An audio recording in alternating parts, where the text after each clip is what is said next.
There are 3 It's so semi-finals easy to in comment Supercar. because then I know what I would have done all Exactly. the time. Huh? Yeah, mate, you'll love this. It's Yeah. easy. Right, yeah, no, are you happy? I think we're happy here. We have a lot of...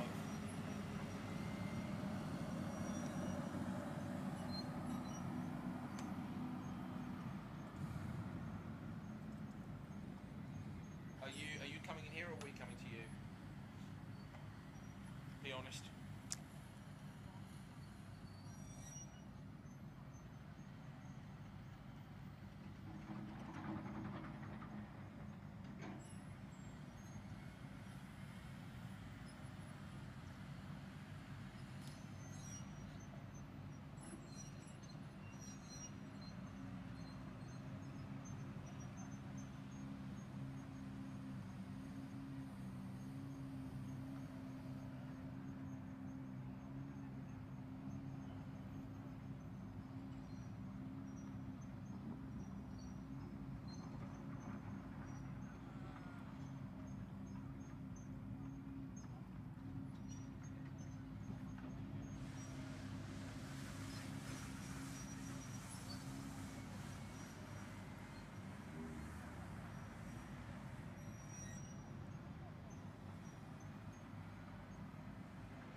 inte Viggo pratade, han pratade med mig på camp där, eller vi, ja, för han frågade hur han skulle komma i kontakt med dig, men Venix tror jag att han hade. Han lyssnar om du ser honom i bild då.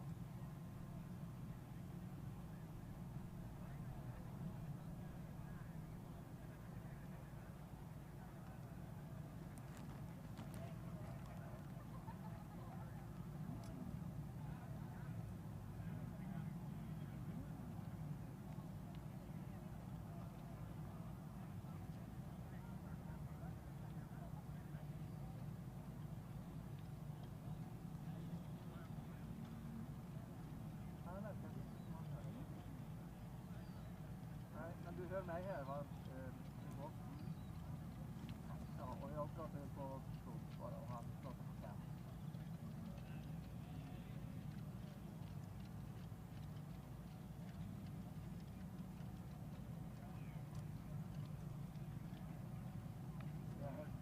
Ska jag hälsa någonting till Viggo eller? Ja, vi jobbar på det Viggo.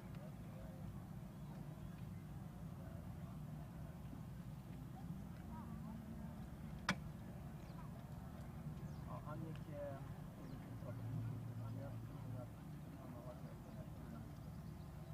är bra att du kan flyga lite närmare. Jag skojar med det. Ja. Du kan detta. Ta en närbild. Du ligger i bilen. Ja, jag måste ju ligga. Alltså jag börjar ju på en närbild, men så måste jag ju punkten och redovisa när jag går in i jokern här. Ja, väl. Ja. Men här kan du ju trycka på. Ja, men det beror ju på liksom, det är ju annorlunda. Ja. Då är det ju liksom, om man ser att ledaren åker in och så kommer nästa och ut i tid, så trycker man ju på den precis. Ja. Så du ligger närbild också. Ja, exakt.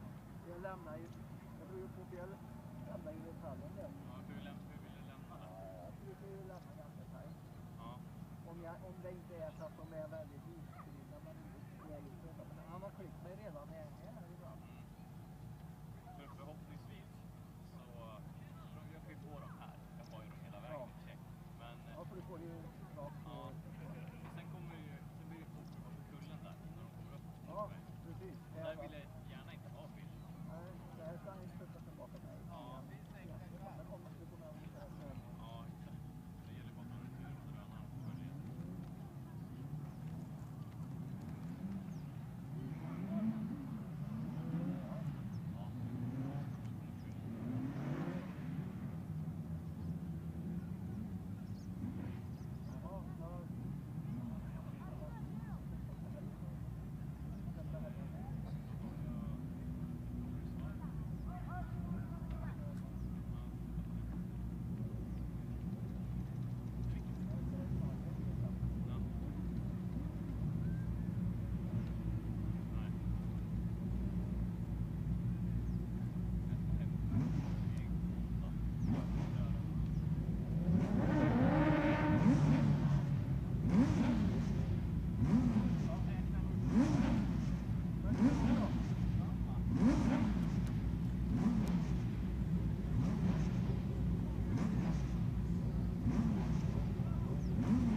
redo för kvalomgång vad det gäller våra crosskörning och Johan.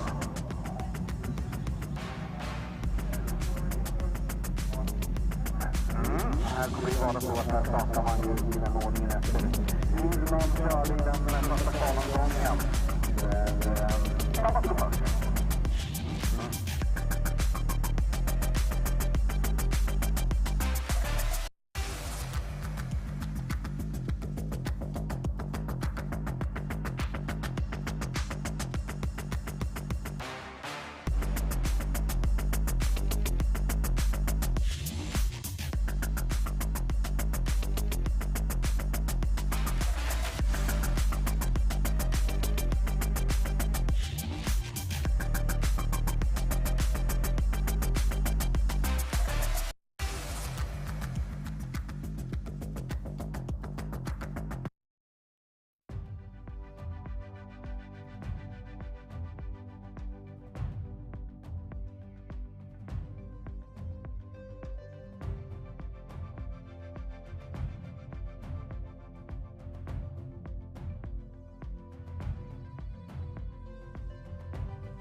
med startnummer 372 Gustav Hasselblad.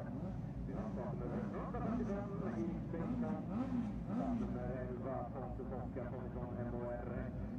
Startnummer 333 Carl Vedlund och startnummer 22 Mirfetti.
Pettit.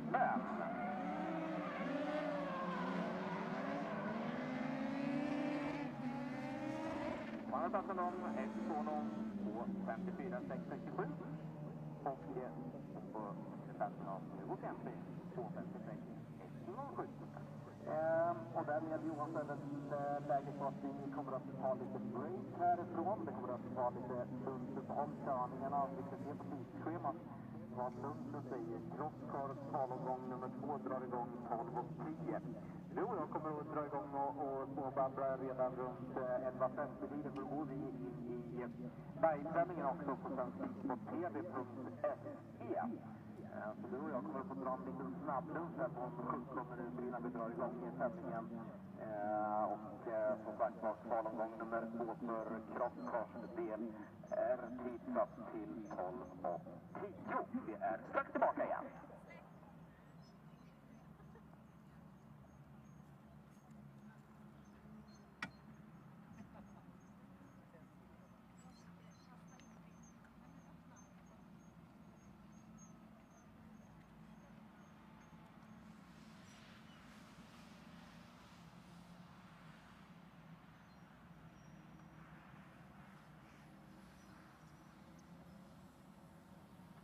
Här från andra kvalomgången vad det gäller Crosscar Junior har vi även fått in en tidsbestraffning. Det är för Hampus Hagström som har en 3 sekunders bestraffning som körde på en trackmarker i andra böj.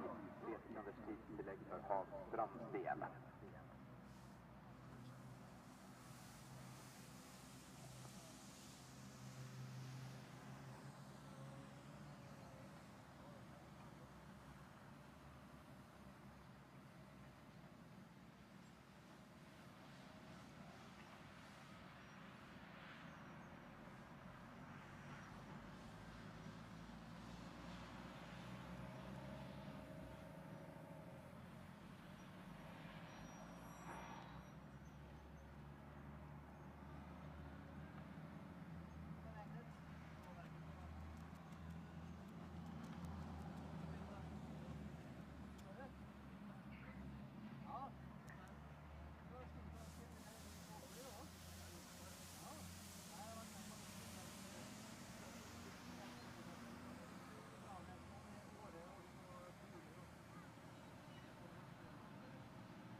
It's a big dream and a lot of new things to think about. It's a totally different car, a lot more buttons and stuff in compared to the lights car. So I'm excited to take on the challenge and hopefully we can make something good on Sunday. What's the speed difference like?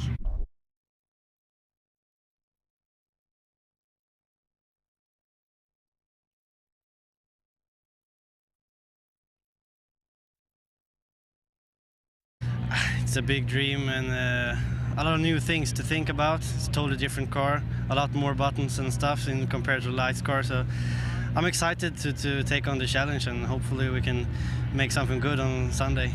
What's the speed difference like? It's a huge difference.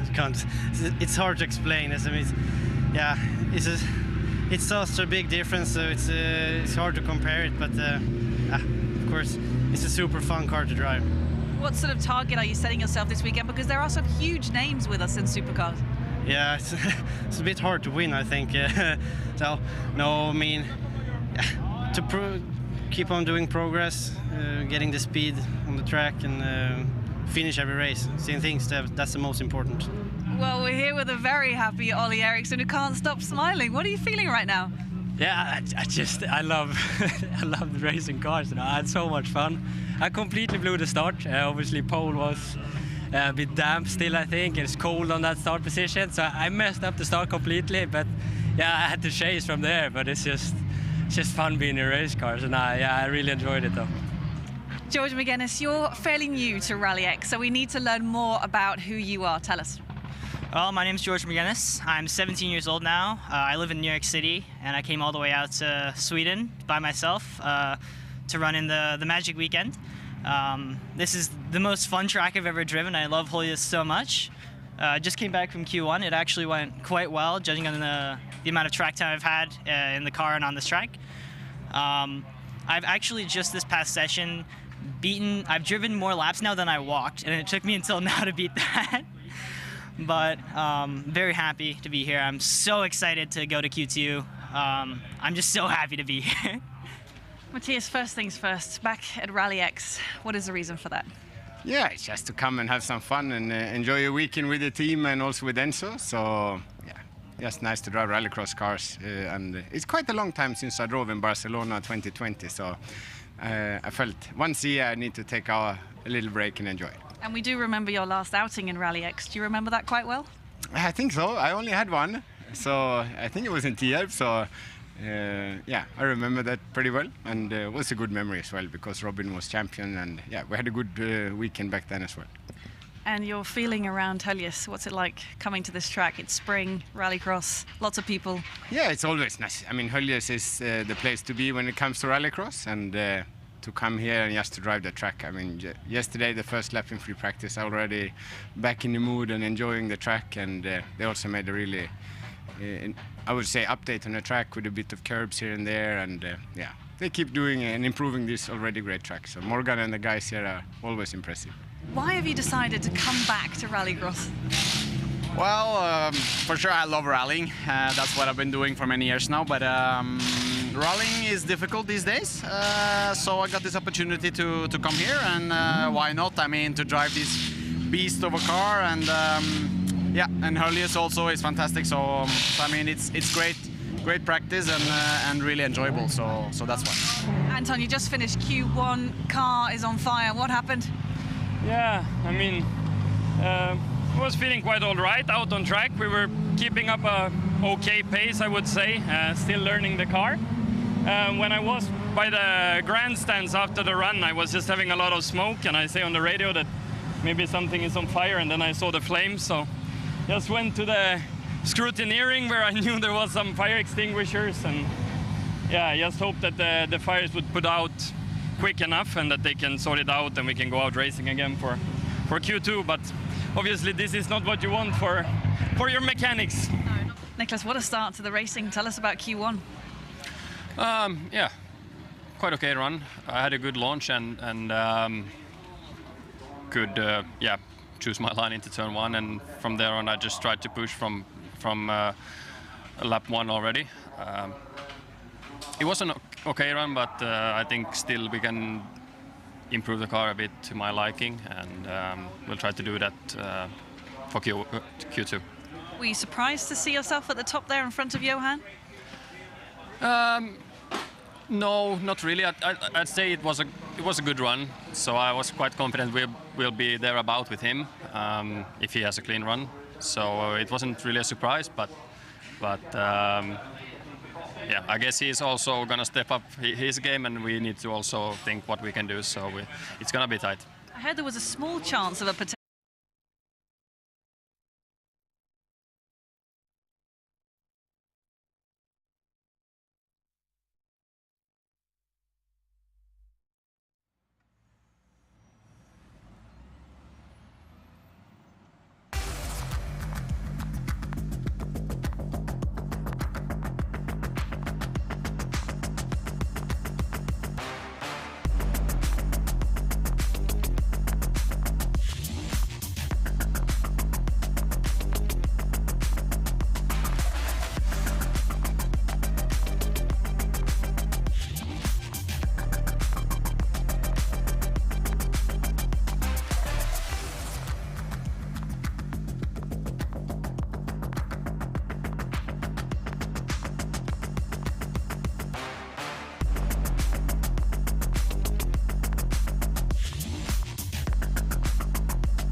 RallyX is brought to you by Cooper Tires, Olsbergs,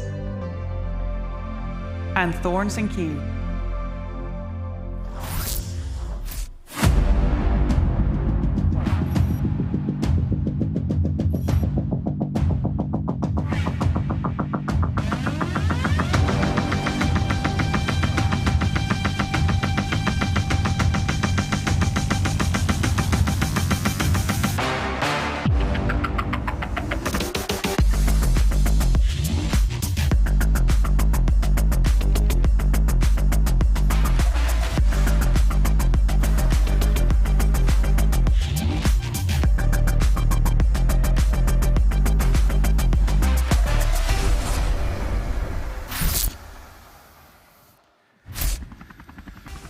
Well, here we are then, heli shots of the legendary Holjes circuit, Värmland in Sweden. This is one of, if not the best rallycross circuit in the world, and the 2022 International Rallycross season starts here now. Today is a good day because today is a race day. You'll see how relevant that is in just a moment. My name is Andrew Coley. I am delighted to be back commentating this season for you. Molly Pettit is, of course, reporting from the paddock, and we've got a special guest here in the commentary box who I'll introduce you to in a minute. But first of all, let's take a look back at last year.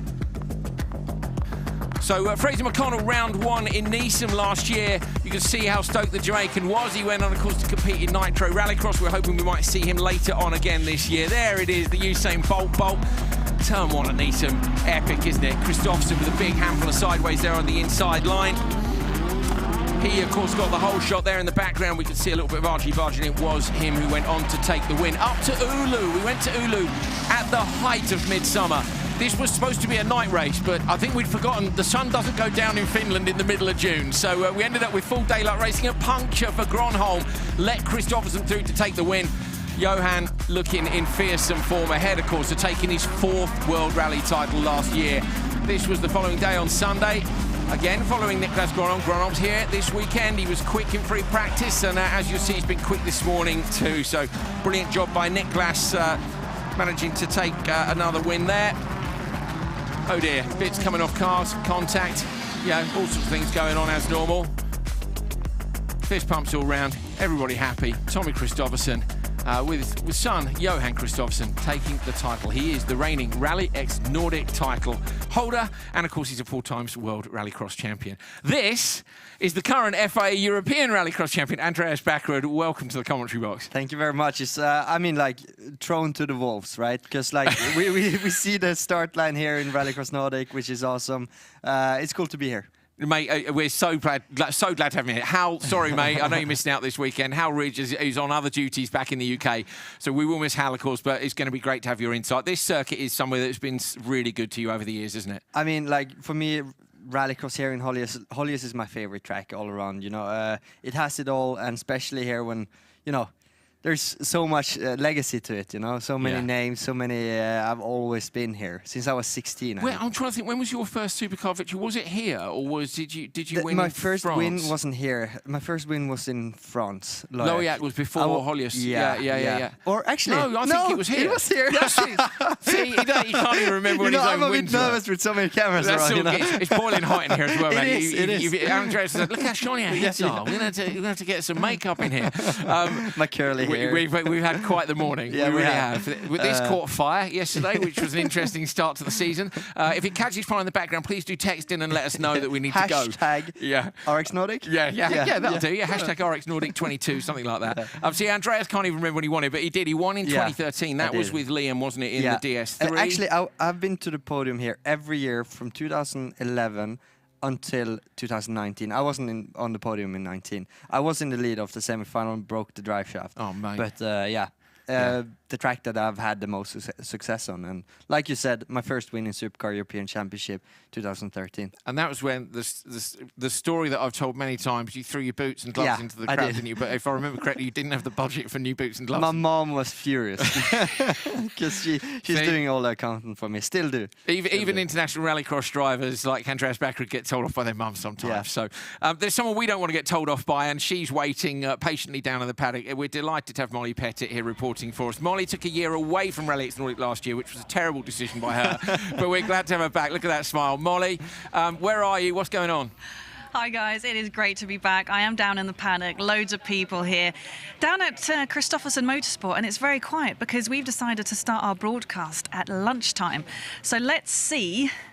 We always kind of do it as we please until someone tells us to get lost. So we're going to go behind the wall, you know, where all the data goes on, and also something very important to most people, lunch.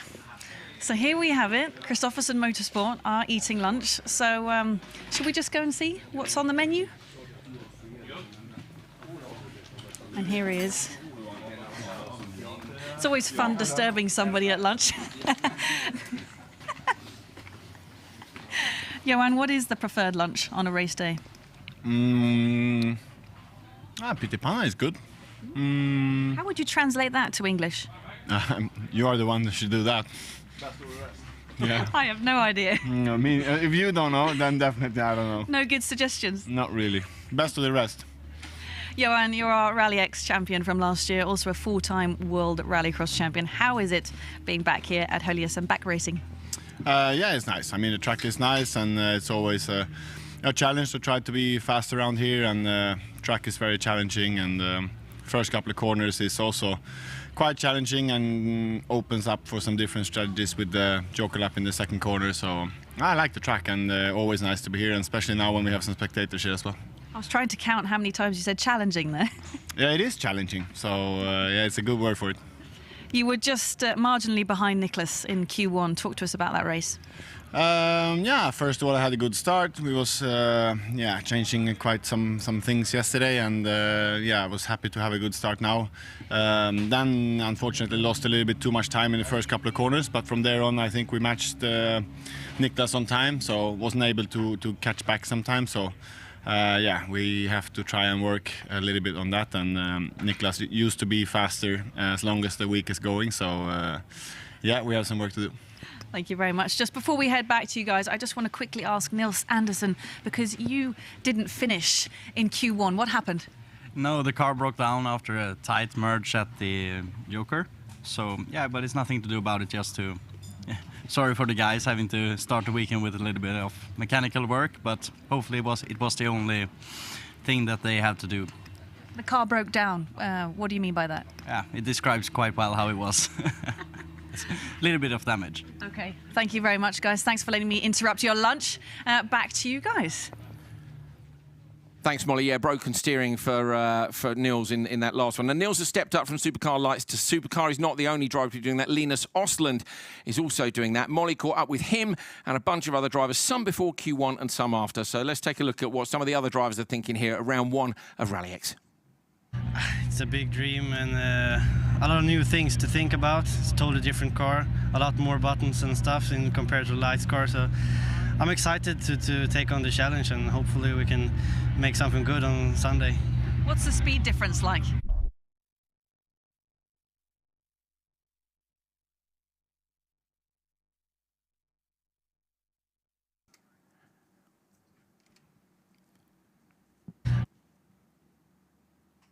It's a big dream, and a lot of new things to think about. It's a totally different car, a lot more buttons and stuff compared to the Lights car. So I'm excited to take on the challenge, and hopefully we can make something good on Sunday. What's the speed difference like?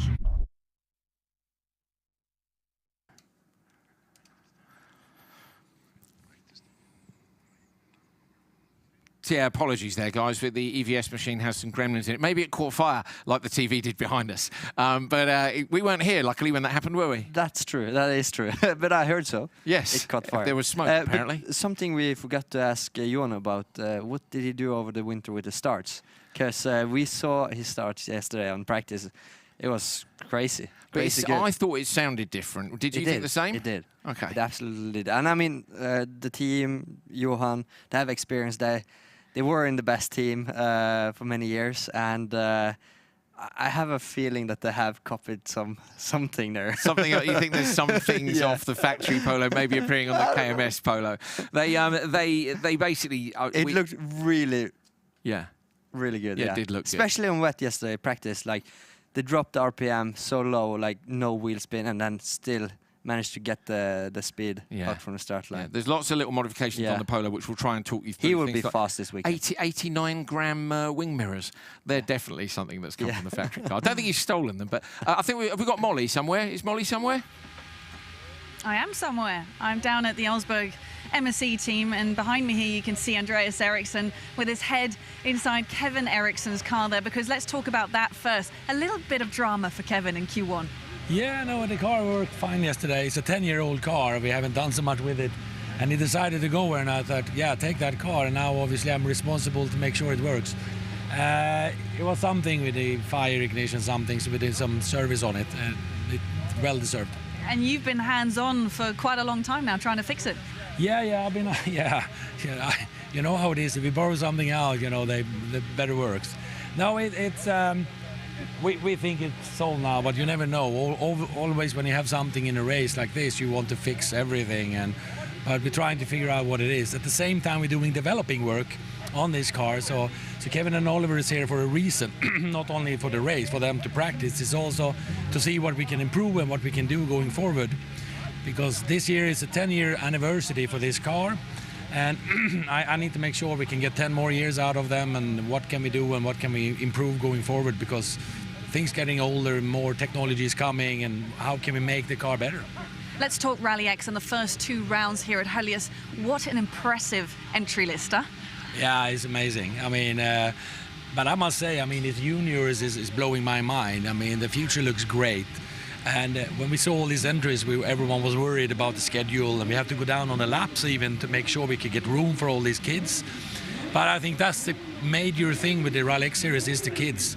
We have them from the young age all the way up to the very top end World Championship drivers, and that's what makes this series very unique. And every class is full. I mean, I'm very, very happy. And let's just very quickly talk, because RallyX is moving in a more sustainable direction with a new fuel. Tell us about that.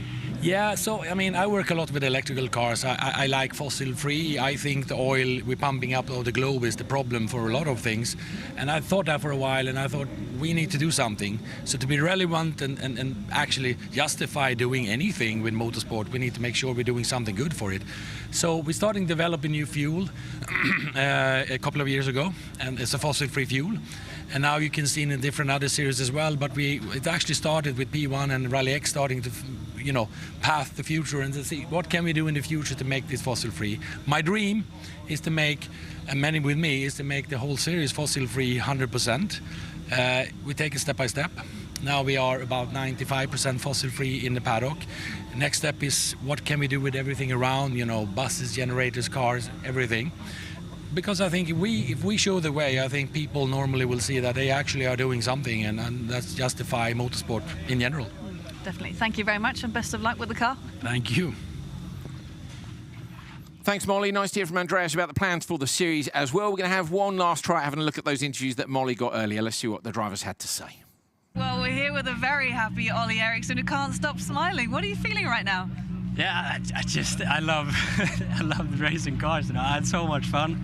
I completely blew the start. Obviously, pole was a bit damp still, I think. It's cold on that start position, so I messed up the start completely. But yeah, I had to chase from there. But it's just fun being in race cars, and I really enjoyed it though. George Mcginnis, you're fairly new to RallyX, so we need to learn more about who you are. Tell us. Well, my name's George Mcginnis. I'm 17 years old now. I live in New York City, and I came all the way out to Sweden by myself to run in the Magic Weekend. This is the most fun track I've ever driven. I love Holjes so much. Just came back from Q1. It actually went quite well, judging on the amount of track time I've had in the car and on this track. I've actually just this past session I've driven more laps now than I walked, and it took me until now to beat that. But very happy to be here. I'm so excited to go to Q2. I'm just so happy to be here. Matthias, first things first, back at RallyX, what is the reason for that?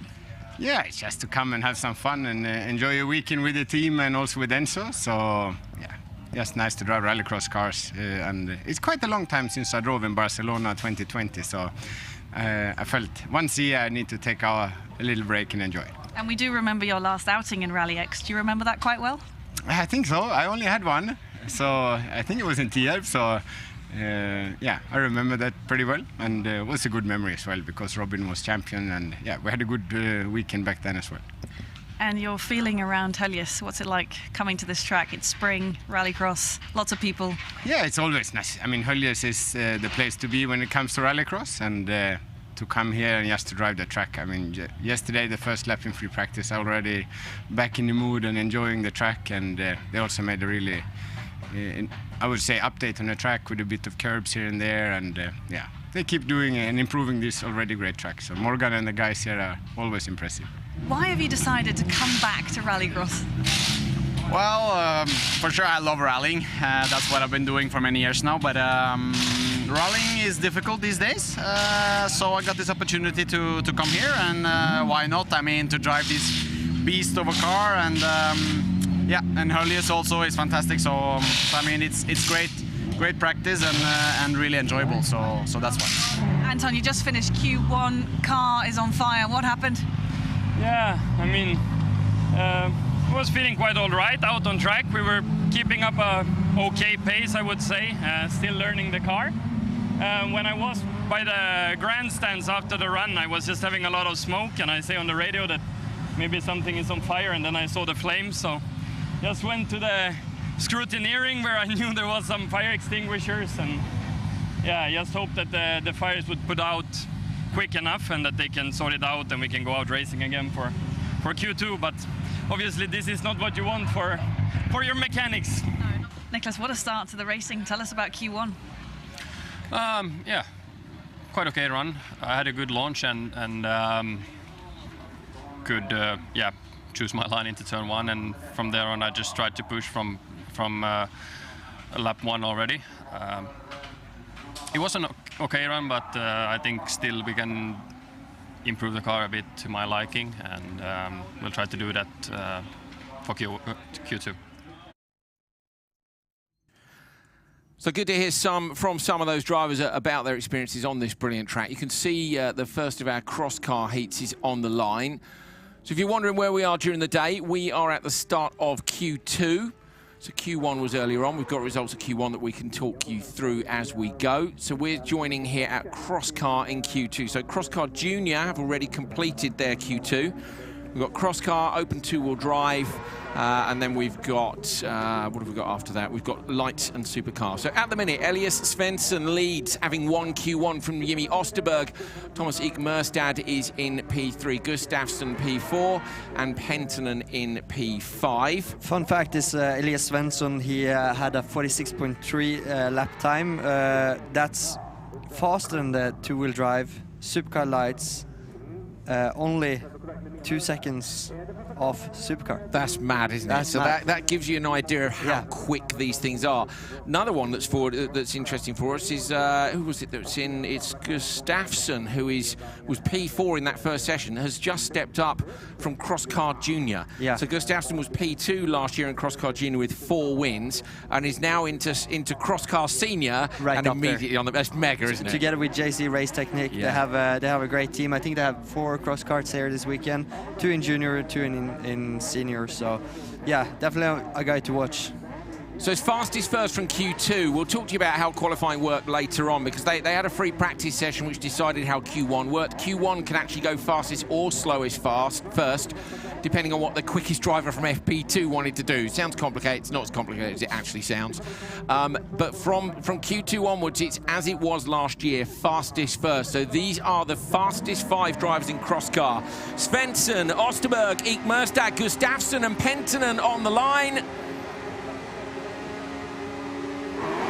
Green light, wheel spin, middle of the grid, great start for Eek Merstad, but Svensson, who was fastest in Q1, gets down to turn 1 first. Osterberg did something inside line. Oh, just runs a little bit wide, almost contact between the 3 of them. Osterberg goes straight to the joke lap on the lock stops, sends it in there nicely. Svensson, though, the Q1 winner over the jump and into the lead. So 2 cars in the joker on the first lap. Osterberg and Merstad, that was a great start. It was, and especially from Osterberg, he didn't have the launch, but he still managed to keep his position first into the joker. I think he did a great choice. Mate, I love watching, you see Svensson there, wheelie over the crest, but you see these cars, you know, with the supercar, we maybe don't see your inputs, and with these cars, watch the nose, when they get on the brake, and the speed down the hill. Flicks it in. Yeah, and you see the way the nose dips when they jump on that brake pedal. Again, look at that. Down goes the dip, off the brake, on the gas. I mean, I can drive plenty of cars, but I don't think I can drive a cross kart like these guys drive cross karts. You see they put water on the track now. It was a bit dusty earlier. Probably the track is a bit slower now than it will be later on. But yeah, these guys are great drivers. Oh man, I've just seen flames from the exhaust as well. Yeah. I'm in full stoke mode immediately. You know, like this is the first race we're covering this year, the first international rallycross race, and it's just so good, isn't it? Immediately. Yeah. Svensson, the only driver not to joker, as we see a battle going on up over the crest into Velodrome. That was made wider a couple of years ago. Looks up the inside line. Is Penton desperately trying to pass, I think, Merstad, but can't do. Osterberg is in P2. Don't know what the gap back from Osterberg is. Can't see it just yet. Time is screen. 1.2. 1.2. So we're not. Don't know whether or not he's going to be close. Yeah, enough. I think you have it. It's 3 laps, don't forget, in qualifying, which is really short. So this time Svensson must go joker. It's 2.7 was the gap. Yeah. That might just be enough. So watch for Osterberg coming into the standard lap now on the inside line. Svensson goes joker, going to try and straight line the exit. We're going to miss the merge. Where are they at the top? Oh, Osterberg's inside. Almost contact between them. Wheelie, flames, yes, everything. I think we've got a broken lens on the drone already, so someone's obviously smashed that with gravel. Osterberg in the lead. Yes, mate. Well spotted. Backwards straight into the commentary duties, seeing what I've going to change the sport of commentating. Yeah, he's gonna do it this weekend. So Svensson leads. Oh, so good to hear that RPM down the hill. Osterberg just in close behind. So what was the gap? We're going to see Svensson take this one. It was 2.7. So we reckon then you need 3 probably? Yeah, to be clear. So Svensson takes this with a 225.4, which is 1/10 of a second slower than the previous session. That's not bad when the track was watered, Andreas. That makes me think maybe the track was watered before Q1 as well. Yeah. No, you never know when they are putting water in. So, I mean, yeah, it changes the track a bit, but sometimes you're lucky, sometimes you're not. So, and sometimes it's also more grip when it's wet, so it's very hard to know as a driver. Explain that to people at home. Why is there more grip when it's wet? We're going to see a little replay of turn 1. So Osterberg in the red and white buggy inside line here. Look, backs it in, runs a bit wide. Does he get to the... Yeah, he gets to the joker first. And he was super wide going into the joker. Nice line though, wasn't it? Yeah, it was a nice line. It was kind of like seeing Robin Larson going in. Yeah, the rotation was good, wasn't it? So he was straight at the apex. Settled. But this was really tight. I felt Svensson would take this, easily, but Osterberg came back there. So. A great hit, all the flames. Yeah, all flames up the back of the car. That was good stuff.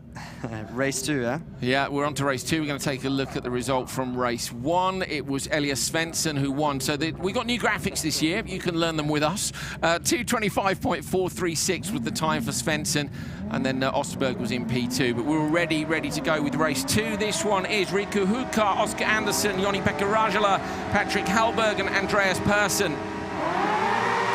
Hallberg from P4 with a good start, but Riku Hukka on the inside as well. Hukka going to try and get to that apex first of all. Hallberg gets a bit of contact, spin in turn 1. Oh, Hukka goes round, contact on the outside line as well. Door flies up. Hallberg has managed to get through that somehow unscathed.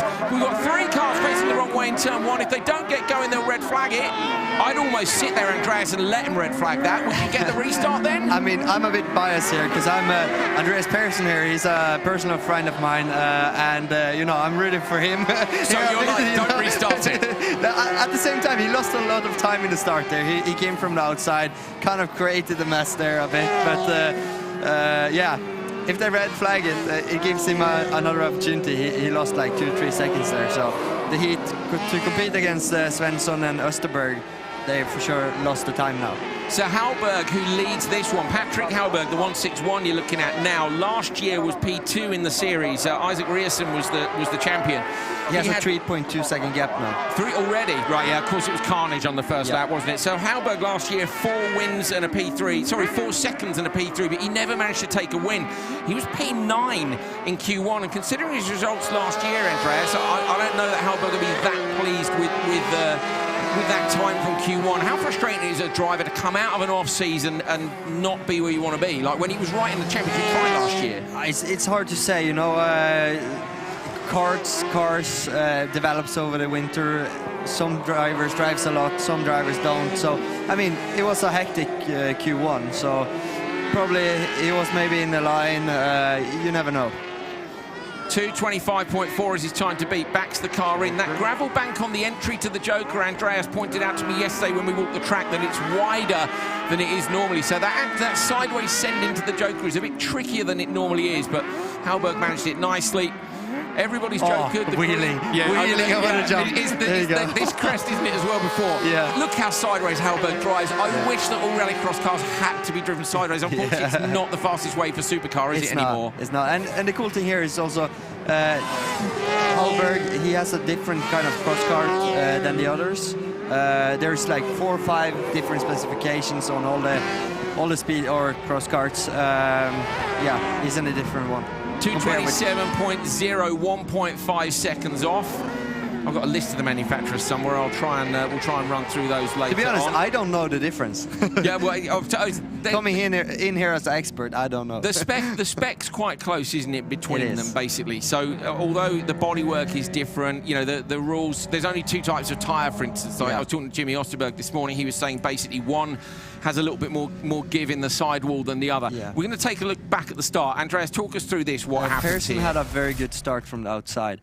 He tried to get in, but there was obviously somebody there, and they hit wheel to wheel. Slide all the way around, get hit again. And yeah, we see 2 drivers getting stuck. Yeah, goes round, collects Hukar from the inside. Oh, it was quite heavy contact there, wasn't it? Heavy contact. But you know, this is racing, this is rallycross, this is what it's all about. Look at those inputs. And Hallberg as well. That car bottomed out. We saw sparks yesterday in front of one of the supercars. Flames. So good. 2:27.0 for Hallberg sees him slot into P4 in the session. He was P9 in Q1. Yep. So that's all good. Oscar Anderson was a DNF. Everyone else got round. Rico Hukar. So where was Hukar after Q1? Was P6. That's going to drop him down the order. So a little bit of carnage. That will make Q3 quite interesting because we'll see some of the quick drivers in with some of the guys who aren't quite so fast. So on to race 3. This one on the inside line, Ronald Baldins. He's in the new speed car this year, the speed car Wonder. He had a speed car Extreme prior to that. That's only just been delivered. And then we've got Eganson, Yuga, Oja, and Nojin. Baldins gets pretty good traction on the inside. He should be able to hold on from there. Didn't think he quite had it. Side by side, bit of contact between him and Eganson. Contact again. Somebody gets launched off into the barrier on the outside. That's the Markland barrier, of course, and I think it was the EKS Audi one, but was it the Polo? It was the Audi, wasn't it, the Markland put in the wall there? Yep, that's true. Nojin and Ojar go straight to the Joker lap, and you can see them drop down the order. Yuga showing in there as well. So Baldins leads. I actually did an event in Riyadh, Autoville, a car show down in Riyadh earlier this year, together with Ronald Baldins, a very, very talented driver. The stuff he does with the speed kart or cross kart or whatever it's called, it's amazing. You know? He's a guy with a lot of experience. He knows how he wants the setup, and overall very quick. Good rotation, straight kart in the exit. You know, get the power down. It's a great driver. What I love about these cars, again, I know we've spoken about the inputs. You can see the input from the movement of the car, but watch Baldins as well in the car. He's wearing luminous gloves, which sounds daft as a thing to look for, but it allows you to see what they're doing. You can see him pulling the gears in the car.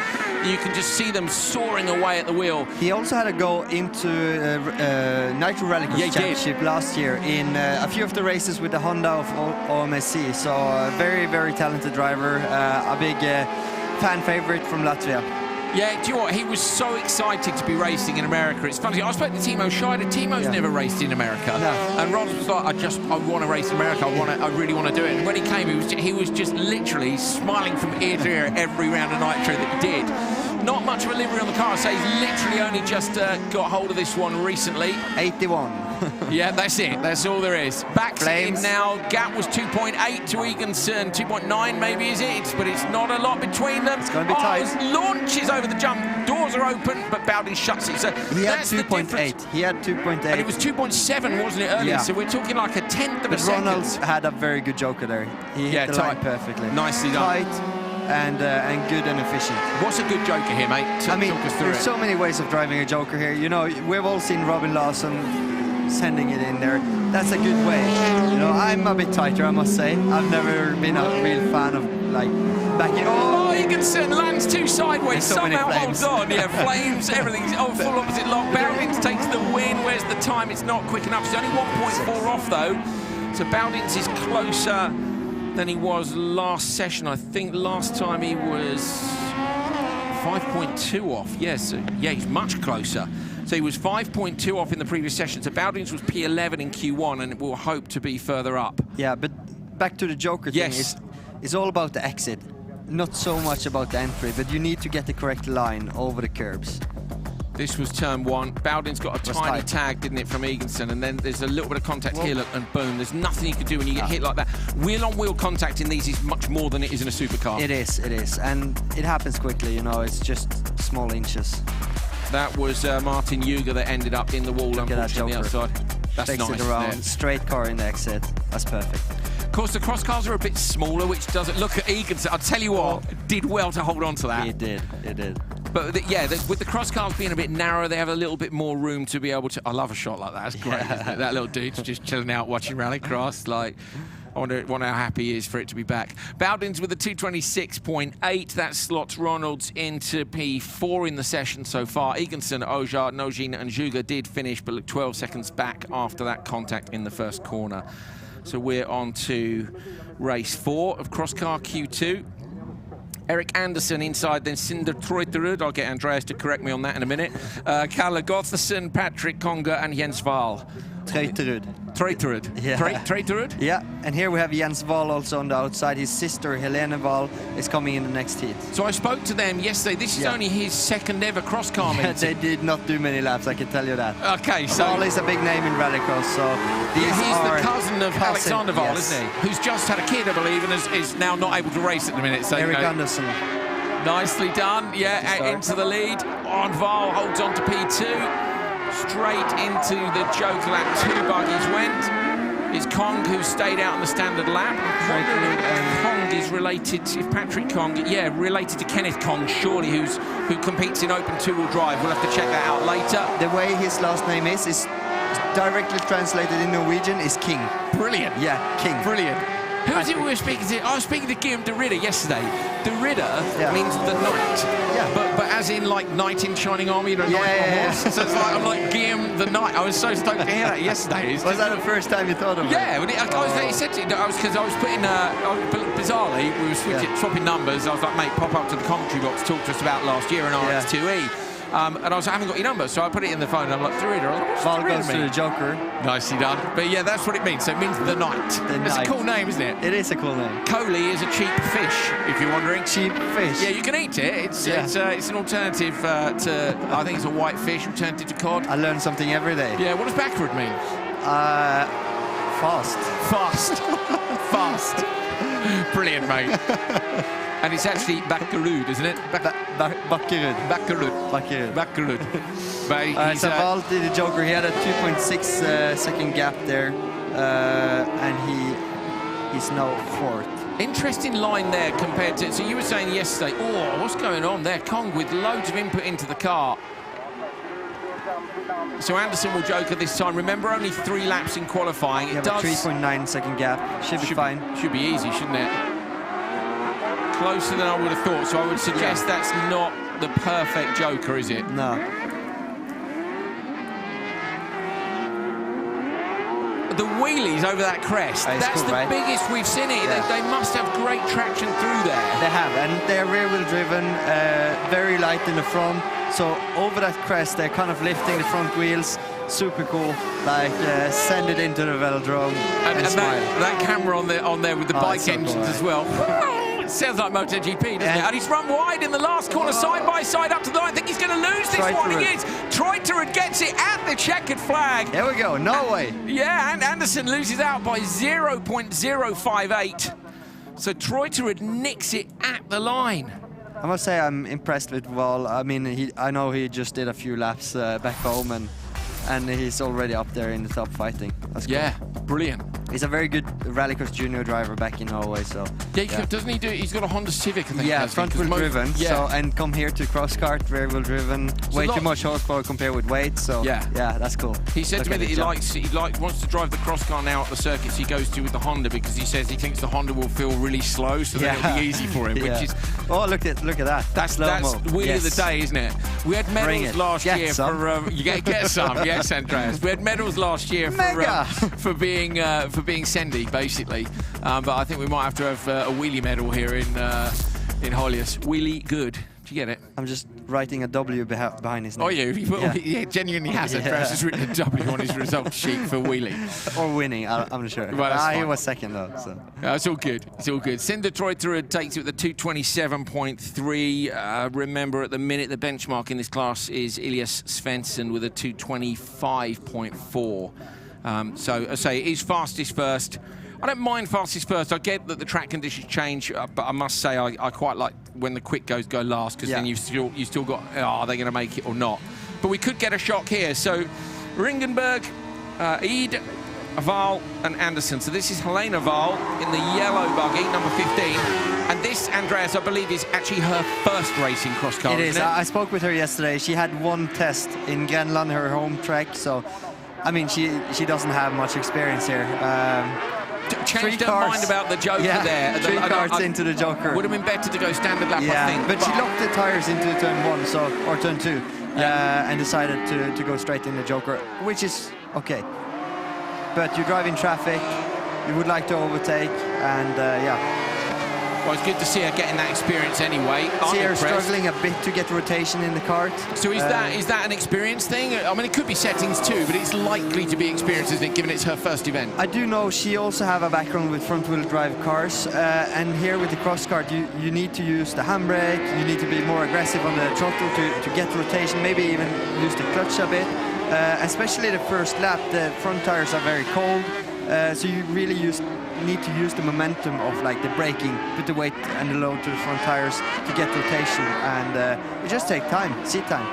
Yeah. Cool livery there. We see I was going to say, that looks mint, doesn't it? Formula 1 livery, that's cool. Yeah, that's awesome, isn't it? Patronus and everything down the side. So Ringenberg, sideways. Come on, hold on to it. Come on, Val. Little bit deep, should get the exit here. You see there into the velodrome, she's understeering quite a lot. Yeah. They don't have a diff, do they? So if you want to make it turn in, you really got to back it in on the brakes. I think it is stiff rear. Solid axle, No, it's not solid, actually. No? It's split, sorry. Okay. Or, I'm not sure. It looks... I'm sure I've got in my notes they don't. We'll check. You'll have to forgive us. It's the, cross it. No, direct chain drive, no diff, double wishbone, I see a drive shaft there. And drive shaft, so we've got brands, we've got Speed Car, YMS, you've got RX01, who are Spanish, Kamikaze, Kazmat, Edge is the car that Hallberg was driving, and TN5, which of course is a Thierry Neuville car, which was used in the FIA Junior Series last year as well. So Ringenberg took the Joker out in the lead. He has a comfortable lead now. Looking for a good overall time here. He's driving really well. Loving the drone. Over the crest. There's that barrier. I tell you something. Over the crest, the first time you do it in free practice 1 every year, it's the best feeling on the planet. Why? Tell it. The speed over there, settling the car over the crest, going downhill, knowing that you need to flick it into the long turn, whatever, 8, 9, maybe 10. I don't know. Just awesome. And then the jump. Yeah. There we go. It's a great circuit, isn't it? I always have a brilliant feeling when I come to Holjes. Yeah. Everybody does. I've been lucky enough to go to a lot of the tracks, over the years now. Yeah. Obviously not as many as you, but there's something special about this place. It's not even the Magic Weekend for me. The same amount of World Rallycross races. Yes, we did. 89 World Rallycross races. Me and Andreas Backward did together, didn't we? Yeah. And I believe, wasn't it only Timmer and Timmy at that point? Did Timmer? Only Timmy. Did Timmer do 2020? No, he didn't. I'm not sure. I don't think he did. I think it was only you and Timmy who were left, who'd done the 89 events as well. Yeah, so 229.3. So Ringenberg drops. Puts him into 12th. Yeah. Yeah. Just behind Jens Wahl. That's good, though, compared to where was Ringenberg in the previous session? He climbed the ladder now. Yeah, would have been on page 2. Yes, 21st in the last, in the one before. Yeah. Right. 2 VD. So rear-wheel drive, front-wheel drive. Have you any experience of this stuff? So from last year? Yes. I grew up with this. I love this stuff. Mate, it's awesome, and isn't it? I bet your favorite is Tiger here. It is, yeah. So I called him Tiger all last year. Tiger. He seemed okay with that. Tiger. You know? He is Tiger. I spoke to Simon Tiger yesterday, and if you're not familiar with Tiger, who obviously didn't win the previous session, but last year won like everything, pretty much. It's so fast, that car off the line. It just looks awesome, doesn't it? I said to him, what have you done to the car? He's nothing. He doesn't say a lot if you remember in interviews, but he said it has a bigger rear wing. I was like, yes, mate, like just awesome. So you see here, you have Fredrik Ågedal in second, and you have Jonas Dahlstad Jakobsen, which is did the Joker. He has been quickest in practice and in Q1. They are big rivals in the Norwegian Championship. Very, very good drivers, top class drivers. No, we didn't have many Norwegians here last year. No, that's true. The reason for that was because of the border. So you guys in Norway, the border was pretty. To be fair to Norway, they did well, and the border was pretty closed, wasn't it? So it was tough for you guys to get over to Sweden and do the events. It was very hard, and you know that was just a time of our lives. We just had to get through, and but now it's all open, and we can come and. So now we're seeing we have Ågedal. Yeah, he was going for a Joker, but Tiger went as well. So. Oh no, they're not going to get past. Jakobsen gets them both. So Jakobsen jokered on lap 1 and come straight through to take the lead. It was. I'm pretty sure it's Jakobsen who won the previous session. Yeah, it was. Jonas Dahlstad Jakobsen from Norway. So won that session. So Jakobsen, he's all the way up north in Norway. How north is north? It's very, very north. I'm not. Give us a where's Bergen compared to here? Bergen is west coast of Norway, so same like line as Oslo. Yeah. So it's like central west, but up. It's like Trondheim, where we do rallycross. That's like south for him. Yeah. So he's all the way from north. He's way north of Trondheim. Yeah. And he won something we call Bilkostalente, which is like folk race. Where he came from, he got a chance to drive there. He won it. He stepped it up to Supernational. He got some help. He's been in the top ever since. Very, very talented driver. That's brilliant. We drove together in Super 1600 a few races. I think actually, if I remember correctly, he actually beat me. Really? 1, maybe 2 times. I'm not sure. Hal Ridge beat you once, didn't he? Which he always surprised you about, but you'd lost a wheel. Yeah. Oh, Ågedal lost the wheel. When you said lost the wheel, I saw a wheel flying. So that's proper commentator's curse in the background. 3 wheels over the line. 229.7, which is slower than the cross carts. 229.7. These cars, of course, are a lot heavier, aren't they? A hell of a lot more power. So who lost the wheel in the background? Ågedal. Yeah. Ågedal lost the wheel in the back. Yeah, rear left look gone. So that Armco barrier, if you're wondering, when did that appear, Andreas? I think because we walked the track yesterday. I believe it was after 2018 where Matthias and Timmy had a minor coming together at the bottom of the hill. I do think somebody got sent all over the sandbank there into the turn 1. Yeah, it was. I have to say, it was slightly dubious, wasn't it? Yeah. And Timmy ended up in turn 1 from turn whatever the bottom of the hill is. No, and to be fair, it probably needed a bit of Armco because it's so fast coming down the hill. I guess back in the day, maybe not, but the cars are so fast now. So they put an Armco barrier across. Yeah. So Simon Tiger last year, remember, won 6 out of the 7 rounds. He was disqualified in Oulu, and I'm pretty sure that was contact with who was it with? Cautio was DQ'd there, but I think it was contact. I can't remember. Maybe with Venäläinen. Yes. Sorry, yes, it was Venäläinen who was disqualified with him. So Venäläinen was. Oh, look at the wheel. Yeah. So it's actually, it looks like the centre of the. Is the tyre off? No, I think it's the whole wheel. Yeah. Maybe the centre of the wheel's come out. Here we go. Here it is from the other angle. And it's on the inside. No, outside. Oh. The whole rim and everything. So maybe that's just shit. Yeah. Look at the speed it hit the Armco at. It's the worst job. Yeah, it's the worst place to lose a wheel. This is going to take some time. We'll dig this one out of here then. Yeah, this is deep in there. You can see the marshals walking there. Yeah. Let's take a look at the results of that first race from open 2-wheel-drive. Jonas Dahlstad Jakobsen with a 229.7. So that is 2.3 seconds quicker than Jonas went to win Q1. 229.7. That's my brain going slowly as I write it down on a piece of paper in old analog style. Yeah, I do the same thing. Yeah. I've seen Holjes doing it, so I'm trying to like be helping you here a little bit. Mate, you're doing a great job. I'm dead without you guys, basically. So I just get excited. You know, you guys just have to tell me why I'm excited. So somebody else who might be excited or might not is Molly Pettit, who's somewhere in the paddock on a mystery tour. Where are you, Molly? I'm always excited. You know, it's Rallycross, it's Holjes, and I made my way into the paddock and I found Thomas Bryntosan. Thomas, you've been on speed since the very first meter here in Holjes. Tell us how it's been going. Yeah, we have had some problem with the turbo pressure, both in practice yesterday and also in Q1, but I think we have found the issue now. So. Well, that doesn't seem to have stopped you doing a pretty good time. No, it was quite good in Q1 anyway, so I think it will be good if everything's worked. So describe this turbo issue. What kind of issue? We had some problem with the wastegate, so in the first lap it was good, and then it was more and more less turbo pressure, so yeah, we will see now. Tell us about the track conditions. That is really good, for sure. I like Holjes, and also they are really good to prepare the track, so that's really nice.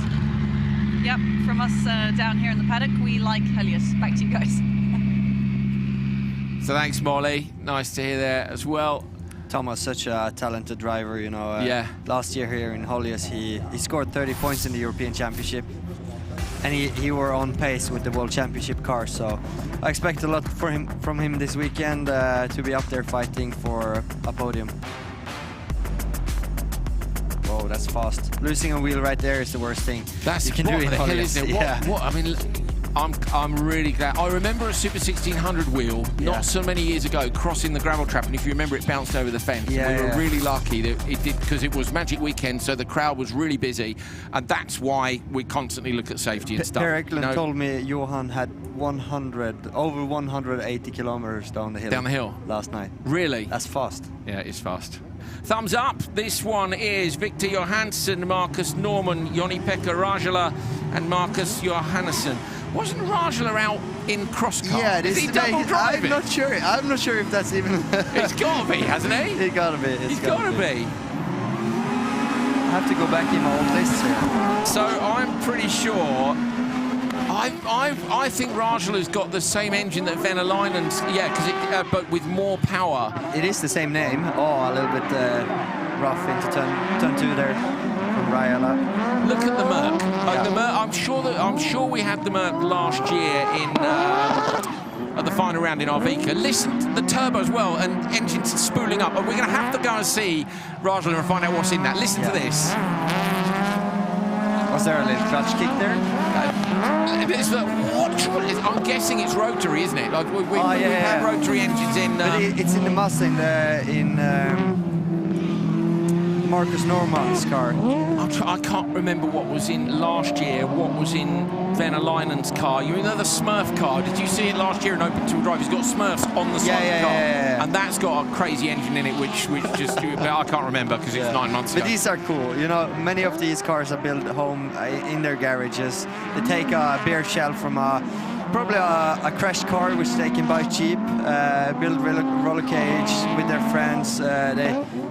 They get an engine tuner to build their engines. This is what I grew up with, watching my dad and my uncle race. You know? This is affordable, isn't it? There's no motorsport is cheap. No. We're aware of that. You know, we've both spent a fair bit of money over the years. You a lot more than me. Yeah. But Volvo S40. Yeah. Before that, you had Volvo 240. That was like my dream to drive, or even like was BMW that the really square M3 one? E30. Yeah, the really square one. They're still rapid, aren't they? Still, when we used to come to hell. Petter Solberg has one in his shop. The white and red one with Castrol livery on.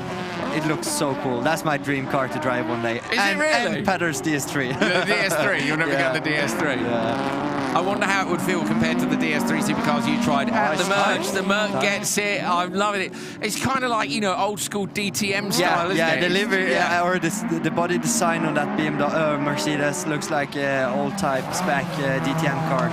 Big rear wing though, like 3 wheels through the velodrome, flames, down the gears. There we go, over the crest. So close behind Johannesson, trying to find a way through, but I don't think quite close enough. Unless there's a mistake on the brakes in the last corner, keeps it in super tight, gives him a little bit of a nudge, runs the car out wide, going to be really close between them. Who gets it? Who gets it? It was, okay. It was Victor Johansson, and he was ahead of Marcus Johannesson. Yeah, that is so yeah, correct. we get confused sometimes with names, but we did have it the right way around. Johannesson, despite giving that little bit of contact with in the background. Oman AB as a main sponsor. We have seen that logo on many cars, Big supporters, aren't they, the Omans of Rallycross at all levels. And Mats Oman, unfortunately, not here this weekend. He was supposed to get we here. drew at the last minute. Mats, you'll remember, is the driver who's paralysed from the chest down.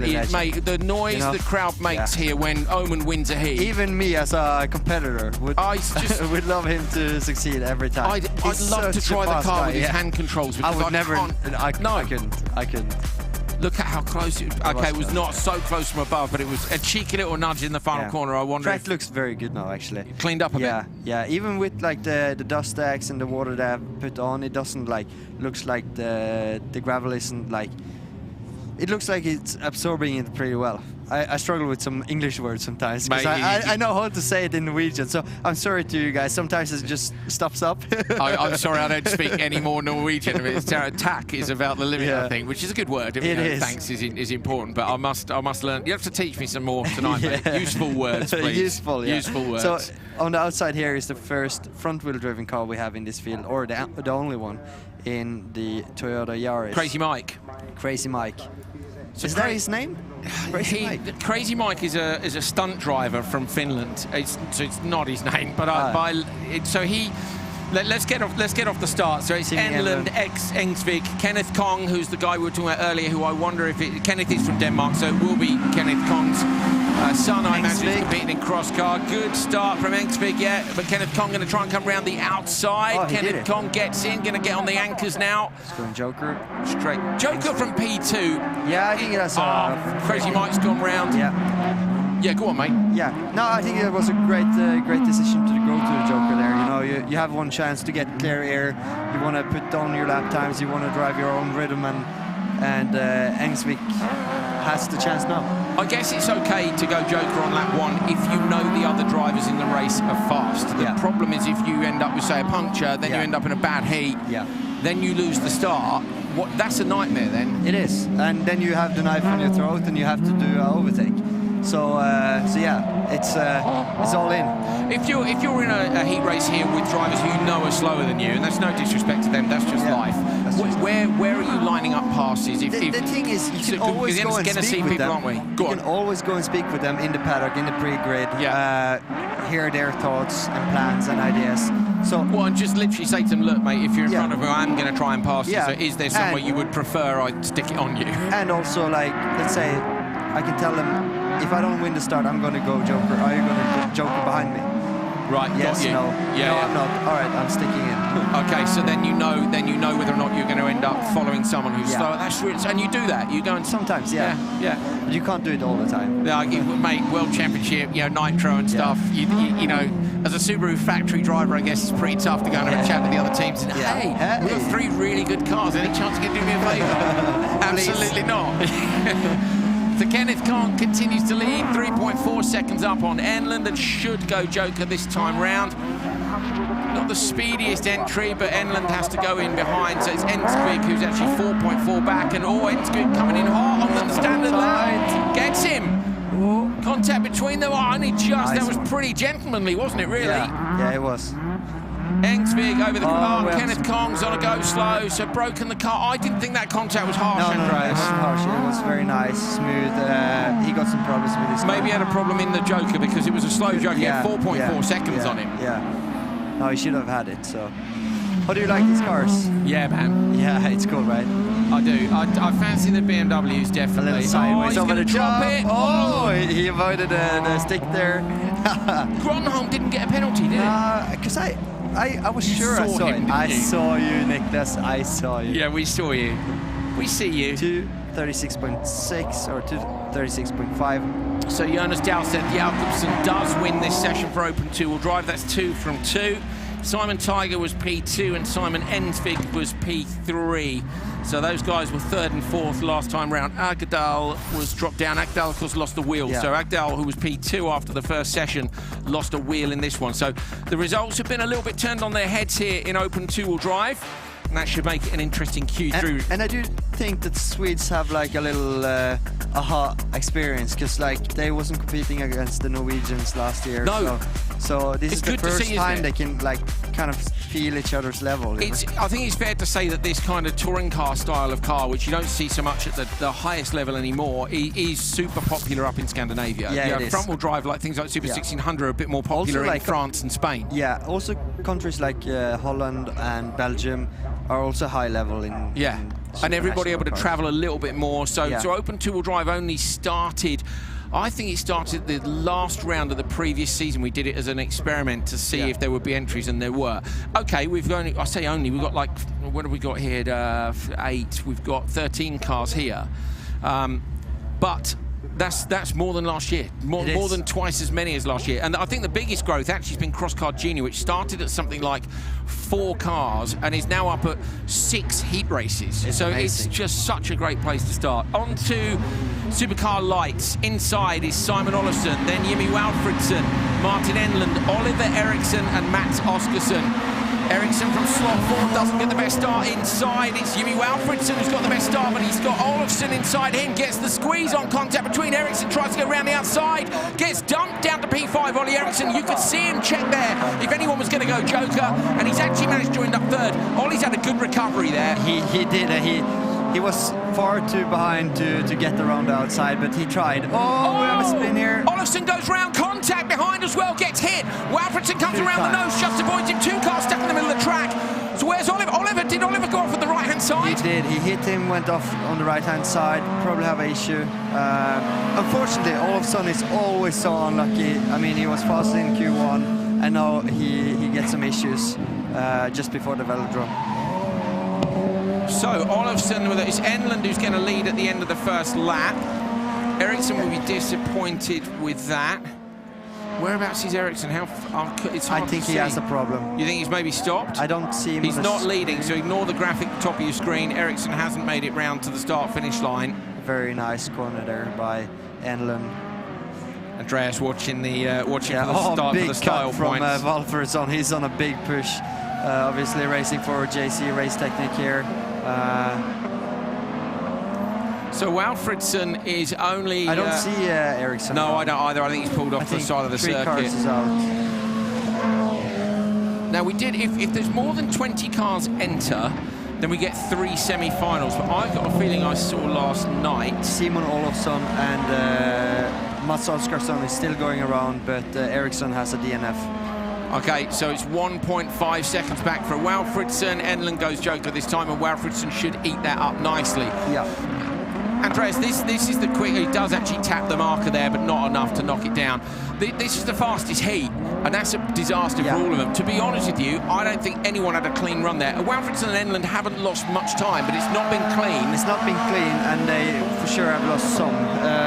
It's hard to say. I don't really remember if they were touching Olofsson as well. No, I don't. Enlund lost some time there, but I see their best lap times are 46.7 from Enlund and 46.8 from Walfridsson, which is very fast. Compared with Q1, is 1/10 off. So Walfridsson crosses line. Andreas is bang on the timing screen now. Now he's got taking over for Ulrich. That's it. We miss you though. Yeah, Hal, sorry mate. Yeah, we may have you back. Andreas is doing a very good job though. Thank you very much. That's a good point actually. Andreas, are you busy later this year? Can you tell us what you're doing? If I tell you, you have to kill me. And I then you have to do all turn this off yourself. the camera and Really? here, live here. But I can tell you that I'm working.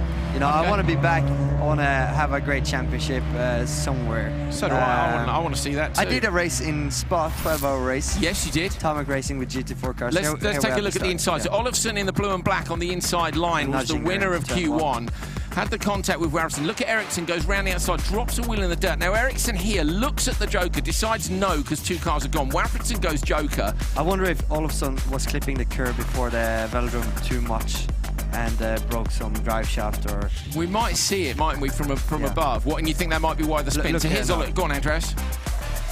Big cut there, slow speed, and then you get a big impact and something breaks. He didn't get a nudge from behind, you think?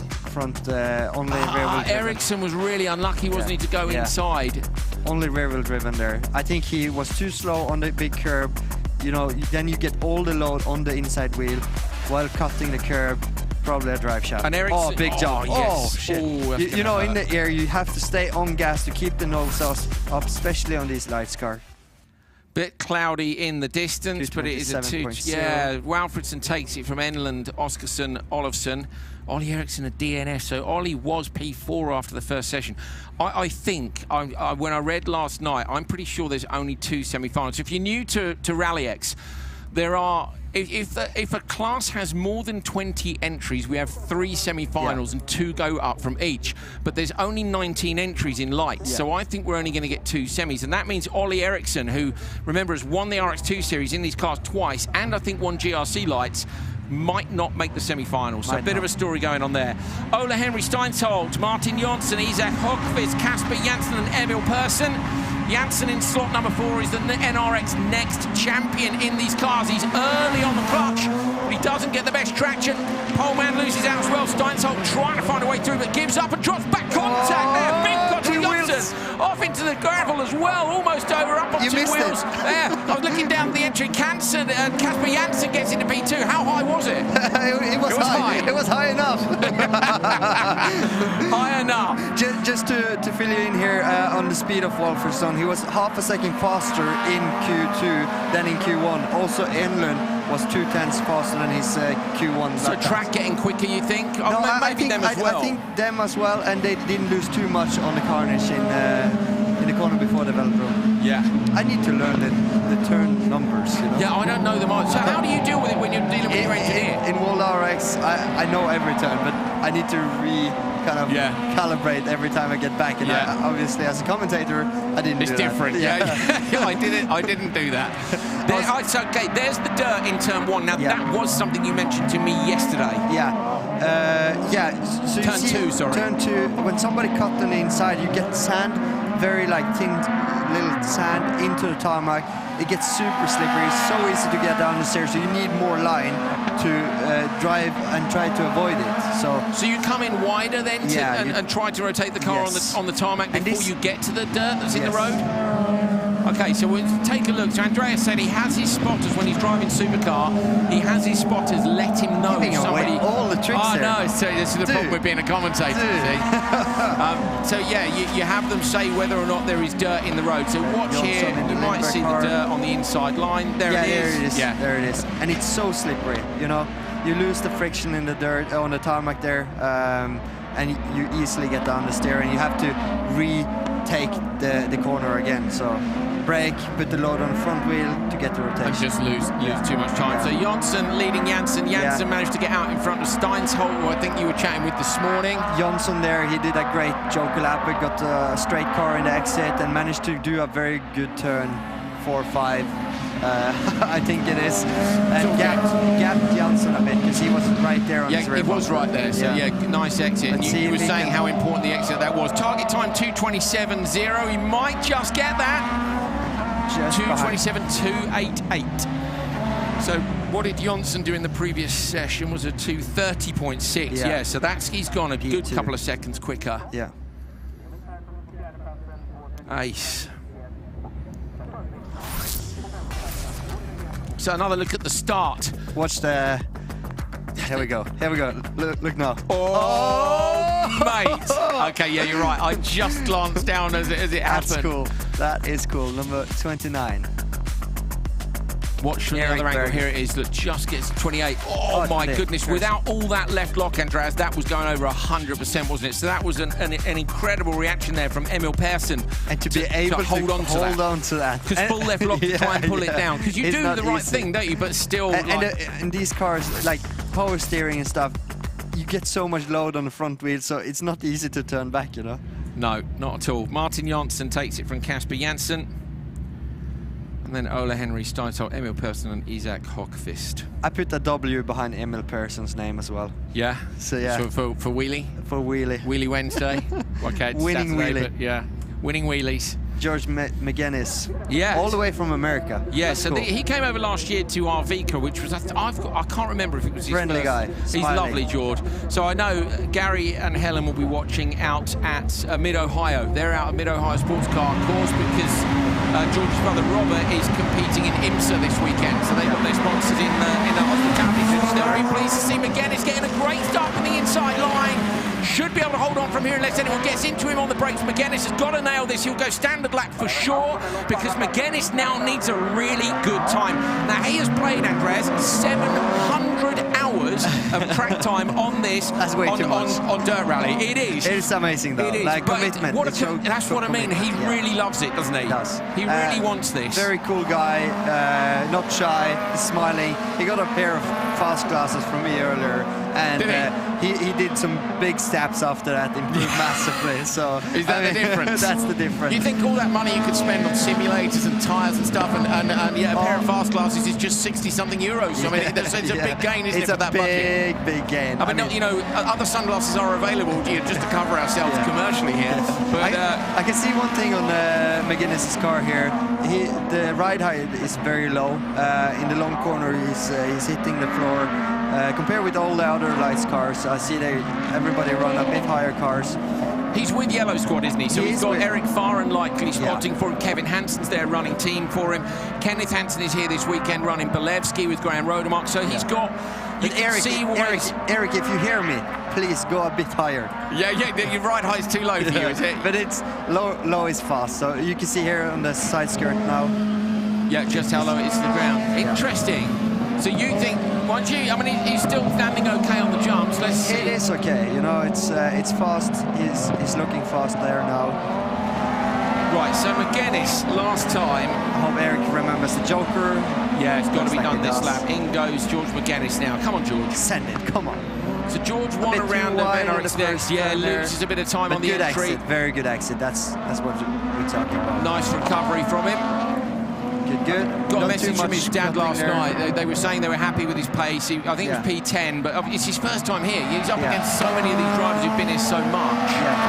And he still hasn't done that much rallycross. Certainly not that much on tarmac, of course, because all his NRX Next experience last year. Big jumps. Yeah, and dirt. Big jumps and loads of dirt. Whereas last year he did Arvika. Now he's here at Holjes, but he did say he was a dream to compete here. Yeah, noses it over the jump.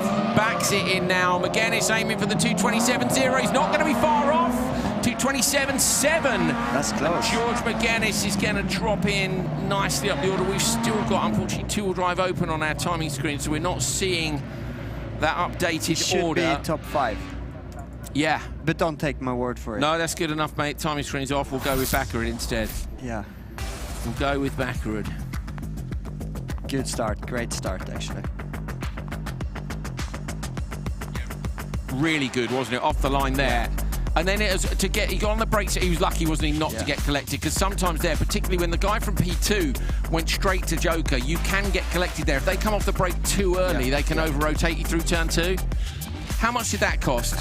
Hard to say, like 2/10, but then his exit was excellent. So, I mean, I would say I looked throughout all his laps. George. Keep the gas in the air. he would know how to jump, so I shouldn't learn him anything. No, it's all good, mate. It's all good. But yeah, I think he got his line perfectly there throughout the whole heat. He just struggled a bit to set the pace from the beginning.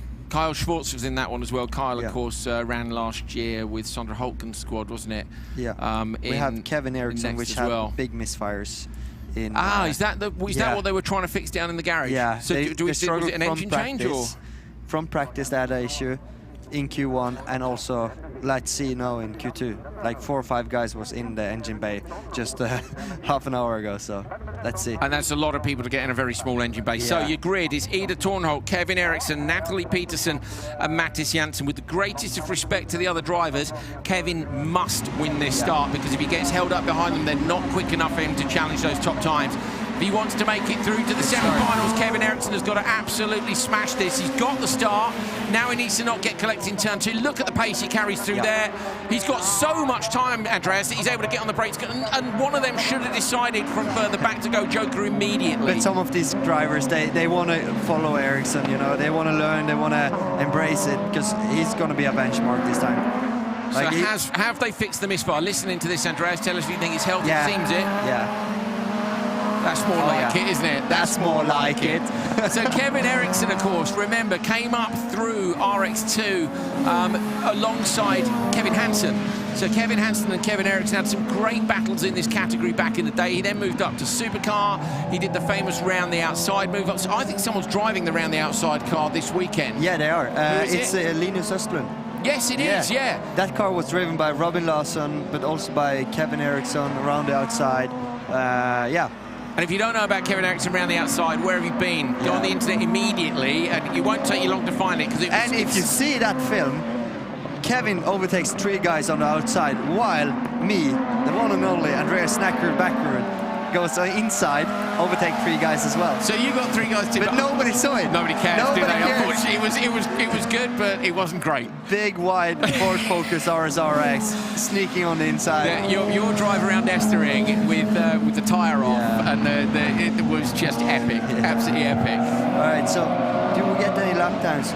50.4. It's not fast enough. Here we see 47.1 from Kevin, compared with 46.7, which Jimmy Walfredsson did. It looks like he just doesn't have the perfect pace, but he's there, you know.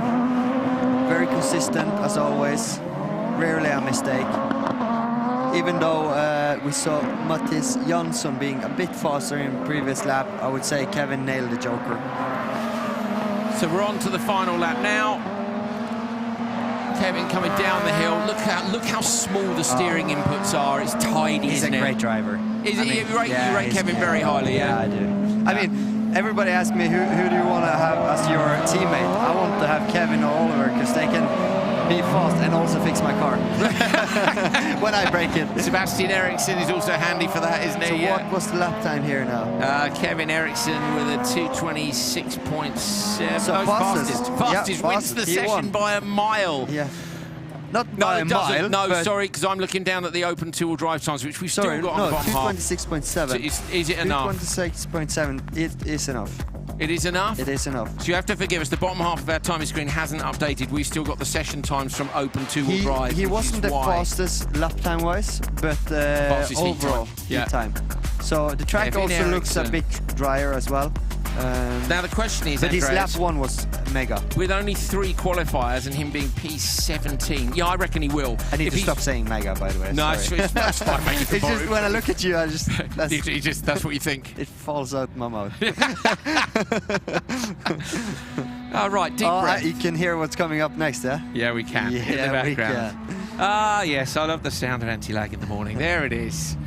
We're getting the first of the supercars up onto the grid.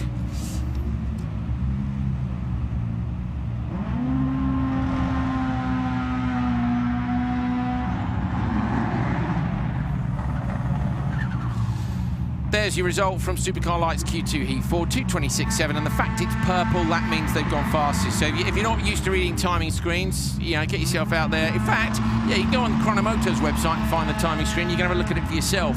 Purple means fastest overall. Green normally means personal best in terms of either sector time or lap time. But let's get stuck into this. Supercar Fastest Oh, we burst. see smoke from Anton Markland's car already. That had a fire in Q1. Yeah. So Markland's car had a fire in Q1, and on the mind you, that could be oil burning off from before. It could be, or new tape on the exhaust manifold. You know, it get warm and it needs to kind of. He'll be keen to get going though, won't he? I mean, that will cook the tape, but once he gets going, in theory, he'll be able to see because the smoke will be pulled over the top of the car. But he's also going to be in there. Mind you, the team will know. Anyway, grid: Gronholm, Kristoffersen, Markland, Evjen, and Veiby. Remember, Hyundai, Volkswagen, against Audi. Hyundai in the middle as well for Markland, so they may well have had a quick chat. Kristoffersen will be keen to beat Gronholm down to turn 1. Here we go. 4-time World Rallycross champion, reigning RallyX Nordic champion, gets a great start in the polo, but Gronholm still alongside him on the run to turn 1. Gronholm has the inside line. Oh, Kristoffersen gets pushed from the background, has to get onto the lock stop to hold on to it. Might have been Markland who got into him. Evjen goes into the joke lap along with Markland, but it's Kristoffersen who gets in there first. It might be Evjen's standard lap, but Kristoffersen on the inside line of the Joker somehow held on to that lead in the Joker lap. I mean, dude, I just want to go out there and race, you know. Johan was actually very, very lucky because Evjen had a stall, or he started preloading way too early, went back on the clutch, green lights went on, and then, you know, he didn't have the boost to do the start. Great start by Gronholm. I'm confused between the two Audis as to who it was that was behind Kristoffersen. It was Evjen. It was Evjen who pushed him into turn 1? Yes, or? yes. No, not into turn 1. That looked like Markland. So yes, sorry, it was Markland, wasn't it? Gronholm goes Joker this time round, so Kristoffersen will stay out. So watch now to see if Gronholm comes on behind. Needs to come out in front here. Is it going to be enough? Oh! It is enough. It is enough. Inside line now, so watch for Kristoffersen. Oh, Kristoffersen's got broken a broken steering arm. He went way too hard into Gronholm there. So Kristoffersen with broken The same happened with Nils Andersson in the previous heat. So obviously a weakness there that KMS will look into. So it's Veiby now. With the He's been fast. He's had a great first qualifying heat. He was quick on practice yesterday. He drives clean. Obviously coming from rallying to rallycross, more powerful car. It takes a bit of time to get used to, and especially the tarmac, gravel and adrenaline. He goes into the Joker now. Gronholm, though, I think will easily take this one. He does. So Veiby was really aggressive in Q1, and he loses another position. Is he going to lose 3? So he loses out to Evjen. So Evjen's coming in front. Up and over the crest. Nicely done by Evjen. So yeah, so we've got 2 blue Audis. We've got Bauerhaus on the side of both Veiby and Kristoffersen. The new livery day is always hard, isn't it? The first day of the season, for us particularly. It is. Unless you do a Gronholm and come up with something so wild that nobody can be mistaken for what you're in. So Niklas Gronholm comes around the final corner. He won Q1 with a 2:17.6. It's not going to be that quick. 2:18.1, but that's still quicker than anyone else went in Q1. So Kristoffersen did a 2:18.2 in Q1. 2:18.1. How many drivers in this are we going to get? Yes, we should. 20 drivers. We should have 3 semis in this. I'm trying to figure out whether or not Johan is in danger, but I think he'll make the semis. But obviously, this is not. So Kristoffersen in P2, yeah, from the outside. You get a nudge from Markland there, and it's so hard. Nothing Johan could have done there, really. So it was Evjen who went Joker. Yeah. You have to forgive us for the confusions. We're seeing these cars for the first time, as you guys are. Kristoffersen, I love the black and silver livery. I have to say, it looks mint. So the Polo, he does hold on to that position. This was the merge between Kristoffersen and tight. It didn't look that hard, No, though, it wasn't that hard, but I think maybe, you get it on the there it force. goes. Yeah, you get the force all the way out on the wheel, Vektganger arm, that's Norwegian. That's all right, it's good. Back on the arm. Weight close enough. Times the arm. Okay, yeah. It's to me, it looked like lower link when you saw it from the rear shot. The ball steering arm. Yeah. Oh, you think steering arm? I wasn't sure if the bottom of the wheel had come out. But yeah, so and there, look at Gronholm's door, and you can actually see the dents in the door. Yeah. So there is Kristoffersen's stricken car. It's a DNF for the world and RallyX champion. Gronholm with a 2:18.1 takes the race from Evjen, Veiby, and Markland. It was a fast heat. It happens so much in Supercar. First time I'm commentating Supercar, that's mad. Yeah, it was good. Right, and I was jealous. Yeah, he wanted to be out there. So did I, to be honest, mate. Let's go and have a chat with Molly. Yeah, as you can see, the damage here with that contact with Kristoffersen. Let's have a word with him. Nicholas, that was quite a hard race. It's clear to see that you had a bit of contact there with Johan. Talk us through it. No, I mean normal Holjes merge from the normal and Joker lap. Yeah, he tried everything, and luckily I was on the inside going up to the next right-hander, so it was a big hit, but it was fine. Yeah, I struggled a bit with the car, to be honest. Now I think track condition was a bit different, and yeah, I really had to fight with the car. I didn't feel comfortable, but this is rallycross. It's never the same, and you kind of try to always stay one step ahead, but it doesn't work out. So yeah, but lucky to get a win. What is it you're not comfortable with? Huh? What is it you're not comfortable with?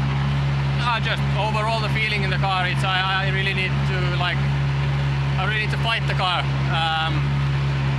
Obviously it's something that you actually want, but it's not in this way. You need to be fighting the car, but not this much. Thank you. So I think Kristoffersson is sitting in that car with one foot on the brake. It does have a strap on the back, but maybe not on the front. Here's another look at the merge. He was smiling though. Obviously he comes in quite smooth, and then it looks like he goes on gas, and then he hit him ground him quite hard in the door there, because like the left door is always a steel door. Yes. And you saw the big. It's that and the roof, isn't it? The only two panels on the car which have to remain in the steel material or metallic material. The other ones can all be changed to carbon, and you could see the damage on Gronholm's door. But it's cool, you know. Johan really wanted it. Niklas shut the door. You know, you need, coming from the original line, you have to have respect for the Joker merge, and the Joker merge need to have respect for the normal line. So I think, you know, they were rubbing this racing, and rallycross is rubbing. Well, it is, and what Niklas said, I think, is bang on. It's a typical Holjes merge. It is. Like it's not, you know, there's nothing there where I'm going. And Niklas don't even see him. No, So, exactly. yeah, exactly. No, it's good. Let's see now, because the lap time wasn't the best we've seen. We have Ekström here. We have Bryntosan. Ekström started slot 5 last time, running through the grid. Bryntosan, He stole in the start. Michalak, Karlsson and Ekström. So Ekström's got to get this right, but Bryntosan and Hedström and Michalak have all been quick this weekend. There's some pressure now. Hedström with a great reaction time. Ekström gets away nicely in slot number 5, but Karlsson's still inside. He's going to get beaten to turn 1 by Bryntosan. Hedström, they run wide. Ekström has the inside, but drops to P5. Got to go Joker if he can. Runs it out wide and slots straight into the Joker behind Michalak. He's on Michalak instantly, but he's losing time now to that lead pack. So another bad start for Ekström. I mean, Matthias is not happy now. You know, starts is something he puts on the list very, very high. Maybe the highest. You have to in rallycross, don't you? You have to. And he knows as well. He's here to race. He is here to win. You need to nail the starts. And also, racing gets much cheaper if you have a car that starts well. You don't use any front bumper, rear bumpers, mirrors, front windscreens. He's got to try and pass Michalak now. Looks to the inside line in the background, but Michalak's got him covered off. Karlsson runs wide. Oh, Hedström jumped on the brake there halfway through, almost as if he hit the brake instead of the clutch. That was a really strange place for him to go on the brake so hard. You can see Oliver has been testing the car of Hedström, and you can see the car is much more, much softer, moving around a little bit more. Typically the Solberg style of making a car. Yeah, just a bit. Yeah. Well, watch it here and talk us through it. Well, you're not but awesome to see Bryntosan. I mean, he's so fast. He had some issue with the wastegate in the previous heat, and now he's bang on the lap times. He's flying at the minute. In the background, watch out for Michalak and Ekström. So remember that Hedström was very low with Karlsson, if you remember the last corner. We have overtake now. In the background, Ekström's tried to make it on the outside line, gets him. Michalak goes in deep. So now this is about whether or not Ekström can get either of the cars in front of him. Bryntosan, Hedström, Ekström, 3.1 seconds. Bryntosan should hold on. I don't think Hedström will. Watch Hedström in P2 now as he goes into the Joker lap. Where's Ekström? Comes over the jump on the standard lap. He's going to get them both. Ekström goes up from P3 just to P1. Bryntosan holds the inside line. He's not quite there. But no, here we go. A new attempt. Here we go. On the outside. Is he going to go inside? Ekström ran the outside line in the velodrome. Bryntosan's got the left-hand line. He's surely going to get him, and he does. The 2016 World Rallycross Champion shows his class. It's a brilliant pass by Ekström. Going to come round. But you see the difference there on the wall. World Championship car compared with a home-built car. Yeah, around the outside line of velodrome. I do think Bryntosan got some issues there with the turbo and the wastegate as well. He lost power there. He gets the checker flag with a 2:20.2. So he's 2 seconds slower than Gronholm, but don't forget, he was stuck in behind Michalak. That's some drive by Ekstrom, Andreas. Yeah, and to be fair to Michalak didn't hold him up that much, but I mean, look at the time he made did when a he was in big clear step air. last year. Yeah. Michalak was much faster. Like you said you raced him in Euro this year. Yeah. Like, last year and this year he did big steps, and obviously this year he's in the car that Anton Marklund rolled here at the European Rallycross Championship. Yeah, why did he roll it, Andreas? He was trying to get the clean sweep. And who told him about the clean sweep, Andreas? Sorry, Anton. So this is Ekstrom. Look, Ekstrom's lost out big time here. Now he knows really in this position, if 3 cars don't go Joker, that he should go. So only Michalak's gone. He's on Michalak instantly there. But then those two do okay. There's nowhere really for him to get it done. This is the merge at the end of that. I didn't think he'd get Bryntosan. And at this point, I think Bryntosan would have got some issues there. So you think he has? I think he lost some boost. Like, there's no chance you're going to beat Bryntosan around the outside in the velodrome. Like, from here out, it shouldn't be possible. Ekstrom takes it to 20.2 from Bryntosan, Michalak, Hedstrom and Carlson. Let's go and find Molly. Yeah, I'm down here with Matthias. Matthias, that was quite an impressive drive. Was that fueled by a bit of frustration after the start? Yeah, it's difficult to start on the outside because most drivers are really good at the starts now. It's not like the good old days that there was a big difference. So from lane 5 is difficult, but then I had a bit of a brutal run, but it was okay. And that pass over the jump? Yeah, it was a bit exciting. So, and I knew if I don't do it now, I better pack up and go home. Yeah, but the time, what do you think? No, I think it was 3rd overall. So first corner, first lap, we lost a lot, but from then on it was okay.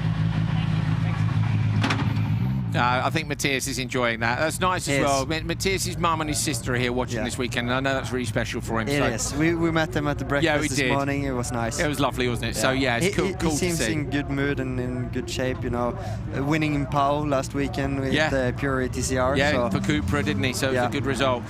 This one then, German, Ida, Ostring, Ostland, and Victor Franks on the outside. Electric car. RX2E car will lose out instant. Linus. First time for Linus here in a supercar, or Q1 was his first time in a supercar. So, you know, big expectations here. Also, his home soil. He basically grew up here. I've seen him. I have his sweater from a few years back. I didn't bring it here this time, but I'm a fan, you know. Oh yeah, that's cool, man. That's great. I think it's cool. Morgan, his father is runs the circuit here. Runs the circuit. So I went and saw Linus yesterday. I was like, you know, you're stepping up to supercar. This was before we did a little preview yesterday. You can find it on the YouTube channel. Me and Molly had a wander around the paddock, and we met up with Andreas and a load of the drivers and had a chat. So you can find that on the RallyX YouTube channel, which you should be watching on now. So it should be pretty obvious where it is. And I went and saw Linus before. I said, mate, we're going to come and have a quick chat with you. You know, he's like, what do you want to talk about? I said, the step up to supercar. How you going? And he's like, I was like, you excited? And he's like, so are you nervous? It's a big dream. Yes. And he was nervous, which and rightly so. You were saying the other day about nerves mean respect, and I feel the same way. Yeah, and I mean, supercars, doing starts with lights is one thing. Supercars, a whole nother ball game. Because so there's so many different things to adjust. And, like, it's crazy. Yeah, like launching a spaceship. I still miss it sometimes. Oh, we'll talk to you about launches in a bit, definitely. So, German, Eid, Ostring, Ostland with a double joker to do, and Victor Franks on the outside. Great start by Enzo Eid, super fast reaction time, but loses out to German immediately. German a couple of gears up, gets a car length clear. Eid pushes wide. Ostland goes around the outside, 2 wheels in the dirt, now 4 wheels in the dirt. German runs a bit deep. Enzo Eid changes mind. Victor Franks has gone straight into the Joker app. So Victor Franks in the RX2E car goes Joker. Pretty sure Ostland's gone in too. There he is with the drone. Brilliant flying from Vigo, by the way. Shout out to Vigo. But leading it is German from Enzo Eid. I mean, you saw Ostland went in the sand there. No, there's going to be sand all over in turn 2, so the guys are going to struggle there a bit. So from a heat time point of view, you know now that the ultimate lap time is unlikely to be there. It's going to be hard. It's in the middle of the apex, the worst place. You see here, Enzo is chasing Philip German. I spoke with him after Q1, and I told him, you'd be going so much faster if you take your speed down 10%, because he's overdriving quite a lot. You see see all the dust there. Yeah. It's hard to get the traction. We see Hans-Jørgen Østreng, which is one of the best Norwegian supernational drivers. He bought through the Holjes car, the Hyundai, I mean, yeah, he's doing really well. He has now for a few years had his car and always had some sort of problem, but when he have the car working well, he's a good peddler. Yeah. So it's German from Østreng. You might have spotted at the bottom of the timing ladder, top left, that Østland had a little yellow sign and a ×2, which is the graphic that you see if they have a second joker to do. So Østland's done both his jokers, but it has been dumped to the back of the pack. It's 2.3 seconds back to Ida from German. Ida could take this now. Inside line, he struggled to get the car turning where Andreas said he would because the dirt comes up over the jump now. Watch for Enzo Ida on the left-hand side. Into German! Into the door. He's going to have a look on the inside line now, going to try and pass him up over the crest into there. Little nudge again, going to get out on the grass. Watch for the left-hand side. Robin is racing and Robin is rallycross. It is rallycross and German holds on. So Enzo Ida tried to make the pass from the merge on. It was a pretty hard merge, but he didn't get it done. So German now aiming for a 2:18.1. How close will he be this time? Smooth over the jump. He's got 3 seconds to go to match that time. He's not going to make it. It's going to be quick though. German takes it, and it is a 2:20.6. So German with a 2:20.6 will actually slot in. Yeah, slots in just behind. Something German will look at is that he did a 46.8 in Q1 as his fastest lap time. Now he does 45.1, which is a second faster. He's improving. P4. You know? He should go in front of Avey. Yeah. So he should go in front of Avey with that time. And how much time he lost at the... He got a great start. Look at Østland. I'll tell you what, that was a good effort round the outside, Andreas. But he was unlucky and then drags the dirt on. Goes joker straight away, which he might as well when he's got a penalty joker to do. Oh, wowzers. I see that Victor ranks there in the electric car is 0.7 of the lap times of German. Not bad, is it? Not bad. Losing a bit in the start compared with the supercar. He told us yesterday, not enough power there. It was fun watching him, wasn't it, at the jumps? Yeah. Coming through He's the 16 years old. Is he really? 16 years old. He took start number 13, which I think is a pretty bold move. Yeah. Mate, he's retired you. He saw you in the No way! So you're saying you're going to continue to race Andreas, or are you... Oh, what a great battle here. Look, it completely blanks me. It was actually a good battle. We'll have to. Let's see. We'll see if Andreas has got any plans. I mean, you know, if he hasn't got any plans for this year, Hal Rich might be fired. So I mean, I'm sure Hal will be hoping that Andreas is racing, but we just don't know, or do we? Or do we? I mean, you know, for the right price. I mean, maybe I know, but maybe I don't. So just send your donations to me. I'll put my PayPal up on my Instagram, and if I get enough money. If I get enough money, I'll enter. Yeah, something I do know is after being here today and yesterday was that you want to be I want to be back here in July, that's for sure. Okay, so you want to come and do, you're going to come and have a crack at that if you can. Here we go, Yuri Bolevsky in pole, Toren. It's Frank Valle, yeah, and then on the outside line it's Nils Andersen. So Andersen had a problem last time, but gets a great start. Nils Andersen with a rocket start, but then he loses out as he goes up into second gear. Daniel Toren gets a squeeze on Toren, just misses Andersen. Andersen holds on. Frank Valle ends up going across the gravel trap. He's going to drag the dirt back out. How did Nils Andersen not get collected by Daniel Toren? And you're looking at Yuri Bolevsky, who is out front now running for Yellow Squad. So Bolevsky looking for a good pass, but Nils Andersen, wow. Yeah, wow. I mean, he have had a brutal start of his supercar career. Yeah. Previous Q1, he broke the steering arm just like Jon did. But here in the picture we have Yuri Bolevsky, which finished third in the FIA World Rallycross Championship race in Germany, Nürburgring last year. He's the previous European champion in Super 1600, a very, very good driver. In traffic in Q1, he didn't look as settled in, but now when he's in clear air, he has the same speed as the top guys. Loads of sand there. He did correct and rotated the car before the sand, which you have to do, and you have to read the terrain when you're there. You could actually hear there the drone as it came over the top of the car, which is pretty, to hear a drone over a supercar is pretty epic, to be honest. That's cool. He's driving really well here now. 47.6 is his first lap when time. we watched him in practice yesterday, you pointed out what he's doing at the hairpin. Talk to us about the line at the hairpin, because what you see a lot of people do is chuck it in sideways. Yeah. Bolevsky, hopefully, will do it the right way. Talk us through this. Yeah, well, we didn't get him there, but he get the rotation, he get the car straight, close to the curb, straight car there. He has a 44.6, which is the fastest lap time in Q2. He's definitely on it. A bit wide into the entrance, he missed the first apex. He got in there on the second one, straight car in the exit. He lost a bit in the exit there. Okay, so could tidy up the Joker, but other than that, fastest lap of Q2. Going from Sub 1600 to Supercar, he's doing a great job so far. I know the guy has been testing a lot. Yeah, he has Rob Wallen with him. He have the support to take the step. So Belevsky comes down the hill now. He could challenge the 218.1. A bit too slow in that area there. Gronholm said that it wasn't perfect for him. Is he going to be close enough? Cutting the curb and entrance, rotate, curb and exit. That's a great ride. It's close. It's not close enough. 19.0 will see Belevsky slot into P2. Yep. So Yuri Belevsky, who in P1 was down in P6, Q1 was in P16. Goes second fastest in this session, so it's only cool Gronholm who went quicker. Daniel Torren in the Per Eklund Volkswagen Beetle. That car has so much charm. And he's so that everyone understands the reason he's in that is because Nils Andersen, who's in the white polo on the outside of shot, in fact, so Andersen's car was Torren's car last year. Torren sold the car to Kristoffersen Motorsport, who've upgraded it to a similar spec to Johan's car. Watch this. Look at the Beetle across the front. If you're Nils, you're sitting in the car and you're like, what is going on here as Torren spins across the front of the wheel. Rear shot here at Belevsky up over the jump. Look at that, lands on one. The dampers on these cars are so good now. And then you get down to like a pointy apex in that hairpin if you can to get a good... Here it comes now. So cutting the curb, getting the rotation right here, and then back on the curb and straight car over the finish line. That's perfect. That is perfect. I see also Nils Andersen, which also is fresh in Supercar, had a 45.3 in the last lap, which is... Good lap time? Yeah, it's a great improvement from before. Fantastic.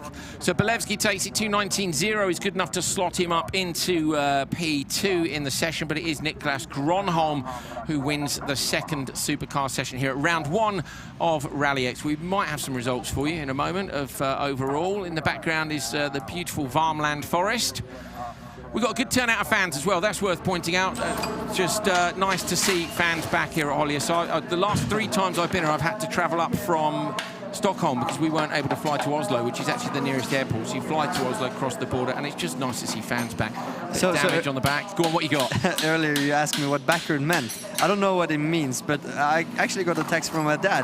Backward name is coming from your old grandpa, like old your great grandpa. Great grandpa from his farm in Narvik. North in Norway. Yes, I love that. So, Dad, thanks for following and thanks for giving me the information. Yes, here. Mr. Backerud, Senior, that's what we want. So Niklas Gronholm has won both sessions so far. We then got Sondre Evjen, Anton Mock and Ole Christian Veiby. Matthias Ekström moves up into P5. Belevsky, after a disastrous Q1, P2 in Q2, sees him up to 6th. Bryntosan, German, Hedström, Mitchell, Ida, Kristoffersen in your top 12. I think it's 3 semi-finals in Supercar, which will mean that 18 of the 20 will go through and it'll be top 2 from each, but we'll double check on that. So it depends on entries and final last minute withdrawals. Niklas has been solid, the same has Evjen. Anton has struggled a bit. We can see a big mix there on the points. There it is, look, there's the red line for the cutoffs. At the minute, Osland, Toren and Andersen would make it. Frank Valler and Tom Andreas Satinen wouldn't. And looking at Satinen with those 2 results, to be honest, I think Andersen will get in because it looks like the bottom 2 are having a shocker. And it's a shame we didn't see Tom Andreas Satinen because he runs in the old Lars Larsson's European Championship car from 2006, 2007. Yeah, I saw he got some issues in Q1. So did he have an issue? Yeah, he got dragged off the track yesterday in free practice. It's basically it's in the colour scheme that Lars Larsson won the European Championship in 06 and 07. It's in the same colour. It's the same car. Yeah, it should really be in a museum somewhere, shouldn't it? Being all cool, and instead he's here smashing it to bits in Rallycross. But that was Q2. This was Andreas Backerud, who is very good at commentary, which is a bit of a worry for me. I'm never going to take your job, Andy. I'd love to take yours. But I do have some fun. Like it's cool to see the racing from this perspective, and also like to see at the event. Like I've been racing here for 10 years. I didn't know we were 20 people working for you guys and everybody else to see Rallycross. Yeah, there's a lot going on. So Yeah. I it's need not to say only the voice of RX and myself. We get so to many do people. the fun bit with And Molly, and there's a lot of people in the background. And normally we thank them at the end of the season, but we're going to thank them at the start of the season because this morning was interesting. Yeah. So well done You to were everyone. A bit hectic I was a for bit while. hectic. Yeah, literally until about 2 minutes before my lunch is here. Look. Yeah. I was going to have my lunch. Pyttipanna. Here I is. had it. I was going to have my lunch Snacker it had. just before we started, but unfortunately we had 30 seconds until we were on air. So I'm having lunch now. We'll be back in about 15 minutes, which isn't very long for Q3. And then, of course, we've got semis and finals later on today. Thank you very much. Any questions you guys have, hashtag RX Nordic, Twitter, Instagram, Facebook. Hit us up. Hit us up personally, DM, whatever. Yeah, go for it. Yeah. We'll do our best to get the answers to you either today or tomorrow. See you very shortly. Thanks for watching.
Efter de 2 första kvalomgångarna för juniorernas del så är det Lauri Halonen som toppar.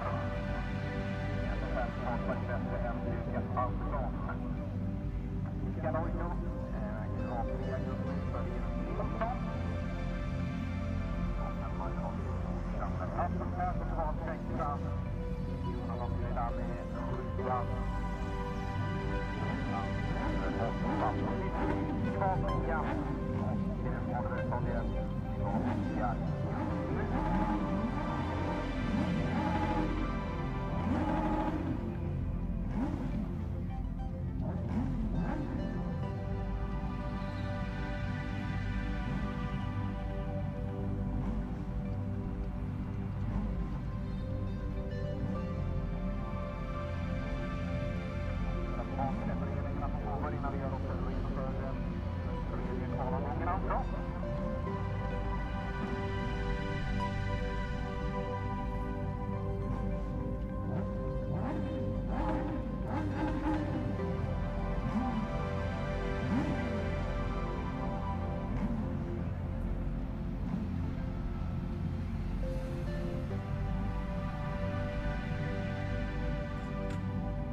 So we're getting ourselves ready here for Q3, Crosscar Junior. Lauri Hallinen leads at the minute. Lauri popped up here earlier to give Andreas some licorice, but we'd literally, we'd just gone on air. He walked in about 20 seconds after we'd gone on air, and we were like, Lauri, I'm really sorry, you have to go. So please come back up. Oh yeah, I felt bad because Andreas needs some licorice. Yeah. I did get some snacks here earlier, though. 250 kilos of licorice. Oh, 250 last kilos. year. That's almost the weight of our He wasn't sure whether or not to tell his sponsor because he was concerned they'd be like, that's too much. But there's a lot of people eating nice licorice thanks to that. So let's take a look at the grid for this one. So Lauri Hallinen, he won Q1, he was P3 in Q2, so he actually lines up third in this one. We've got Mikael Uito, Lucas Andersson, Lauri Hallinen, Joachim Lundelander and Rasmus Persson. So a lot of these drivers were in Crosscar Junior last year. Great start in the middle of the grid by Hallinen, but on the pole, it's Uito who gets up to turn 1 first. Look at the conditions they're having to deal with, the worst of the wetness on the track. Hallinen dives up the inside and forces Mikael Uito into the Joker lap. That's a brilliant move by Hallinen. I'll tell you what, he's come on some over the winter, hasn't he? Oh yeah, he's been growing. Like I saw the kid last year here, and he's been growing so much since last year. You can see so much more sand now on the tarmac. Yeah. It's hard, you know. They haven't driven now for an hour, more than an hour, 1 hour and a half, and the conditions are way different. No, they're the first people out on track after each track maintenance session, Andreas. In the background, you can see the dirt's been smoothed off, then there's been water added, so that it's different for them every time. It's actually a pretty good learning experience for them. It is, it's great. I mean, like, this is the place to be when you're 12 years old or 13 or... I'm just looking at the angle of Hallinen through the corner there, because he is super young, and I'm like... Look at it. I mean, like, looks like you've never done anything else. You know? I know. You just think to yourself, don't you? Go fast and bring me licorice. This is where I wanted to be when I was 12. Yeah. Now, where did you start, mate? Karting when I was 9. But before that, when I was like 4 or 5, my dad bought me a mini dirt bike. But until I fell down or something, then yeah, we stopped with that. We started with karting. You quit 2 wheels. They say with age comes a cage, but with you, with age, you were like 5 and you ditched the dirt bike or whatever. Oh, that's close. It is in the back. And listen to this. Battling for third. The limiters down the hill, these guys. So they have a speed limiter. Yeah, they're like a rev limit, which means they can't go super fast, which of course is the right thing because they're 12. Yeah. I may say they're 12. They're a mixed age group, so I forget what the age is for to move up to Crosscar Senior. But Hallinen will go Joker this time. The gap's 2.7 back to Uito. Watch the blue buggy on the inside line coming up over the crest now. Hallinen's only in the first part of it. I think Uito's going to get him. Hallinen needs to shut the door now. Does shut the door just about. Could have moved across earlier on that one, so it is Uito in the 30 buggy. Speed car, is that Speed Car Extreme or Speed Car Wonder? I can never remember the difference between the two. I know the body shield, it's a Speed Car Extreme, isn't it? Is that shape of windows. The Speed Car Wonder's got the sort of kicked up windows. And then we have Lucas Andersson in the 99 from JC. So Andersson, third. Yeah, Andersson is the current junior cross car champion. At the same time, we have a guest here. We do, yeah. The first guest. I have the microphones. Come on in. Come on in. I'm going to switch his microphone on now. Yeah. Oh yeah, you did? Nice. You know. Yeah, leave the cup here. He's turned up with the snacks. Matthias Ekström, welcome. Get that mic in nice and close for us. We're looking at replays from Crosscar Junior. Thank you very much, Andreas. I'll have some of those in a minute. If we're all eating sweets at the same time, there's going to be no one available to speak, is there? So this was Lauri Hallinen, who's leading the Crosscar standings at the moment. Uito's just beaten him in this one, but I think with a 10-point gap, Hallinen might still be able to hold on for the TQ here. This was the merge where Uito came in just in front. Hallinen could have shut the door a little bit more aggressively, but didn't. Junior cross car, have you watched this at all today? Yeah, I must say I'm amazed of how the guys drive, and I saw them how small they are. I was like, are those guys driving? And say, yeah. And I feel, wow. And then you see how they drive, you go like, wow. If I would be a father of those, I would be scared. And I couldn't see my little son drive this, but probably it's a lot of fun. The youngest is 12 years old. Yeah, and mine is 11 months. Yeah. So in 1 year's time, he could in theory be here. So are we saying that in 1 year's time, Ekström Junior will be here, or is this too early for an exclusive? I think I would have to give Mats a try. What do you think, Andreas? I know Mats, and he would love this stuff. Yeah, I'm sure. The apple didn't fall far from the tree there, so... Okay, so that'd be the only thing, we need to speak with Heidi. Yeah. Probably together. So you need to get permission. Yeah. So now you should focus on this, guys. They deserve some respect. They do. So it's Carl Petter, Nordstrand, Tony Niemi, Jonathan Julalami in the middle of the grid, Dennis Vik and Eric Steinsholt on the outside. Julalami was quick last year in the middle. See what kind of a start they get. These guys are so early on the rev limit. It's literally the marshal takes one step and Julalami gets a brilliant start. Going to try and close the door to that inside line.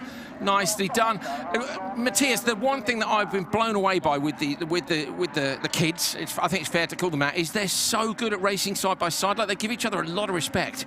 I think that in that age you are, how to say, a fair driver, and many are still wanting to finish. They don't want to crash their karts, and they just want to have a solid day and a solid run, because that's where you gain your experience.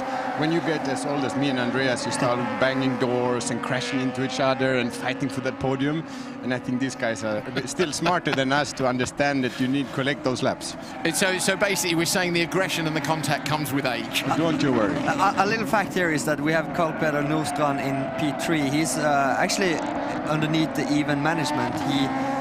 Him and a few other riders started last year during COVID to do simulator training together. They have tested rally cars with Ole Christian Baby. They're working with Johan Kristoffersen. They are all in. I mean, the guys are working out every day. They have a trainer and a coach. They're doing social media. They're pushing hard to become better race car drivers. So one day in the future, they're probably gonna retire myself and Matthias. Yeah, when I see those, how the drift angle is and how they hit their marks, I get quite impressed, because I think they also get educated from watching others and then go out and explore and see, because I think it looks really good. I'm not sure you will beat them, Andreas. No, and I'm sure I wouldn't beat them either. I think you would be closer, because you are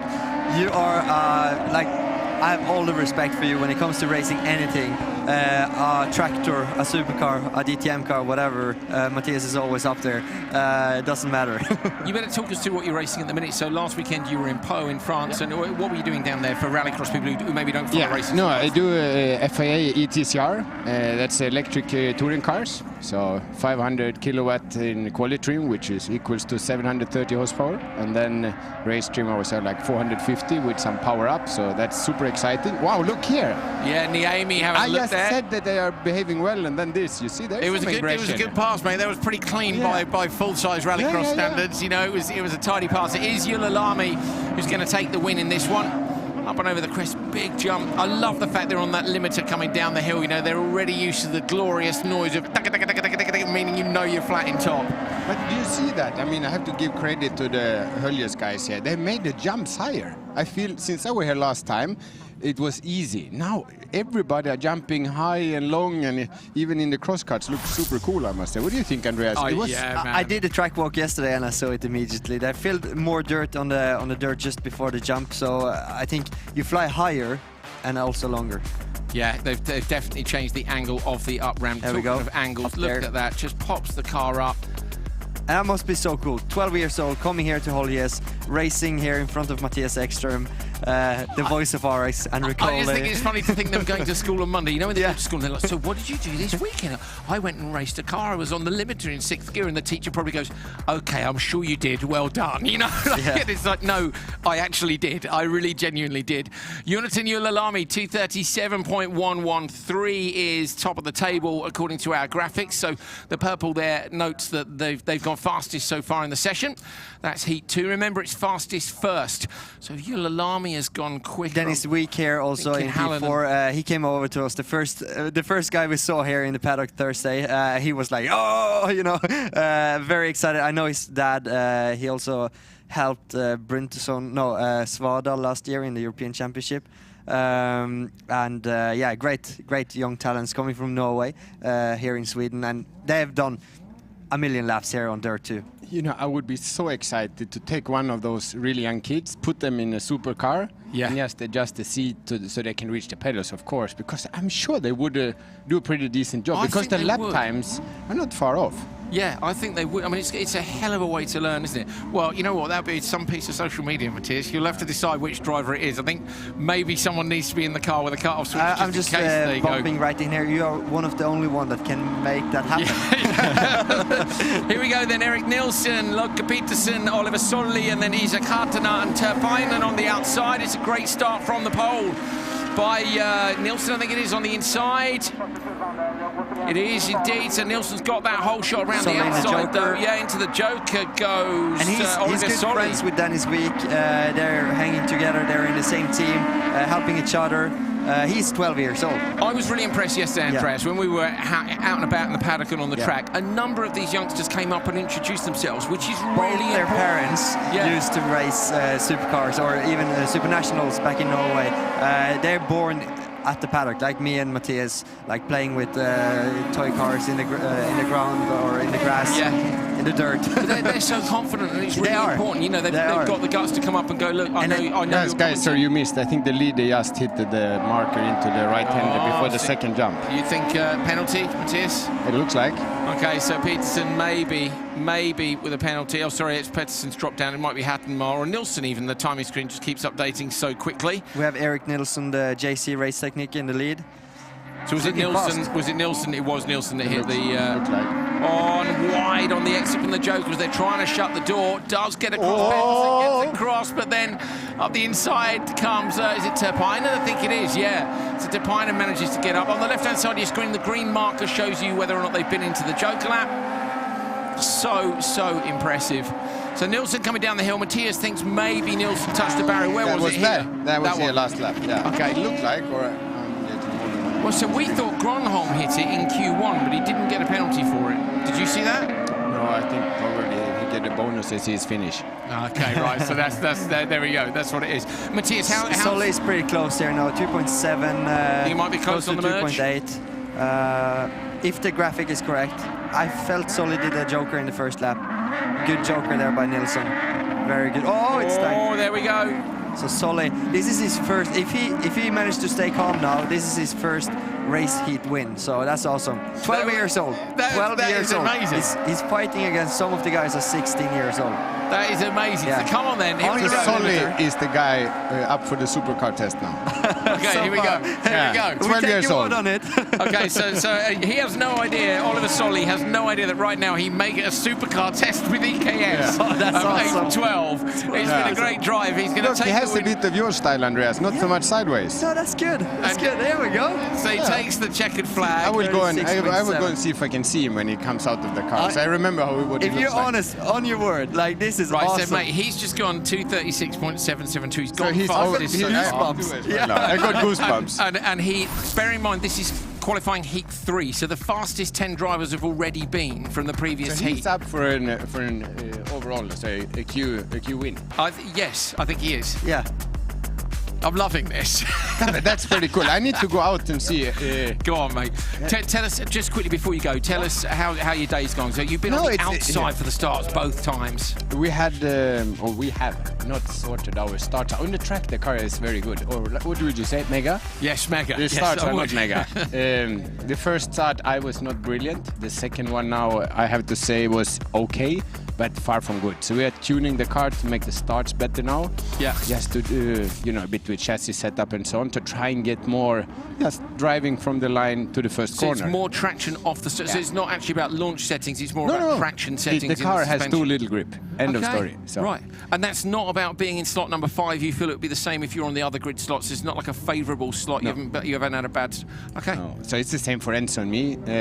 I told you, he would not be our happy cars with the starts. are... historically wise very good, but now the setup we run here, I mean, no excuses, but we haven't. I expected the grip to be a bit better, but yeah, whatever. We are changing it now for Q3 and see if we can find some more pace. Also say you have been on the outside line every time, so I don't think the grip is the highest there.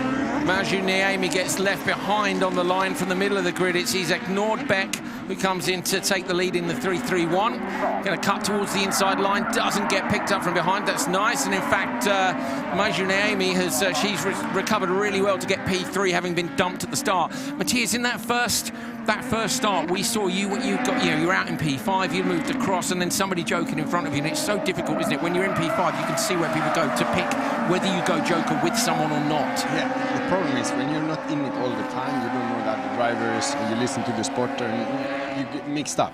Yeah. If you race in the World Championship, you know the livery, the drivers, everything. Yeah. So your strategy is so clear. Here, when you're new and you haven't been in it, you don't even know. I don't know all the guys even. So sure. it is difficult when you're not really doing it on a regular base. So I felt now, even when I lost after the first corner, I had good pace and could pass, and then managed to get up front. But still, to be P4 after my race, I think that's very good. Yeah. But again, I would wish to have a good start and a clean heat, and just leave it like this. Nice to be back in a supercar. Yeah, every time, man. Yeah. I've done a lot of electric, that's a part of the future, but I'm also proud of what we have done over the years with supercar here in the World RX. So I think it's something I want to do for the rest of my life. Not always and only, but one piece of my life will include rallycross supercar Audi. Yeah, man. How you've done so much since 2016, but how does that World Championship still sit with you, like as an achievement in your career? I mean, it's one of the things that is very few people that win championship in different categories. So, having a Rallycross World Championship title, it put me on the, shortlist to get the Dakar drive with Audi. So, having done a bit of Rallycross, a bit of rallying, a bit of circuit racing, and not being scared of anything opens the door to the Dakar thing. And then you go to Dakar, then that run pretty okay for the first year, and then we will hopefully have some more tries. But like one door open the next, and you have to focus and learn fast, and then for sure the rallycross was really helpful. The last lap here with Novak leading. We saw a spin Andreas. here from, was it Hagström? I didn't see, I must admit, I was talking to Matthias. And also I've got the question from Molly. Are you true on your word that Sully could maybe No, I said I need to speak to Morgan if we can get the test here, because if we do it, have to be on Sunday. So I think it's Sunday, which is the day, when it's fresh in mind. So just put the seat forward and see if we can reach the pedals. Then I will let him have a go and do 4 laps. Cool. All right, so you got it there, Molly. I hope you heard us. So he would, Matthias would let Oliver Solly drive on Sunday after the race, if we can get the pedals and the organizers to approve it. I think it would be probably cool for him. It would be cool for him. It would be a great story. I think someone needs to pay some respect for all the kids and the parents and the partners and the sponsors, because here is where you create the new stars of our sport.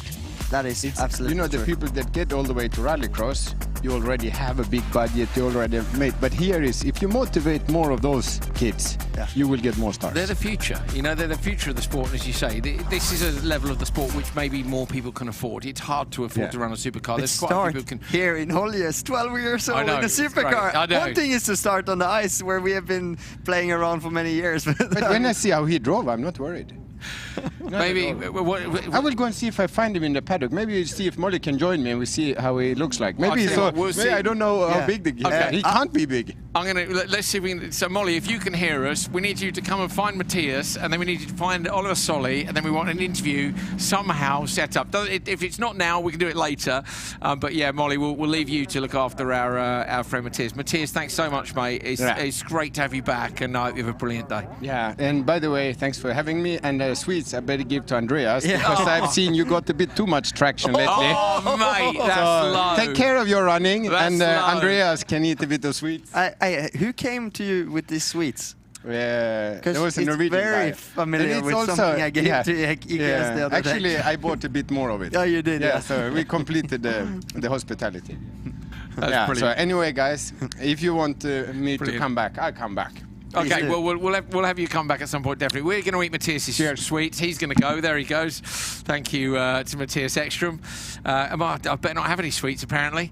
Thanks, Matthias. I'll get you back for that. Molly, so do we have Molly somewhere? That was harsh. Is Molly available? No, Molly? Yes, I am. Molly. Hopefully you can both see and hear me, because I am up with the Crosscar Juniors. I did also hear that Matthias just left, because here is Oliver Solly, and I'm out of breath because we've just been running. Whew. Oliver, that was a race win. Congratulations. Yeah, thank you. Tell us about the race. I started well, I took the joker and just followed the other cars and got out in the lead. Pretty good, huh? Yeah. Tell us, how old are you? I'm 11 years old. 11 years old. Wow. And what sort of experience do you have?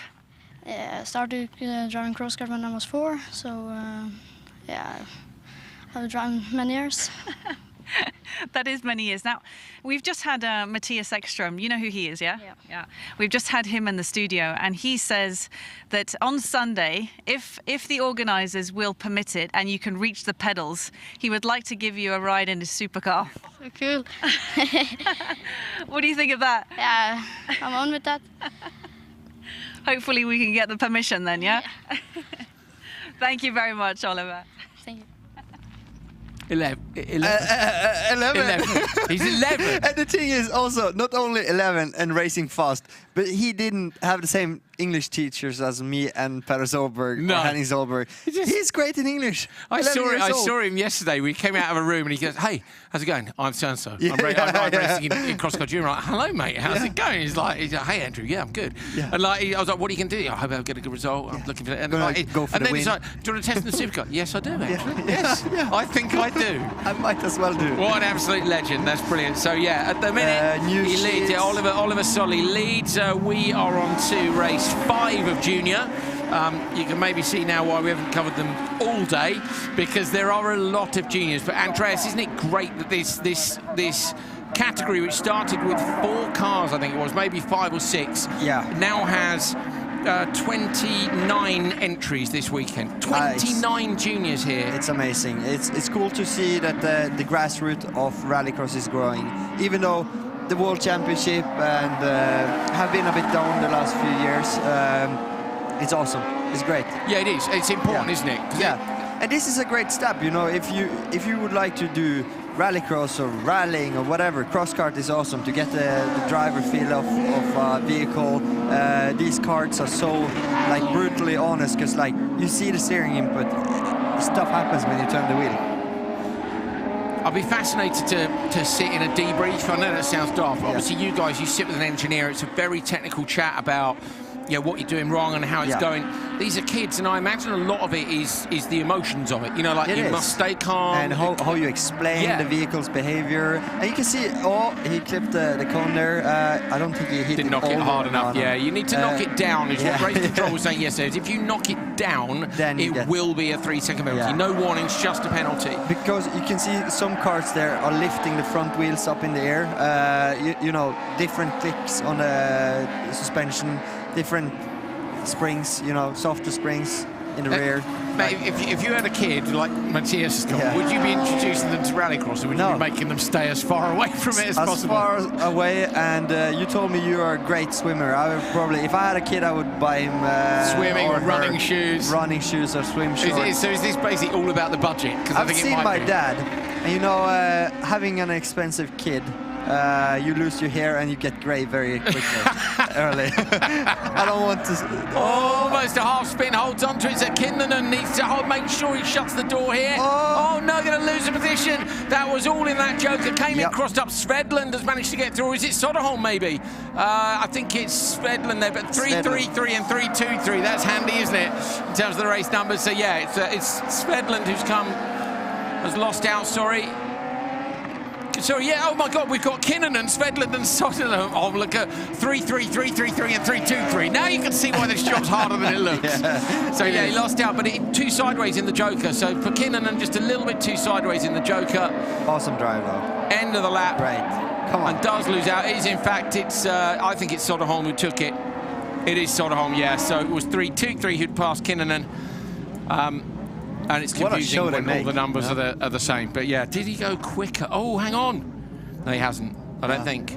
2:44. No, definitely not. They're way off the pace of Oliver Solly. I was a bit concerned if Oliver lost out on his position. You know, does that mean that he won't get his suit? I have to say, I think him getting a supercar test here this weekend is. Look there, he clipped it. He really clipped it. So is that going to be 3 seconds? Got to be, isn't it? Yeah. Now, you were talking to me earlier about what the time gain could be there. Maybe not in a cross-kart junior, but in a supercar. I mean, he went too wide in the first apex. That's why he had to clip it. He tried to avoid it there, but or actually this was. So what's your take on? You think that will be a 3-second penalty for the race winner? Sort of. Yeah. Okay. So yeah. What's the time gain if you nail that second cone on the exit and just go on? 1.5. Really? 1.5 seconds. So, yeah. You could. Okay. So Anton Soderholm has nailed that marker, but at the minute he doesn't have a penalty. Nico Kunnanen gets second, then Pontus Oskarsson, Miro Campi, and Carl Svedlund. Yeah. I think Carl Svedlund already there got some penalty time. Okay, so in that case, probably no penalty. Wasn't that the winner? No, 3-2-3 was the winner. Yeah, I got confused. Mate, so did I. Don't worry. If you at home weren't confused, then congratulations. But yeah, it's confusing. Right, I wonder if we've got any messages. Please do feel free to send them in. Yeah, please tag us on social media, DM us, hashtag RX Nordic. I think that's our hashtag, right? It is. Yeah, RX Nordic. No, it's not. So not Nordic, RallyX. RallyX. Hashtag RallyX. Yeah, so it's just Sorry, RallyX guys. now. And Andreas is fired. Am I? No, you're not. You're not. I'll go through some messages in a minute. We'll look through those in a minute. Here we go. Start there. It's Gustav Atterblad on the inside. S. Suoni, Hugo Campi, and Josefin Holmqvist. The leader into the first corner, I think, is Holmqvist, actually. Campi drops to the back of the pack as you ride on board with Viggo Koch, our drone pilot. At breakfast with Viggo this morning. He's moving on. Well, he's not moving on from Rallycross. He's going to continue with Rallycross. He's taking part in a movie, filming a movie with the drone. He's doing some TV series. That's cool. So good. And he's finishing his degree at the minute. Are we going to see some drone footage today? All the drone footage. Yeah. All the while. All of it. I mean, like here, for instance. Yeah. You know. I mean, I think we're going to see about 50% of the racing from the drone. It is brilliant, isn't it? It is awesome. I haven't seen anything today, though. No? Nothing? Like in every single race? Yeah. From the drone? Yes. No way. I'll show you. Yeah, Wait. Ready? Yeah. Ready, wait. He's probably going to land it now and change the battery. That's not. Hold on. Hang on. There you go. There we go. All right, I have seen it. It's so good, you know.